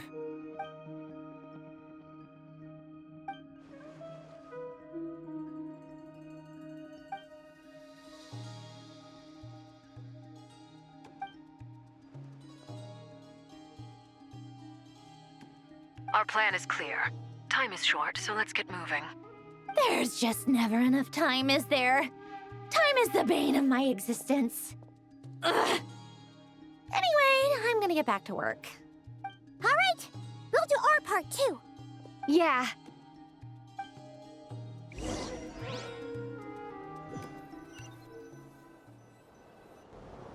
Albedo's theory says that elemental energy can dilute the light realm's power, but I'm no expert in building elemental defenses. Sounds like something out of the advanced elemental theory section of the library. Whew. You seem quite troubled. Well, yeah. I mean, who doesn't get a little flustered when they're completely out of their depth? You were the very picture of confidence back when you approached the Hexencircle. Eh, I could have been faking it through that whole meeting for all you know. Who's to say I'm not just a ball of nerves in a charming and gregarious package? Oh gosh, really? I'm so sorry, I had no idea. Well, you're all the braver for it. Still, I was much more in my comfort zone than I am here. At least in Mondstadt, you can cry for help from a cliff top and actually stand a chance of summoning Barbados himself. Things have never looked bleaker than they do now. If we don't pull this off, Tevet's doomed, isn't it? Oh, you think so? Actually, yes. Yes, it probably is. It's a shame. Don't put too much pressure on yourself. Tevat has faced annihilation many times in the past, but it also gave us you, didn't it? Hey, don't give me that. It's not like I'm anyone special. I disagree. Every human born in this world is special. We angels have always believed that. In that case, this humble human being has a big favor to ask of you. I thought you might say that. I'm sure Alice, in her great wisdom, sent you here precisely to help us in this difficult time, yes? Well, that has less to do with her wisdom and more to do with my power. Of course, of course. Well, the thing is, these elemental defenses we're about to build, I don't think it's a question of if they'll fail, but when. Durin's findings from his patrols make it clear that Dottore is constantly expanding his territory. First it was his lab, then the design bureau, and now this. It's not realistic to completely stop him encroaching on the rest of Nagrai. Rather, our goal should be to stall him for as long as possible. If Miss Sandroni's calculations are correct, well, they're the closest thing to certainty we have in this situation, so let's assume they are. Anyway, her calculations suggest that our best hope for victory lies in Miss Columbina's return. It's up to us to slow Dottoro's advance and buy time for her to make a return. Are you asking me to help you with building the defenses? No. I'd like you to prepare for what comes next. When he eventually reaches us, we will have to fight him. You were an angel once and a mage now. I'm asking you to lend us your protection. Oh. Can I take it that you're triggering the terms you fought for during our three-way talks? Well, technically those terms were about protecting Mondstadt. But if you're happy to agree to the change in location, then yes, let's do that. You're cashing in on this much sooner than I'd imagined. Well, yeah. The way things are going, I might not get another chance. Very well. The mages have heard the knight's plea, and we will respond. To tell the truth, Alice and I had already discussed how we might help you all, so I didn't come empty-handed. I always like to be prepared. This is... wow. Yeah. This is great. Seriously, thank you. It's been many long years since I had a chance to dazzle humanity with a little divine intervention. To humbly serve as a reliable and responsible guide. Anyway, Knight of Boreas, please accept this gift in recognition of your great virtue. Go now. May the angel's blessing deliver you safely to your destination.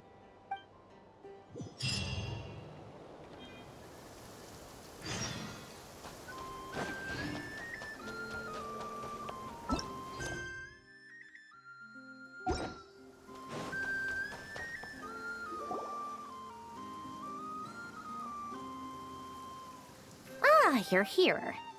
Sandrone! How are things going? Glad you asked. You two are about to become the first people to lay eyes upon my masterpiece. Or should that be the first person and the first, specter? Hey! Whatever. Come, feast your eyes on this. Wow! We've never seen something like this before. This meter displays the progress of my formula. Currently, it's still making the most important connections. Once it's finished running, I'll deliver it right to your side. And then, we can finally bring Columbina back. What do you mean, deliver it? Can't you just tell us over the Dodo communication device? It'll just be some numbers, right? Ugh, you're such a greenhorn. This isn't the kind of formula you solve in math class. It's a highly complex algorithm capable of constructing a framework of rules. Ugh, whatever. We'll be here all day if I start trying to explain it. All you need to know is the formula must be completed before we can bring Columbina back. I'll share the data with you. Nicole's agreed to let me use her information channel, so we just need to use the Dodo communication device like so. And... there. Now you can check in on my progress. Wow! Look at that! You're amazing, Sandrone! About time you recognized my genius. Took you long enough. Anyway, that's all for me. You should check on the others if you have time. Make sure we don't have any weak links in the chain. That might sound harsh to you, but close supervision is a common practice in the VIII. Not looking to catch anyone out. I just care about everything going smoothly. That's all. I'm kinda stuck here while the formula's running, so I need you to be my second pair of eyes in the meantime.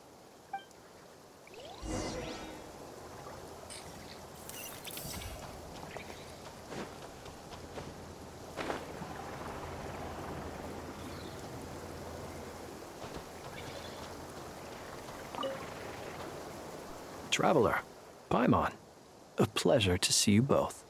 Flans! How's everything coming along? Fairly well, if I do say so myself. Personally, I am ready to confront Dottore head-on. Ooh, you sound much more serious than usual. To be honest, I am not usually fond of exercising my full strength. For one thing, it's hardly conducive to maintaining a low profile. Besides, I believe one should have the right to choose when to show their hand. I am conserving my strength until the moment of battle is upon us. Anything to boost our chances of victory. Seeing you get into the zone like this really puts Paimon at ease. Huh, Traveler? I consider it an honor to have your trust. Rest well. I look forward to seeing you both in your element during the battle.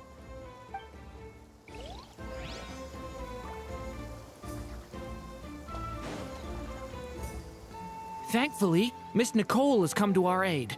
Nasha Town is now looking very well defended. Golden Flame.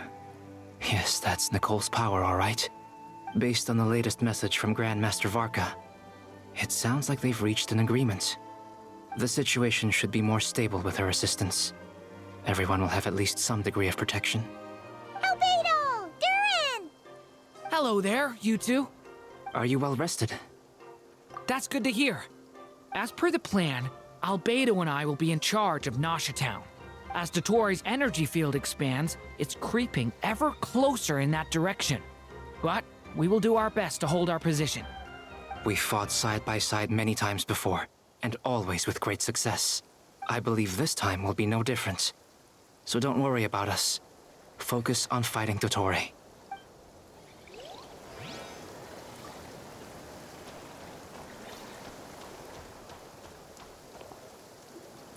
Yes, Miss Moonchanter? What are you staring at? You always address me in the strangest ways. Lady Moonchanter 1 minute, Miss Moonchanter the next. Yes, and? Are either of those incorrect? Not as such. It's just that I simply call you Nefer nowadays. Uh-huh. That's my name. What's your point? The point is I don't add any honorifics or titles. Meaning what? That maybe we're on friendlier terms now than we used to be. Is that how you see it? And I thought I was the one with eye damage. Never! Wilma! Paimon, Traveler. Just swinging by to check in on you. How are things going? Did you manage to get some rest? Don't worry about me. I won't slow us down. And I give my all to ensure our victory. Ah, yes. Allow me to give you two a quick checkup. All done. You're both in good shape. You're welcome. You'll have your work cut out for you in this battle against Dottore, so make sure to get some rest in first.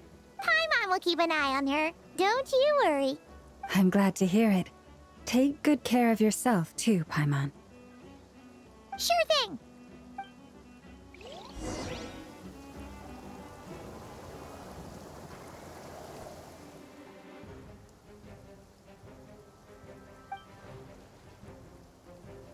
Here they come. That's quite a horde. As we expected. Get ready, everyone! Take your positions and prepare to engage. Let's begin. I'm at the ready.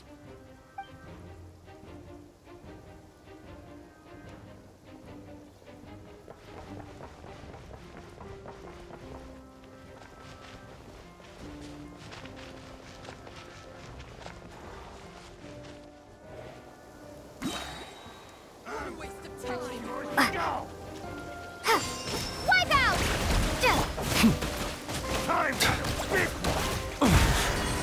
You'll sorely regret that. Be silent. Observe. The long sleep beckons. Night falls. Observe.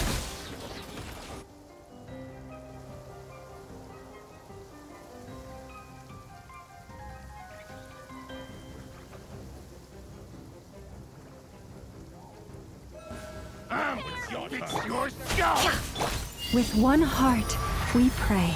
Leave this place. The mystery unravels. These creatures cannot stand against us. Oh, fighting talk. Just don't let your guard down.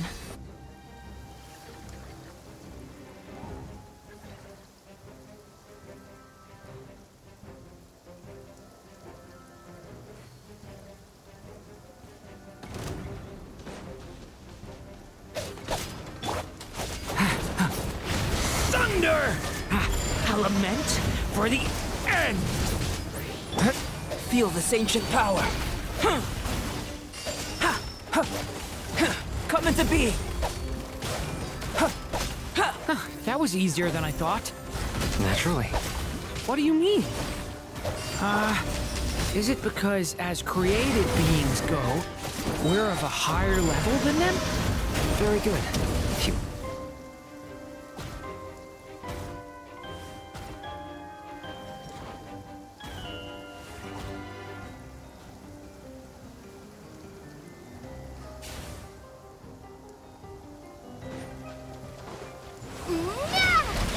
For the everlasting forest. Forest, protect us. The night cometh. Be silent. People have always used fire to drive away wild beasts. Wouldn't a lantern work just as well? You read my mind, my dear friend. I was just about to say that. All right then, dear friend. Bring the light.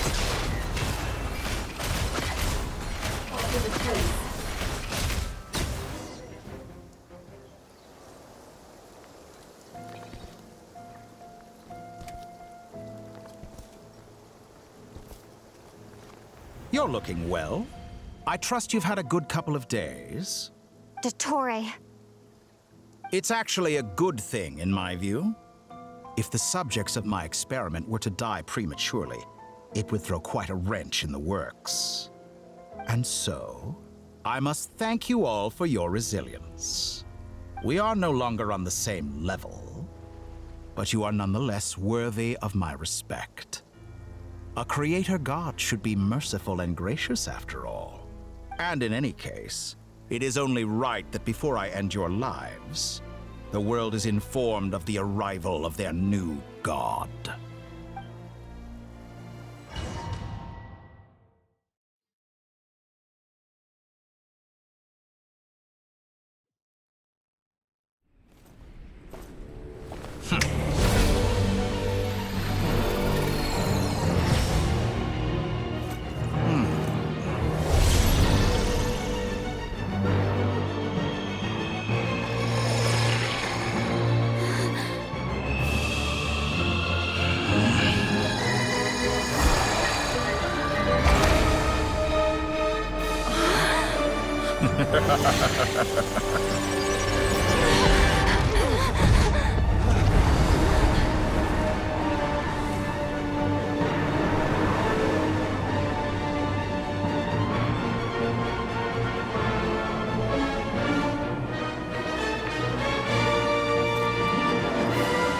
The experiment begins.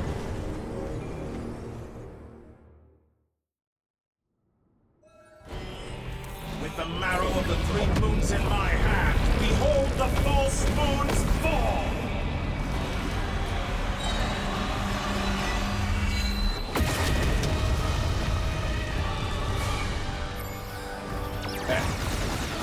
Water jet! With one heart, we pray. You poor lost lamb.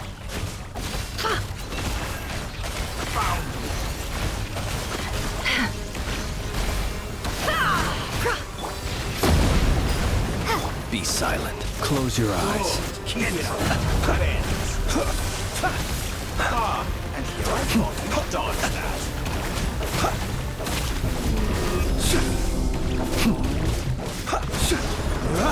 Leave this. A grave trap. Did you honestly think that would hit me? It all adds up. Time to come clean. Be silent. Night falls. You poor lost lamb. Can't hide the truth. First, like an ant in my palm. Oh. I've been moved inside another space. And it's sealed off. Looking at the structure of it, it seems like Dottore intends to trap us here. There's no exit. Our endurance is about to be put to the test.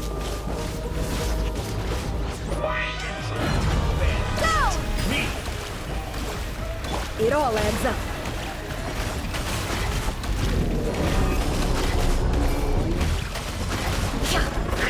Can't hide the truth.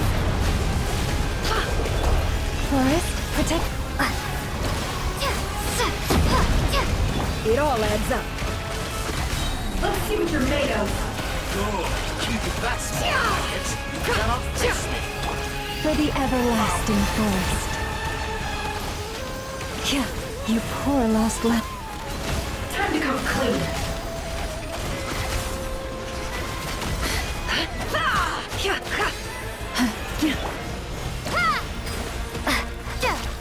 No more lies. With the marrow of the 3 moons in my hand, behold the false moons fall!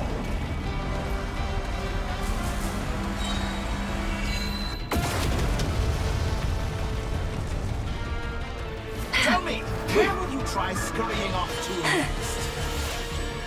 next? Looks like Dottore has opted for a divide and conquer strategy. But we will not allow him to triumph. Now, I shall pray for our victory. You poor lost lamb. Entropy bends to me!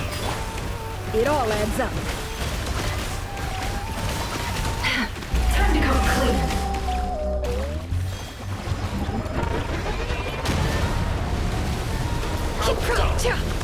Can't hide the truth. You cannot face me! How unfortunate.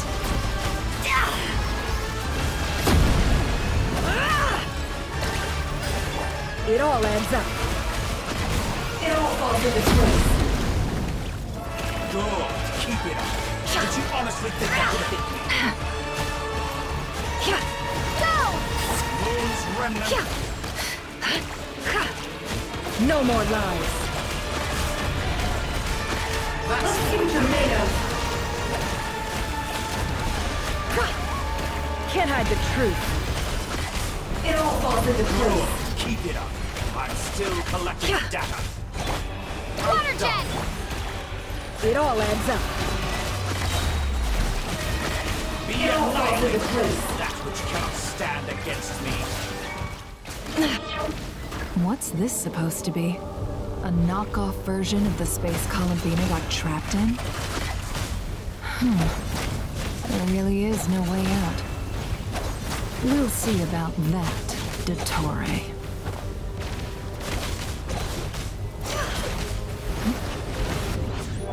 My apologies. I had not intended to take your teammates from you.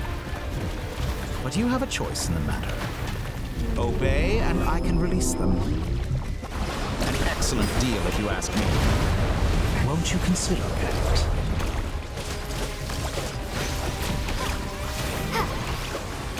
Such a simple attack, and you're already struck out dumb.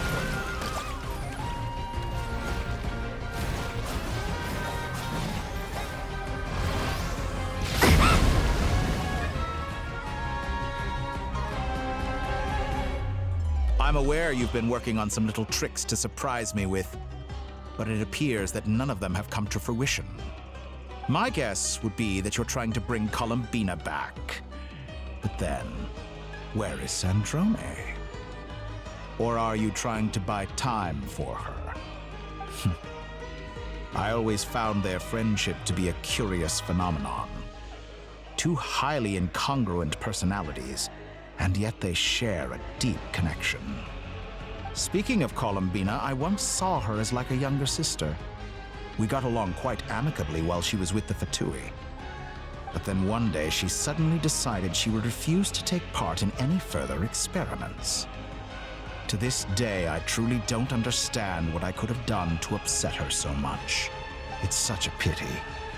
I could have had a sister, a family. But alas, she grew to dislike me. You're not fit to be family to her. That I can't deny. So many people, all obsessed with playing out the same tired old dramas. This world is rotten to the core. And then there's you. You had every opportunity to reach the right conclusion. The thought of killing you off like this? But I maintain that I approached you in good faith, so I will offer you another chance. Will you work with me? You have until I count to 10 to make your choice. 1, 2, 3. Not in a million years. Huh?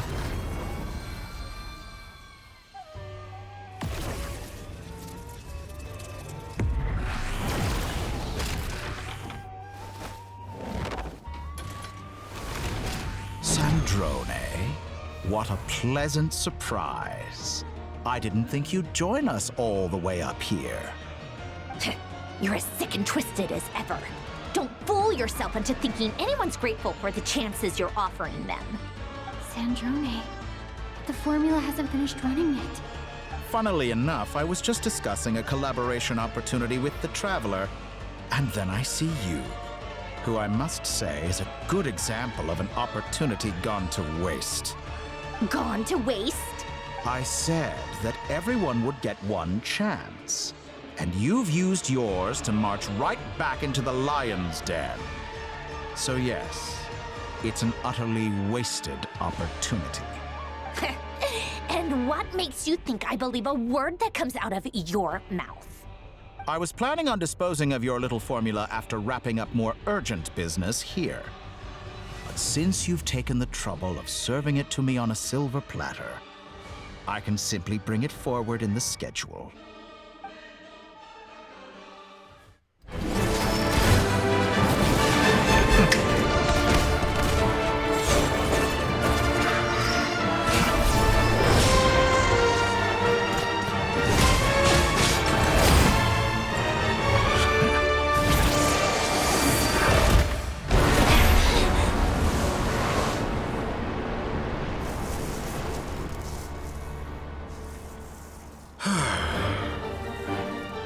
Is this your life's work?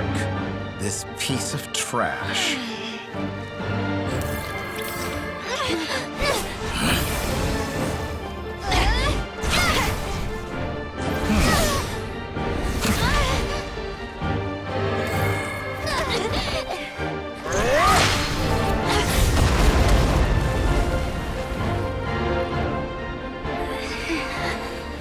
Your formula runs too slowly, Sandrone.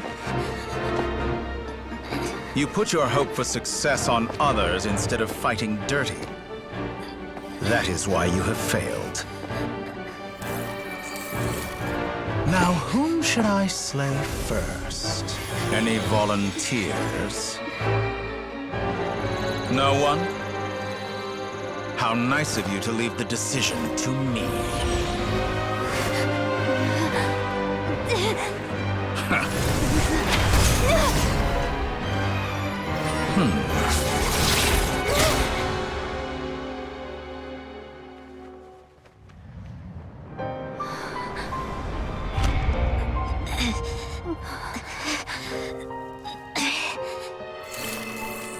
Oh, how unexpected. Sandrone, any last words for me, comrade?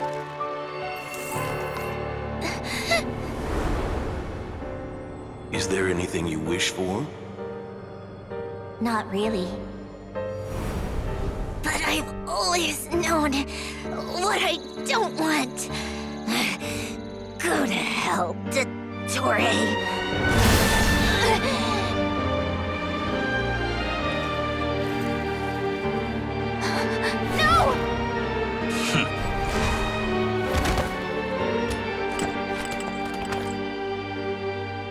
And now, you have failed.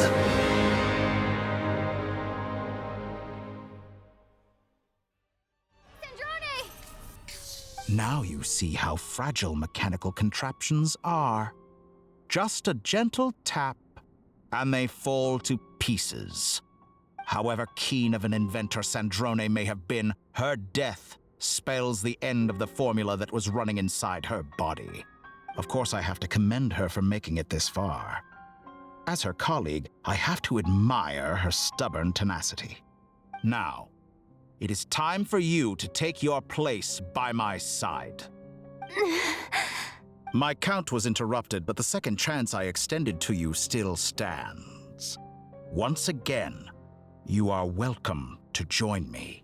By now, I'm sure you have gained a greater appreciation for the power and authority I wield. What is stopping you from embracing a new world of endless possibilities? Not in the mood to talk? As you wish. You seem less talkative than usual today. I'll change the topic to something more apropos. Sandrone was always like this, never trusting anyone, always so reluctant to share her research with them. Objectively speaking, she had her strengths. It is remarkable how she extracted and even optimized the world formula from so much data. But her inability to trust was her undoing. Had she allowed someone else to monitor or run the formula for her, you might still have a chance at victory even now. But regrettably, she was a stubborn fool. As much as it pains me, she had to go. Dottore. Maybe this is news to you, but people can change. Columbina surprised you when she escaped, and I think Sandrone would surprise you too. Change? You can twist the truth however you want, but I see it clear as day. You're the one who can't trust other people. Is that how you see me? By this point, what can you hope to do about it? It is pointless to fight on. You've already lost. Wrong. You can't win this, Dottore.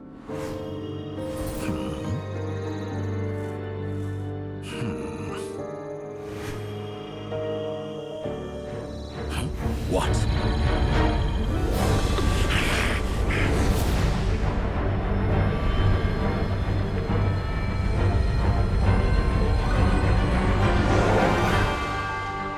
My formula can get us 90% of the way.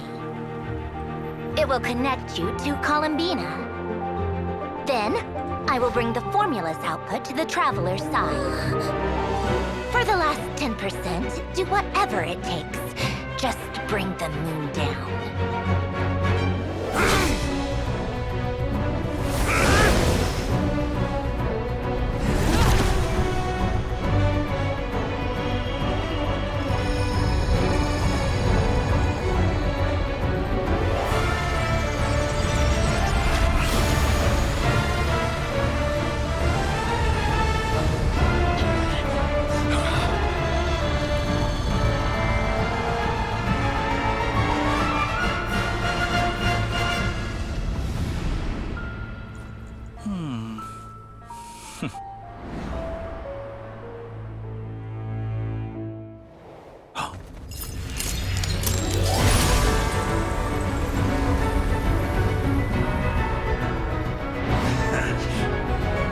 The moon will never be yours.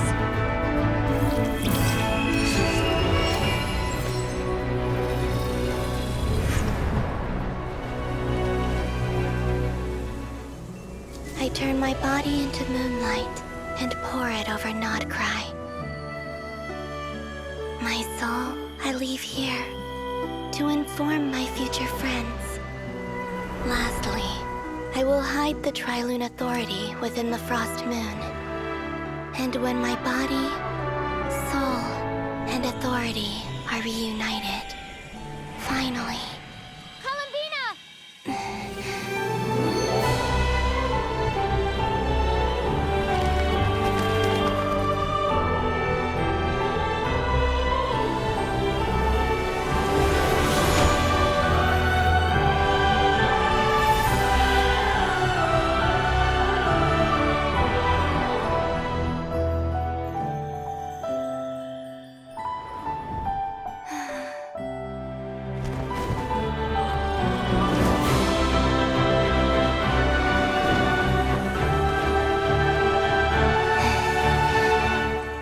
It's been too long. I'm back.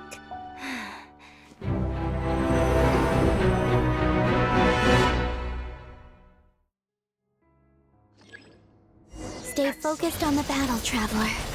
What a touching reunion. Though I personally find myself repulsed by the sight of weaklings huddled together for warmth. Now, if you're quite finished patting yourselves on the back, show me how long you can struggle before you drown. Watch out, Columbina! He can manipulate space itself! I know. Wait for the right moment. We'll strike together. Moon's remnants.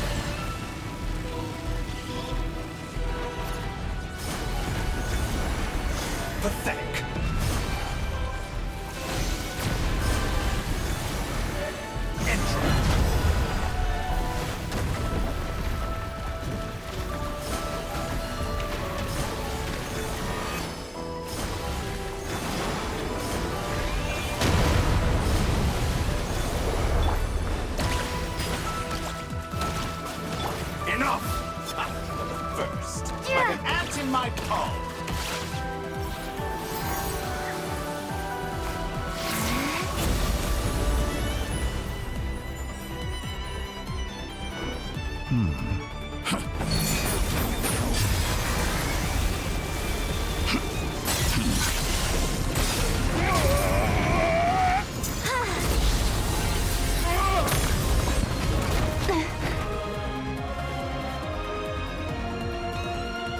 I grant you the new moon's blessing.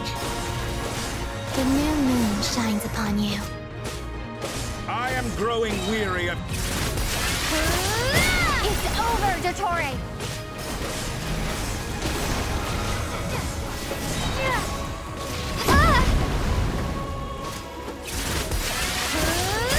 Time to pay for your heinous...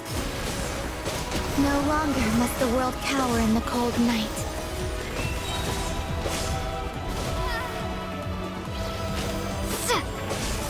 Let them...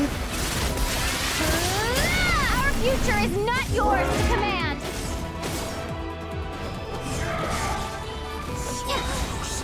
I was so... Everlasting as the moon.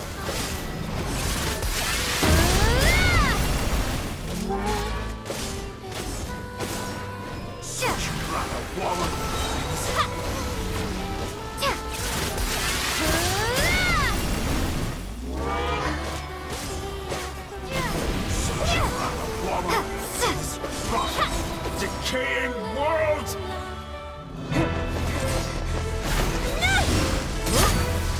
Willfully blind. How can you be so satisfied with your fate?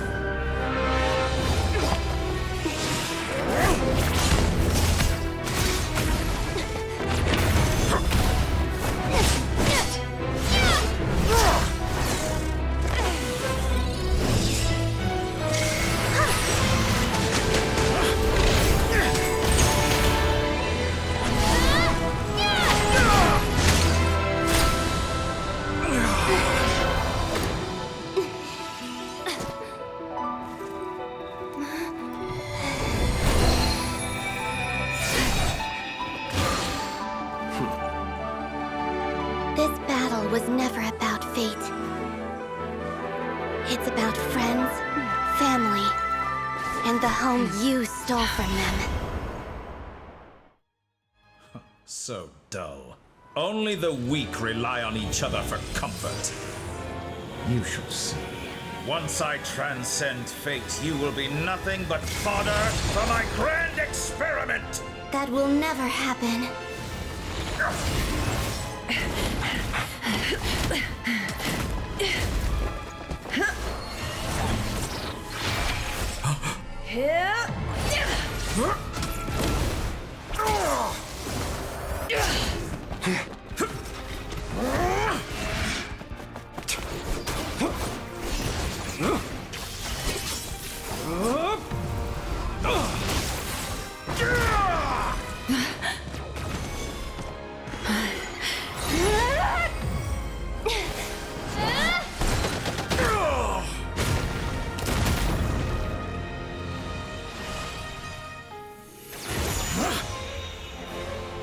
Today, the moon lights up this world once more!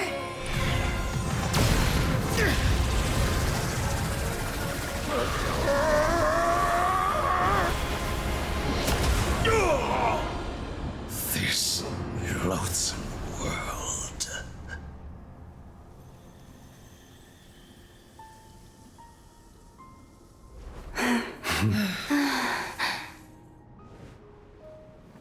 No, this world is our home.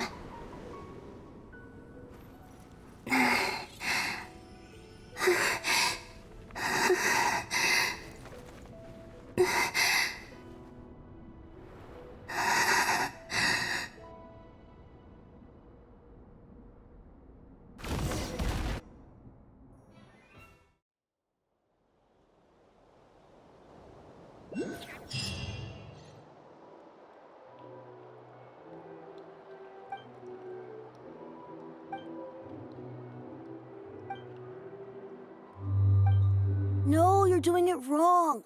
The moon looks like this now. What are you drawing, children? The new moon, Mom. It looks different than before, doesn't it? Also... Can I go buy a sugar sculpture today? Please? Just one? All right. I suppose today is a special day after all. Almost like a festival. Extra, extra! Get the latest Nasha Express here! Post-disaster report! Nasha Town reborn beneath a new moon! The voyage begins today! The future looks bright thanks to the League. Want a copy? I knew things would be different. But I didn't think that would include the moon. They say a new moon goddess has been born. A new moon goddess? Who's saying that? The Frost Moon Scions? I guess so. I'm not too clued up on the details. As far as I'm concerned, the moon's still in the sky and it's business as usual. Hey, since we've come all this way, shall we grab ourselves a free meal while we're here? Are you a convert now? Or are you just here for the free lunch? Oh, come on. What does it matter? After everything we've all just been through? That smells good. All right, that's it. I'm hungry. Time to eat. Come on! We gotta get there early, or there won't be any good spots left! Shh, keep it down. This is a residential area. What if people are still sleeping?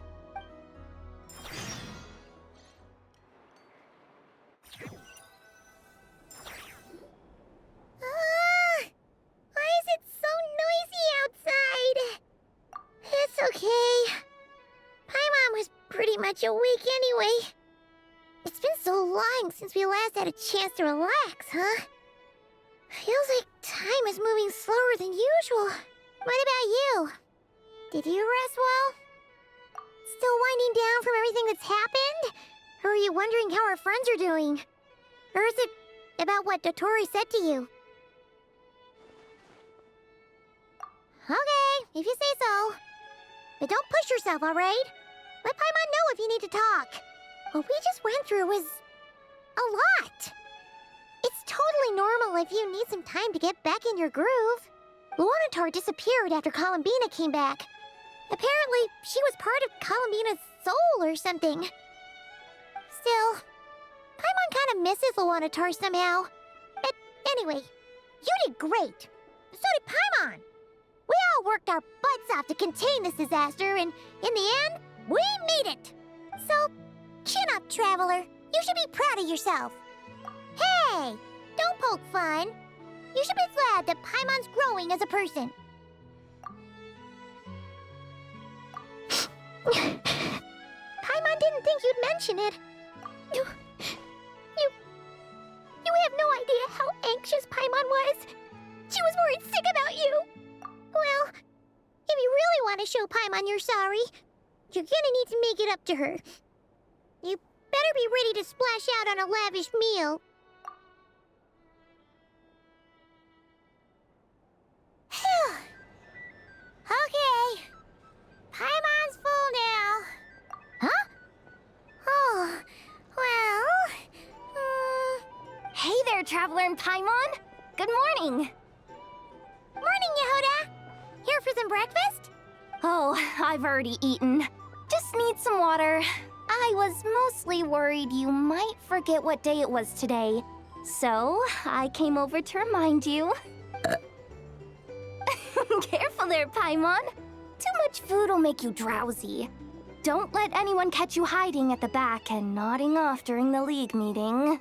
You should probably be saying that to Aino. She's the baby of the group, if anyone. True.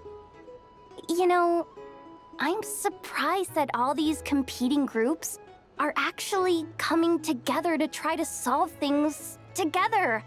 Definitely a first for Nodcry. Well, nothing like a region-wide calamity to bring people together. After that, surely even the most self-interested people have to realize that going it alone isn't worth the risk, right? Try telling Boss Neff that. She's not exactly convinced that people are gonna get with the program.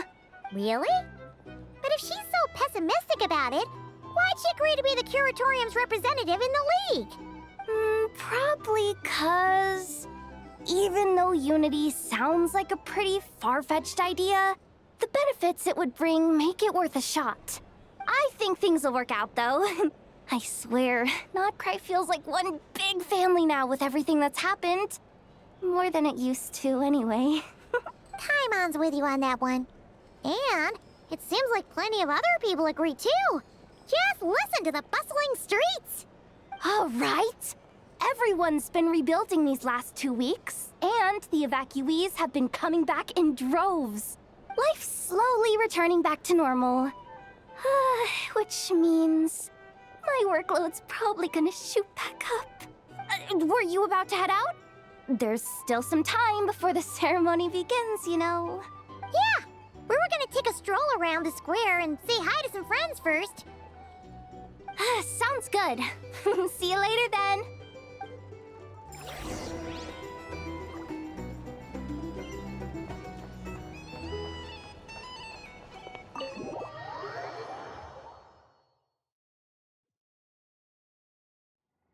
Please accept today's boon. Have a nice day.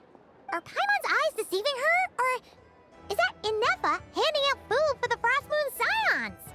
Hello there. Would you like a feast of the moon, along with some snacks of the day? So, what's new, Inefa? It was only a few days ago when we last saw you, but it looks like you've joined the Frost Moon Scions in that time. And I know too? What are you talking about, Paimon? We're just here to help, duh. In the wake of the disaster, it's all hands on deck. We responded to Lama's request for support. At times like these, the smallest good deed can inspire others and help them through the hard days ahead.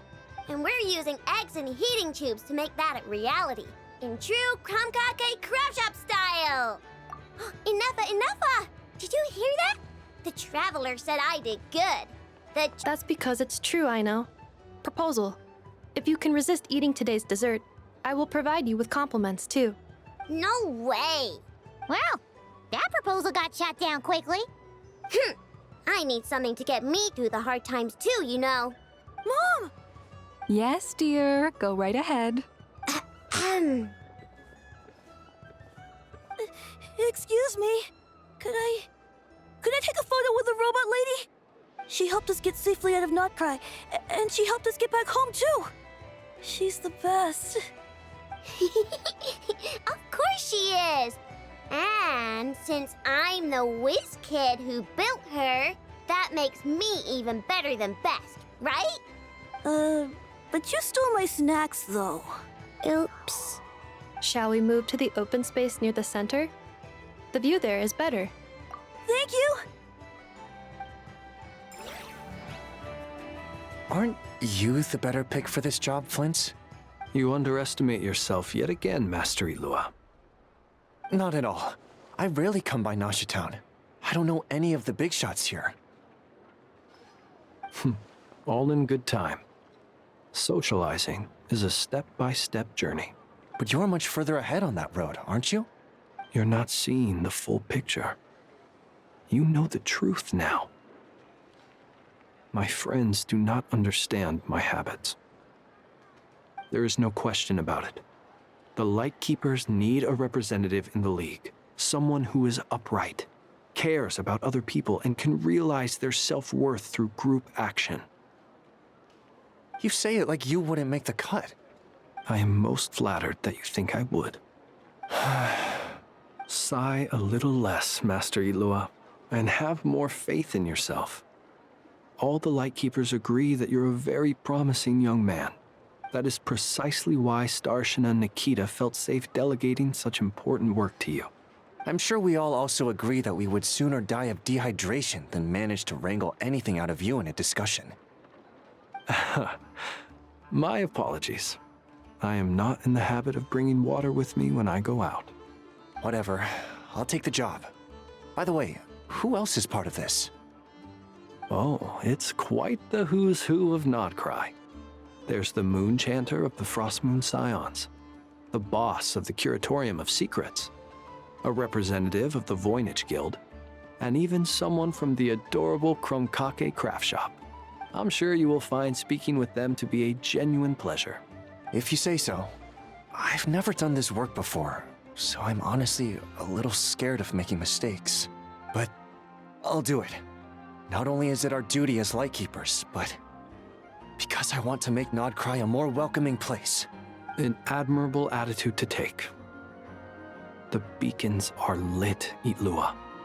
We're but one step away from breaking through the blizzard. We have the chance to band together and build our shared homeland into an Elysium. This is unprecedented for Nodcry. An opportunity not to be missed. Yeah, you're right. I'll do my best. Quite a few familiar faces have arrived. Let's go, shall we?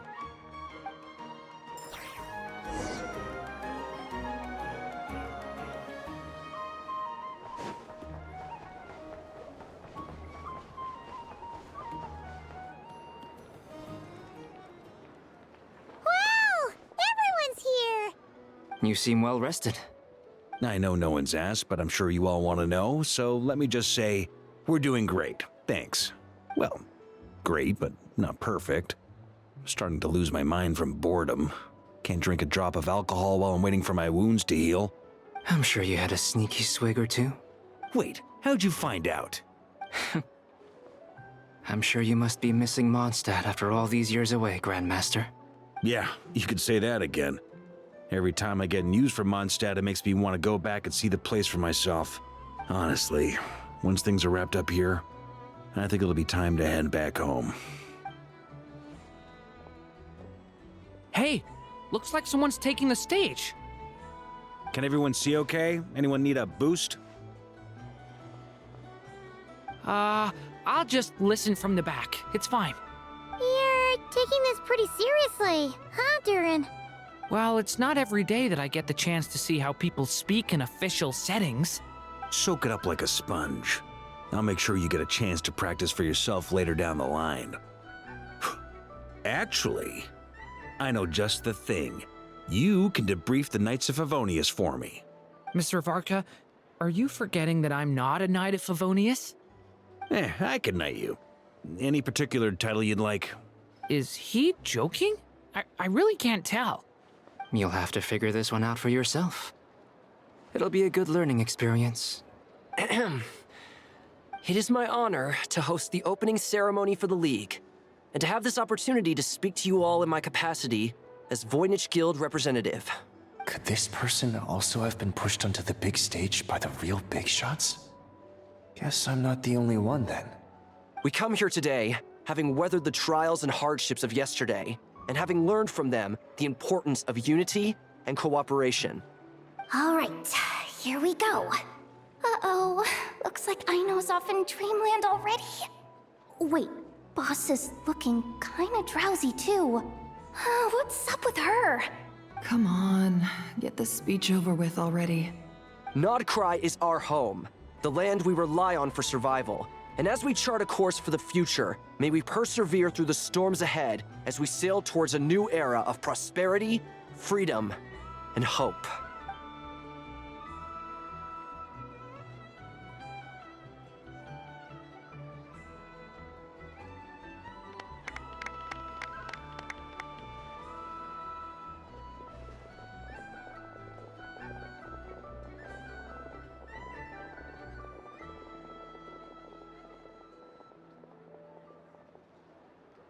Looks like we'll have more opportunities to travel in the future.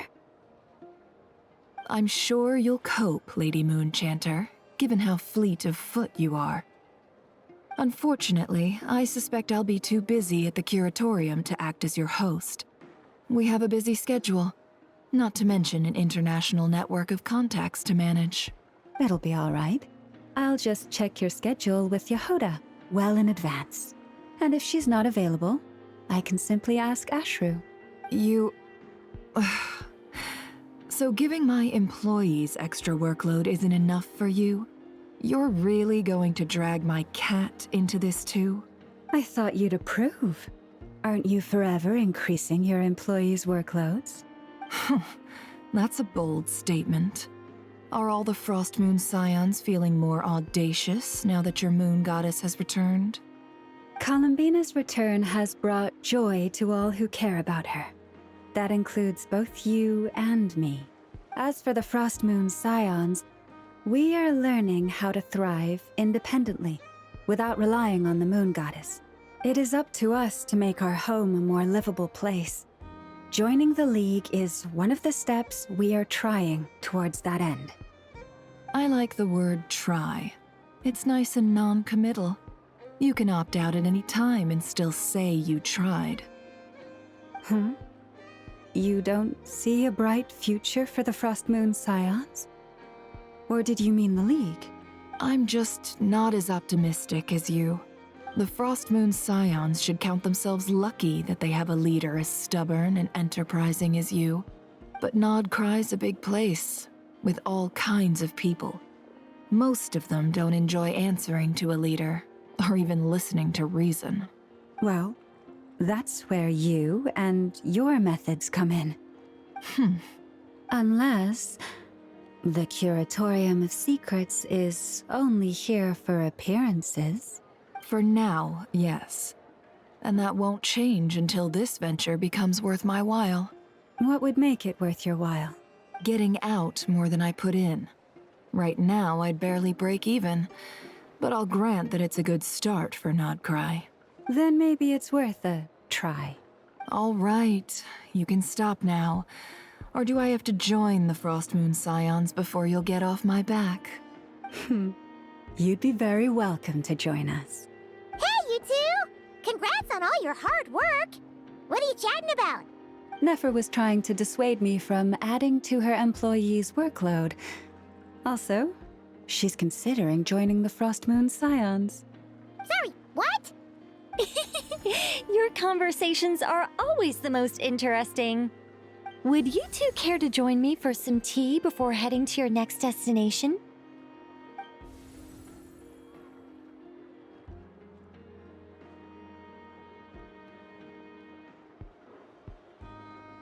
Nicole? Wait, where are you? Aren't you gonna show up today? Sadly not. I'm otherwise occupied right now. I'm sorry, Paimon. I can hear how disappointed you are. If it's any consolation, let me say that how things appear on the surface is a far cry from what they are at their core. Perhaps you'll feel better if you focus on the fact you have a special line of communication with the great mage herself. Okay? Has something happened? No, or not yet, anyway. Well, that's not ominous at all. Not for the time being. Just think of this as a general check-in to make sure this communication system is still running smoothly.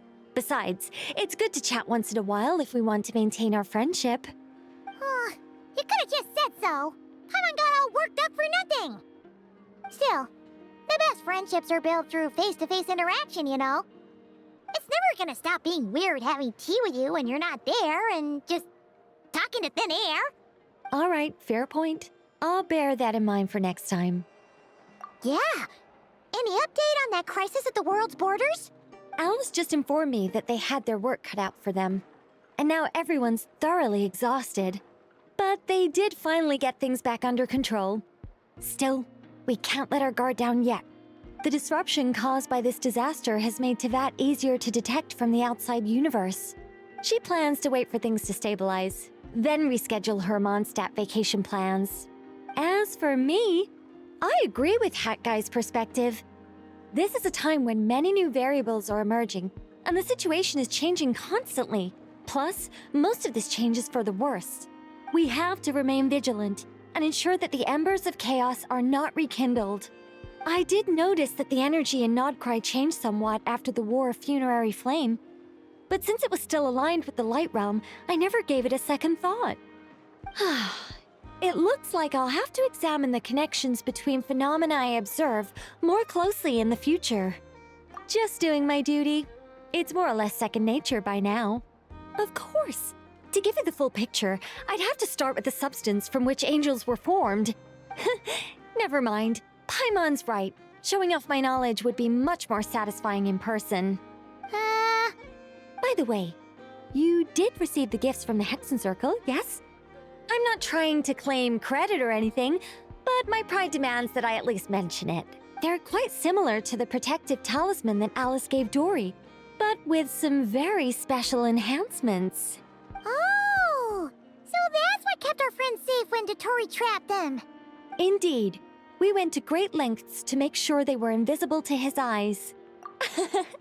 I'm so happy they came in handy. Still, not fishing for gratitude, by the way. I just want you to be aware that sometimes your friends may be protecting you in ways you cannot perceive. Anyway, I'll contact you if anything else crops up. If not, you know what they say, no news is good news. Oh, my angelic instincts are tingling. They say you should head to the docks next. Your friends are about to board their ship home.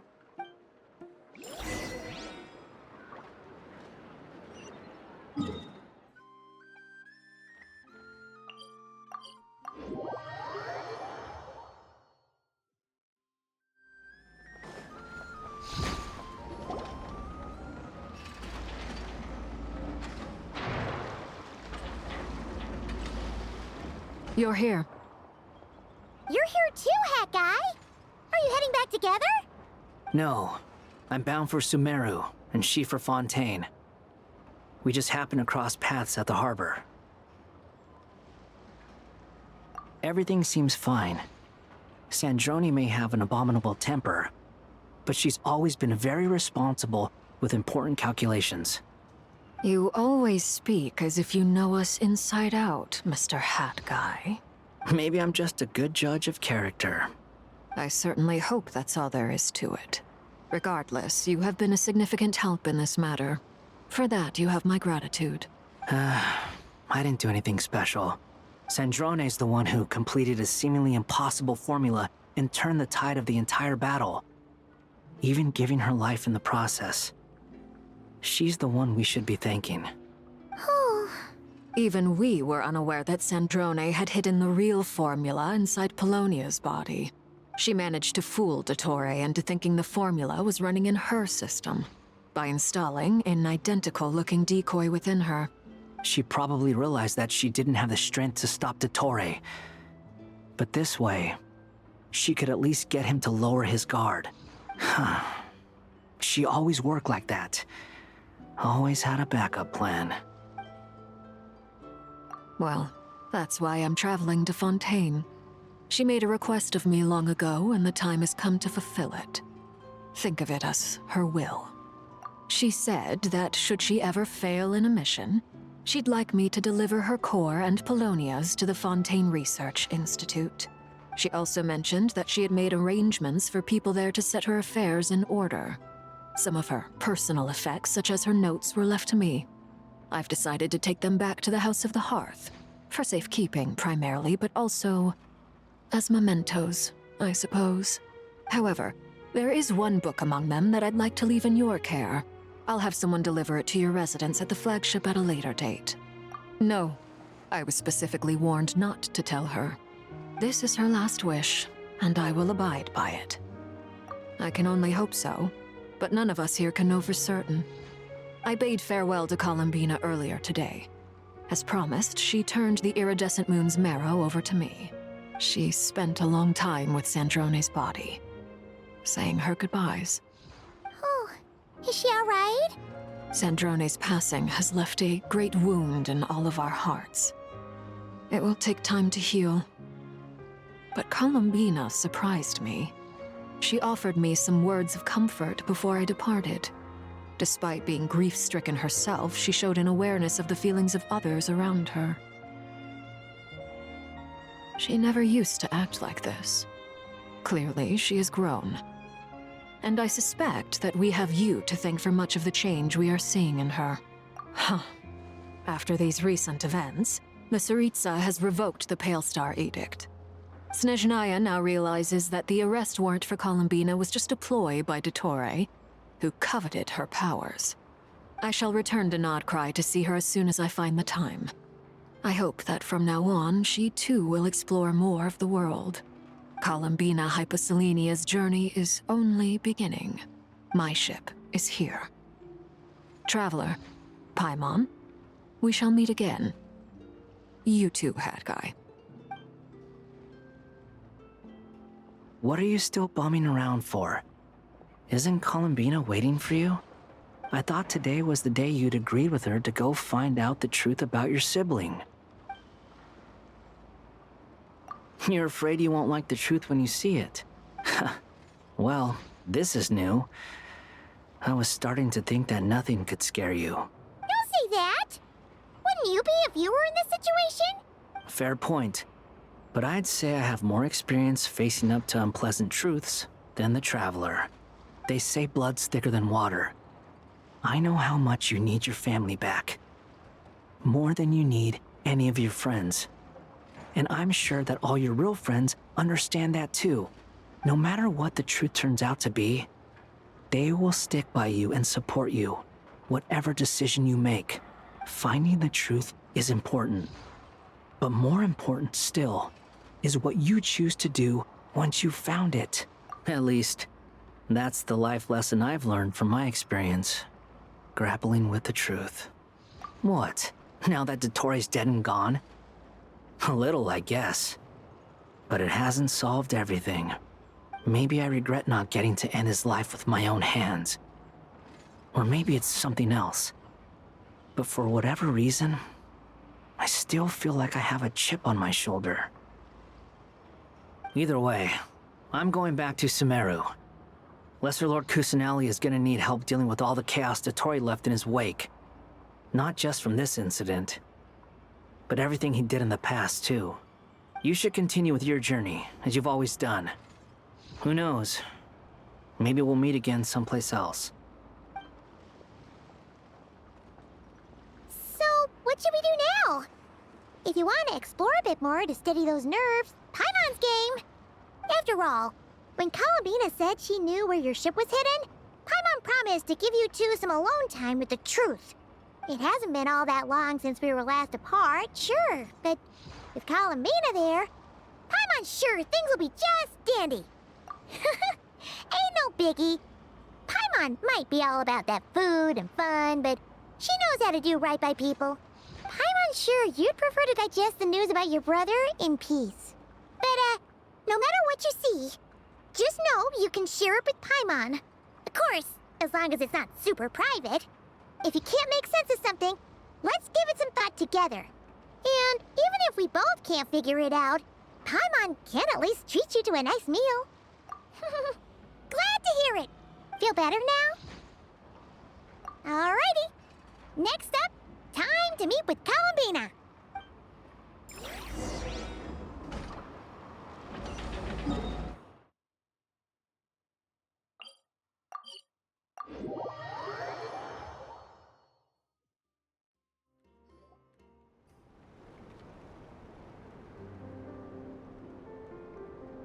Columbina, we're here! Can't quite believe we're meeting out here. We've gotten used to walking over to Silver Moon Hall whenever we go see you. Well, you're still welcome to go there whenever you want to see me. It's just, now that it's all over, I've decided to make some changes. Try and fit in with the Frost Moon Scions, like Lama suggested. The older generation are still timid around me. They don't dare get too close, and they bow their heads when I walk by.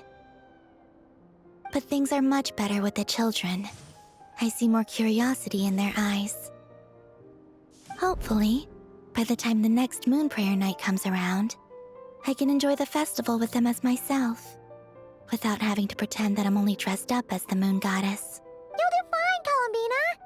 Paimon's sure they'll realize you're super nice once they get to know you better. You really think so?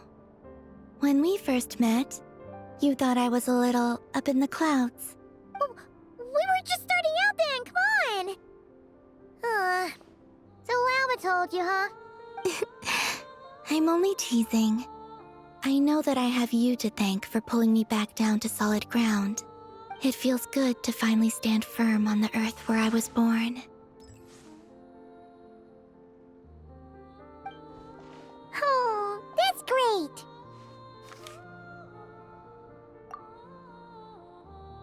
Thank you. I'll make sure not to lose it this time. Well then, are you ready? Ether, what happened to our spaceship back then? Why did you leave? It's time to learn the truth at last. I'm ready as I'll ever be. Good. Then let me open the way for you.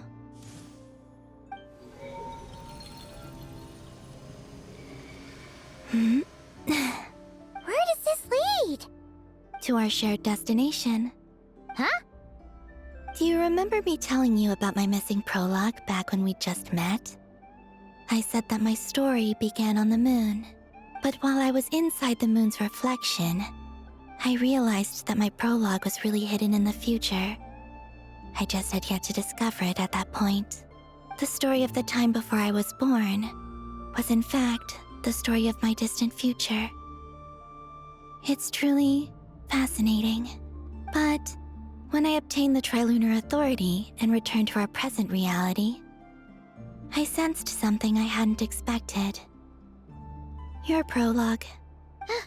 So you mean... Yes, your spaceship.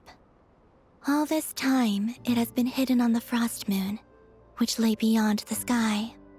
The great ruler of the firmament. The heavenly principles. Wait, them? Why would they do that? I don't know. Perhaps your ship contains something that is incompatible with Tevat. Or something that cannot be known. Oh, did I pick a bad time to say this? I know it must have been hard to work up the courage to do this. Maybe I should have waited until you were on the moon, with no chance to back out. That would have been kind of mean, you know.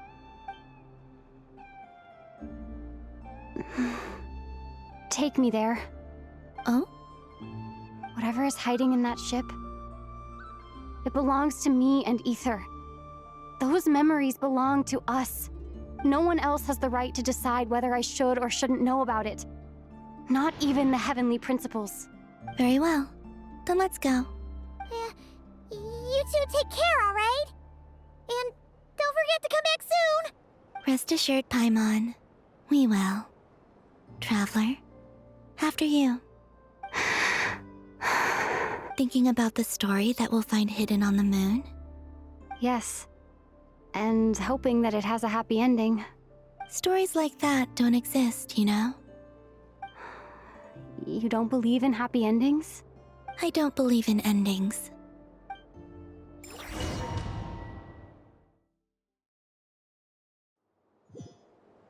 Where am I? This is the pathway I built between Tevat and the Frost Moon. The moon is very far away from us, so it could be a long journey.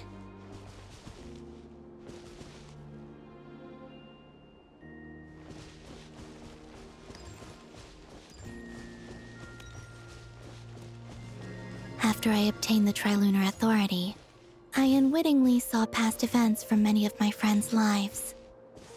One was Lauma. She was so young when they chose her to be the Moon Chanter. From then on, the Frost Moon Scions looked to her to bring messages from their goddess. But, for better or worse, I had left Hisi Island before she was ever born. It was not until much, much later that she met me. I think it's for the best. Because of the way things turned out, you had the opportunity to become friends. You're right. In that sense, I think we were both very lucky.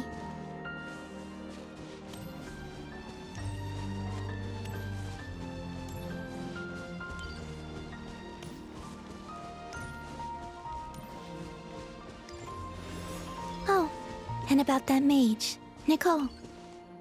I only recently learned that she has lived in VIII since the time of the Three Moon Sisters. The Moon Goddesses always had a good relationship with the angels. I suppose our friendship continues that tradition.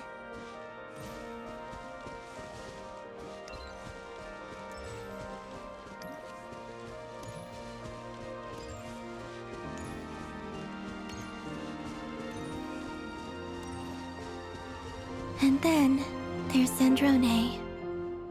I never knew that much about her, beyond the fact that she was created by someone called the Lord Artificer. She, too, suffered for a long time before joining the VIII.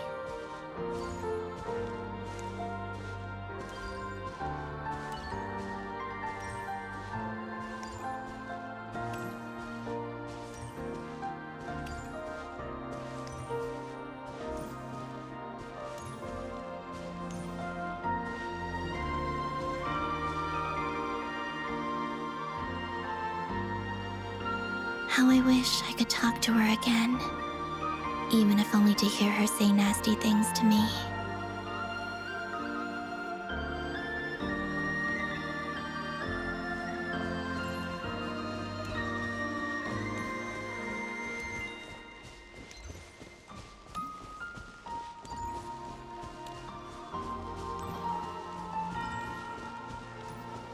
Also, I saw your sibling's story.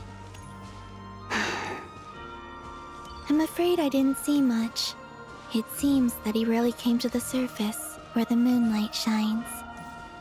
But I did notice that back when you first set out on your journey, he would often appear nearby, gazing at you from afar with a guilty look in his eyes. Ether. Let us speak no more of the past. I probably shouldn't reveal so much about my friends. It's not my place. Let the moonlight carry us forth. We are very close now.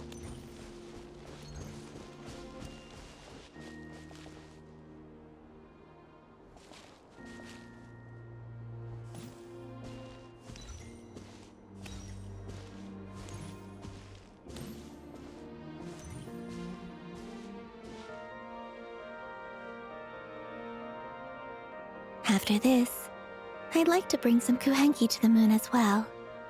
If they're willing, of course. What about your other friends? Will you bring them to visit too? Certainly. But I'll need to tidy the place up first. This home hasn't received any guests in a long, long time.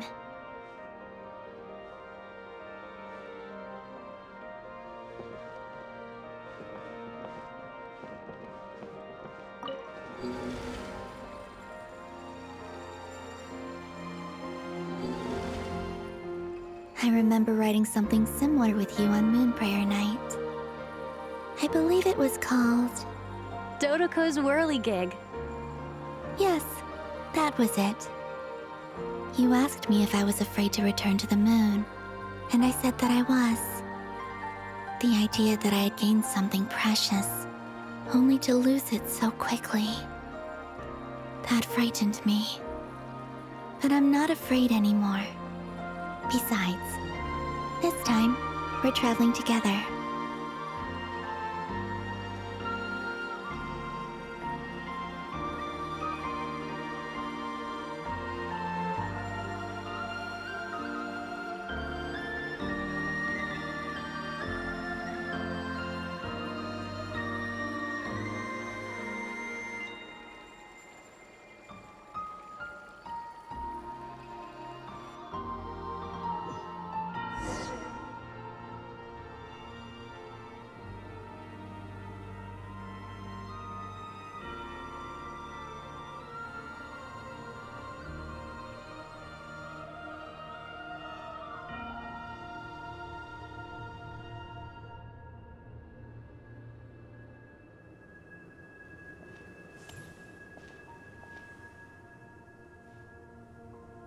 We're here.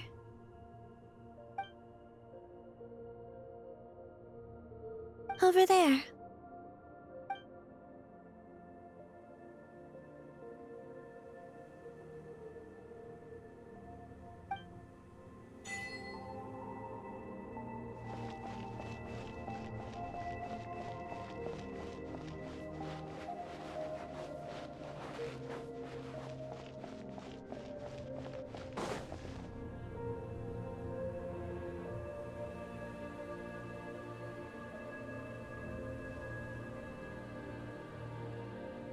Our spaceship.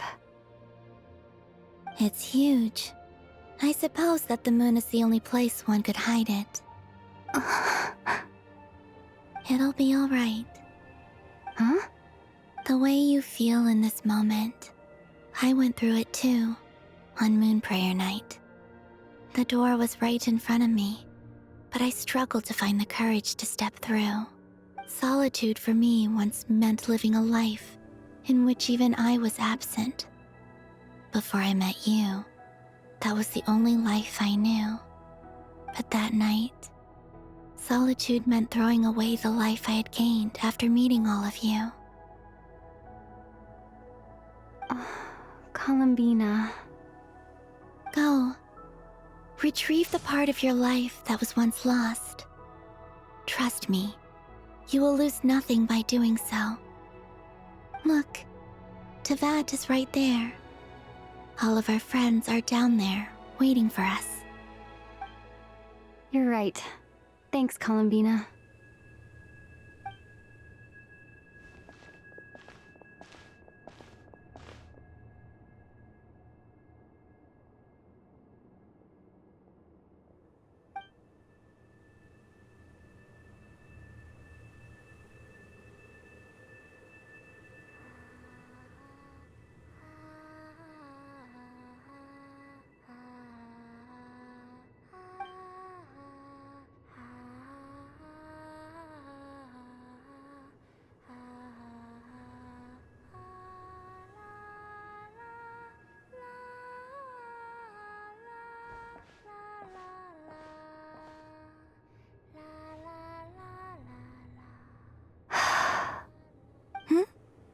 Finished?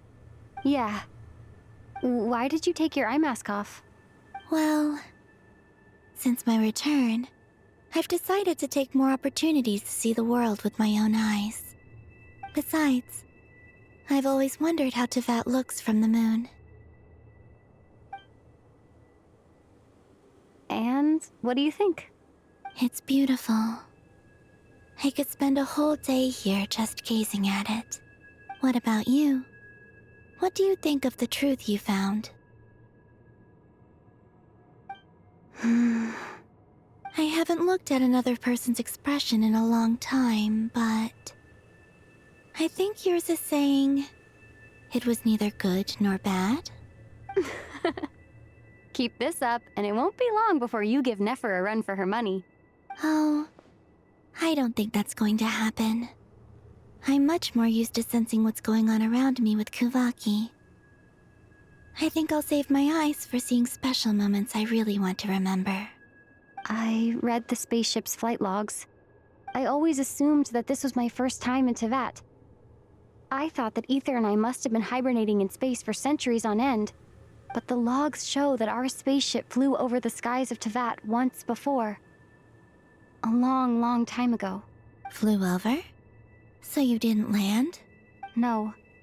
The ship barely came to a stop before flying on again. After that, it continued traveling through space for a long time. Some of the data is corrupted, but I suspect that it kept flying for thousands of years. It was only after that that the ship made a forced landing in Nodcry. When Ether found me, he came from outside the ship. Could this mean that he left the ship long before I did? Maybe even during our first pass over Teyvat? Are you alright? Yes. I can feel that the truth is coming together, one small piece at a time. I remember Ether telling me that when he first arrived in Conria, he could not recall the past. So this might be something that even he doesn't know. Here, I made some space for you. Your mind must be racing, and this seems like the perfect place to relax and clear your head. Oh, wait, there's one more thing. What is it? Wait here a moment.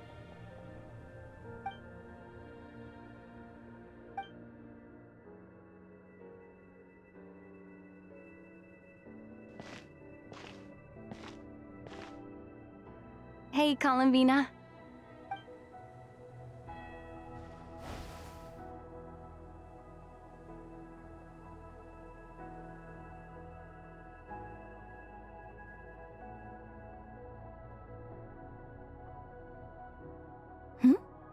Is that a new outfit? An old one, technically. It's been in a cabinet inside the ship this whole time. It's a matching pair with Ether's. He always liked this set more. Huh.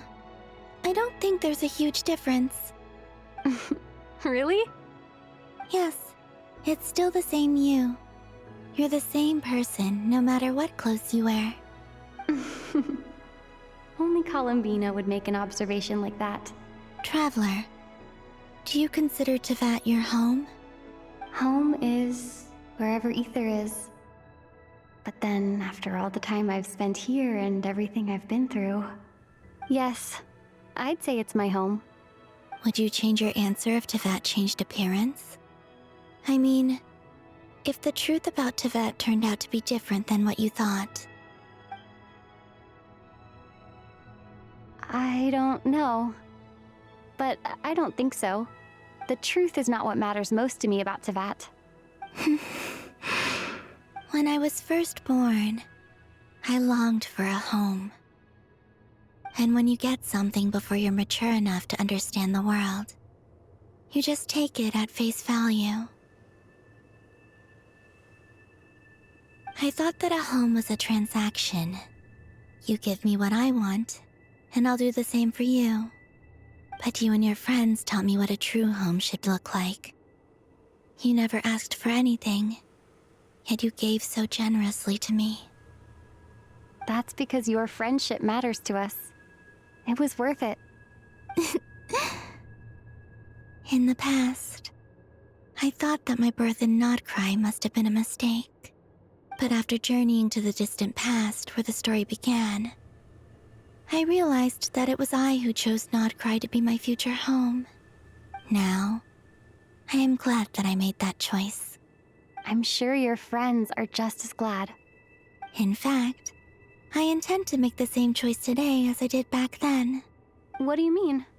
Well, I've given the Eternal Moon's Marrow to Lauma, and the Iridescent Moon's Marrow to Arlecchino. And now, I shall return my Kuvagi to Nodcry again, that it may continue to protect my chosen home. Wait, but what about your body? Oh, are you worried that I'll disappear again? I won't. Not this time. The Frost Moon has now entered the fall sky, and I am the Trilune Goddess. I am only returning to Nodcry the part of me that it needs. I am giving what I can, because my home is worth it. Oh, and I have something for you, too. For me? Yes. Come closer.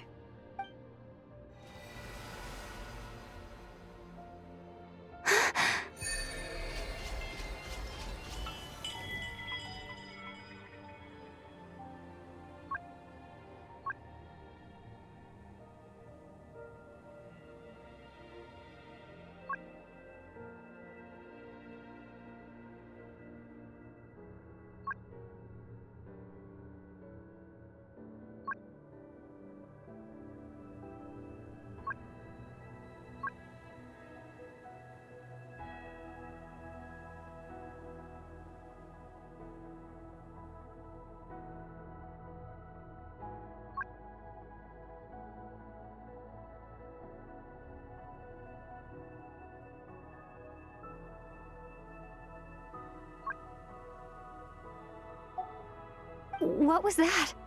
I lifted some of the restrictions this world placed on you.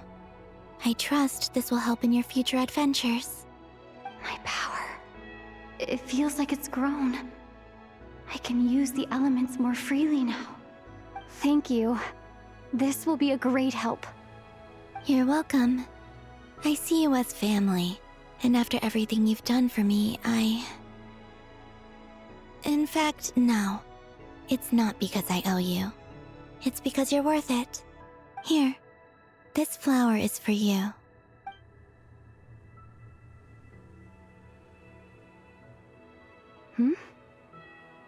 Isn't this a moon prayer blossom? Yes. Don't worry. You will never see these flowers lose their color again. I'm finally discovering the joy of giving. How I wish I'd learned this sooner. Hey, better late than never. What are you thinking about now? Why don't you take a guess? You get 1 shot. I don't think I'll get it in one guess, but I'm sure it's a happy thought. That's kind of a sneaky answer. I can't say you got it wrong. Down into that, the moon seems so far away. I felt it might always lie beyond my reach. But on the moon, everything feels so close by. The haze that once enshrouded the skies has finally been dispersed. I feel like a traveler on a winter's night, starting a new chapter in my tale by the warmth of a bonfire. I don't have a lot of luggage, but I do have a lot of hope for the future. Well, what's next? Next, to start with, I want to stay here just a little longer. After that, let's return home and continue our journey.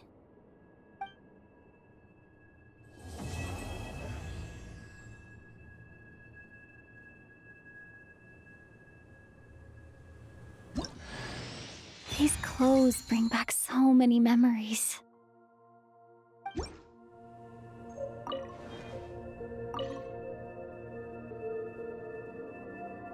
The journey goes on, for you and for me. Like I said, this is not the end. I don't believe there has to be an ending. Oh, is that your next destination? Most people would probably tell you to pack some warm clothes. But I experience things differently than most people, so I can't know how cold it is. In fact, it is home to quite a wondrous heat source. I think they call it Kreshnik's torch. Every city in Snezhnaya is built around one of those. I sensed the energy it gave off as I was passing by on a railway train. It felt grand and distant. I also recommend the Korolievsky troupe in Snezhnograd. They give performances quite regularly, and entry was free for harbingers. I liked them a lot. Ice cold and sharp.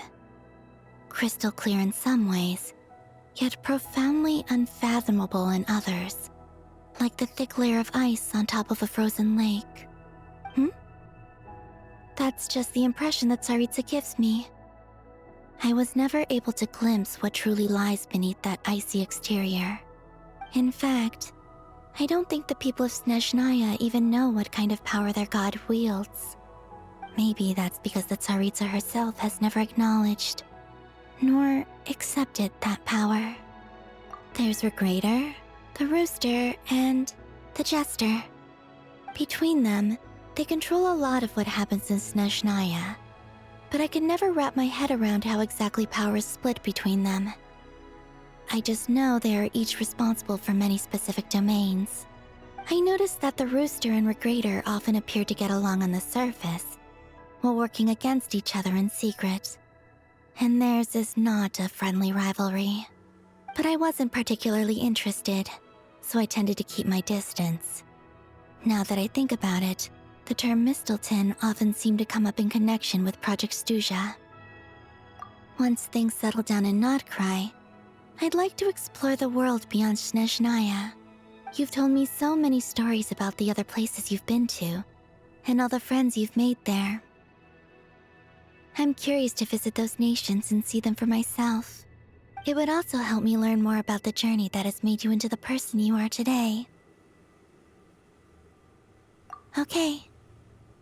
As you continue on your journey, don't forget to gaze up at the moon once in a while. It is, after all, no longer an illusion. It shall cast down its true moonlight, connecting us in truth.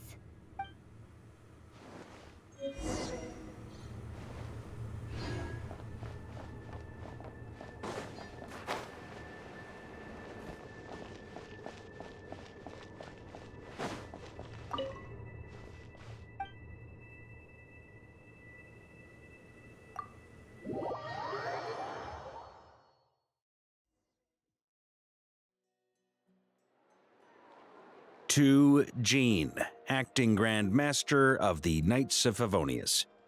This preamble is such a pain to write. It's probably high time we got rid of this acting business. I trust that Dern has updated you all on recent events. Hope we didn't worry you too much. The good news is, we managed to come together and put a stop to the Doctor's evil schemes. With that, I think it's safe to say that Notcry is finally out of the woods. As for the Fatui, not counting the Damselette, aka the Moon Goddess, who has left their organization, we found ourselves allied in this instance with both the Knave and Marionette. May she rest in peace. As ever, we find ourselves better off for making friends rather than enemies. But until we can ascertain the Tsaritsa's true intentions, the future remains uncertain. In a short while... Wait, how am I meant to surprise everyone if I tell them in the letter that I'm heading home? That would be a huge waste. Okay, got it. I will begin sending the expeditionary team back home in waves. I'm sure they'll be able to answer any questions you still have.